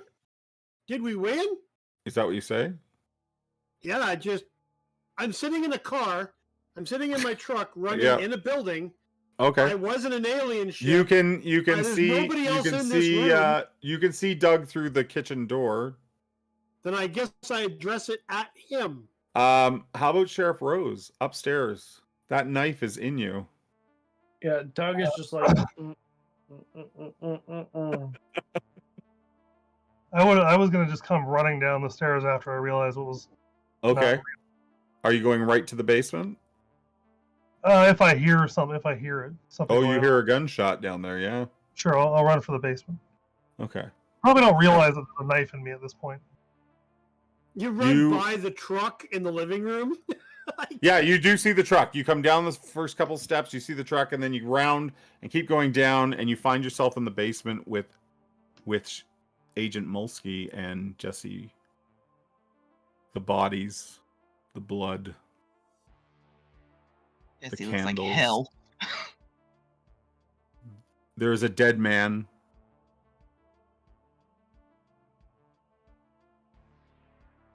Jesse, if you've got somebody who knows a little bit more about witchcraft, I think we need to break this circle before you drop that bubble you're on. I mean, So I have like really good occult academics and intelligence. So can I use some combo of that? You can give me occult intelligence, and I think you have blood magic specifically as a specialty. So you yes, can roll extra dice on that as well. And then can I assist with that? You need to tell me if you're adding any. Yep, you can assist. So you get another dice for the assist for free. Okay. And we then have how many desperation dice? 4 desperation dice. Okay, so I'm using the desperation dice for sure. I'm going to roll those first to see if I get any ones. Yep. None of them were ones. Okay, that's and good. I had 3 successes on those. And then intelligence and occult, you said? Yes. That's 7. With an extra dice for blood magic and an extra dice for the assist from...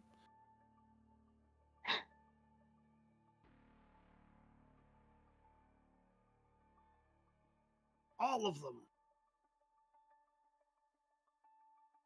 So 2 10s and then 5 successes on top of that. And then 2, like, I rolled 2 2s.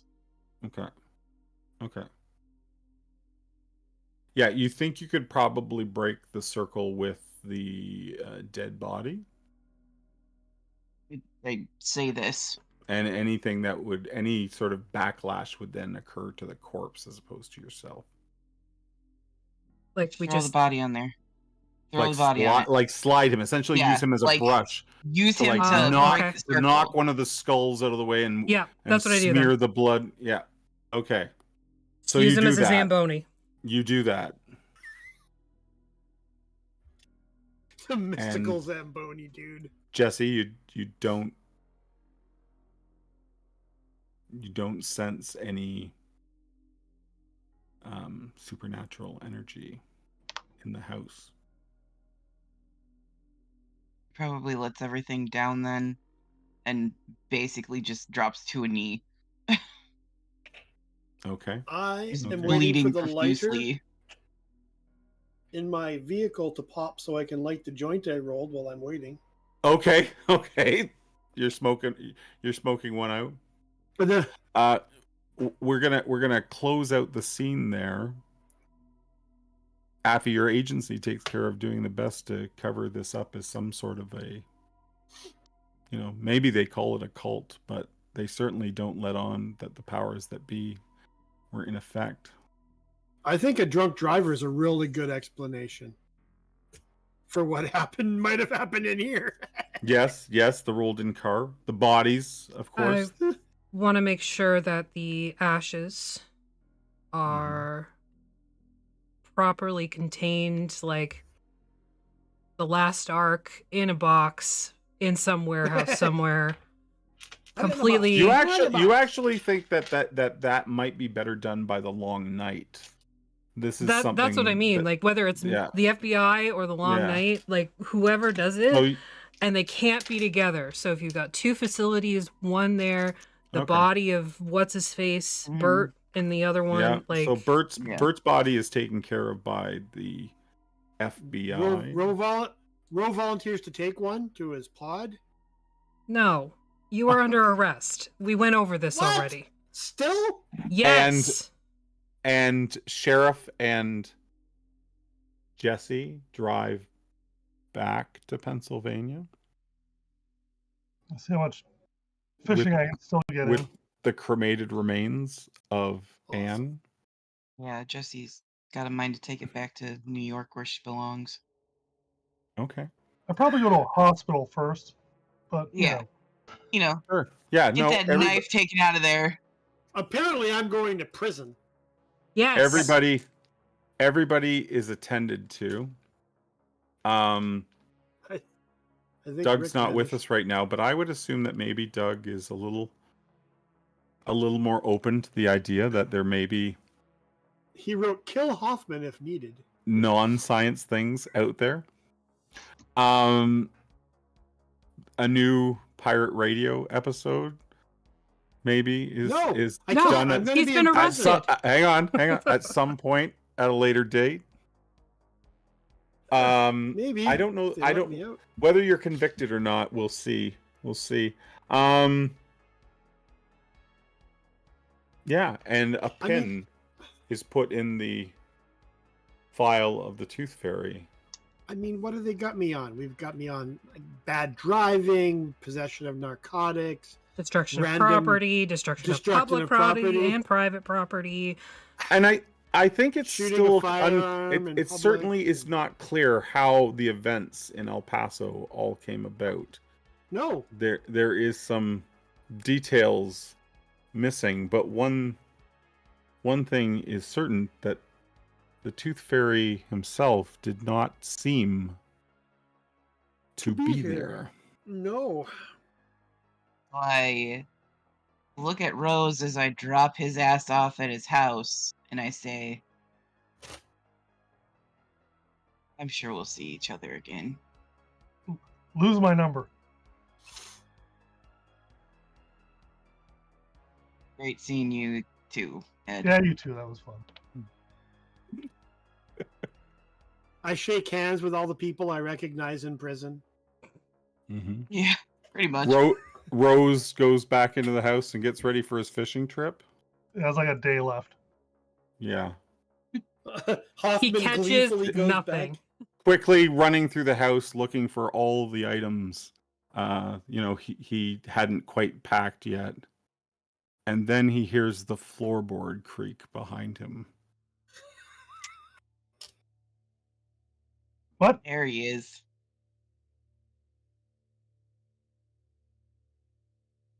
That's where we're going to leave it. Oh, shit. Son of a bitch.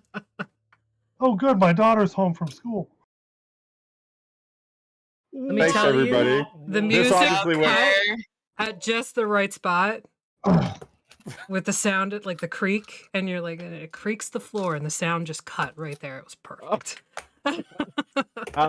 Thank you for staying up late with me, everybody. And yeah, if it felt a little disjointed towards the end, there was some skip stuff. Apparently, I over prepared. Yeah. Yeah, maybe next year we'll have a Tooth Fairy 3. What do you mean, maybe? Maybe. Maybe. He's eluded you yet again. That Um, dickhole. I was so hoping that more people would fail their checks as they entered the house. I was actually going to take. I was actually thinking that. I was thinking I would take Jesse back to like, not the impalement, but maybe like an abusive nun over her stigmata as a child. I thought that would be a cool place to go, and our dear agent was going to be waking up being sacrificed, and very close, by the way. So there was a time limit on the number of rolls that you could do in the dream before the dream just like eats you. Like you don't get to proceed. It's like a three and out rule. So yeah. Well, thank you so much, Jared. It was wonderful. Yeah, well, I had a good time. It failed to suck, if that's what you wanted. It failed to suck. Good, I'm glad. Yeah. I'm glad. Well, thank you everybody for watching. If you're still here, I know it was a long one, but thank you for being here. And thank you so much for the players for playing. If you got a couple bucks, it'd be great if you could donate it to Extra Life using the link that Artemis is going to post in a second, or the module thingy down below the video. Or if you're watching on YouTube, it'll be on the VOD in the description. We're going to do a raid over to Behold Roleplay. So stick around for that, and we will see you next time. Bye.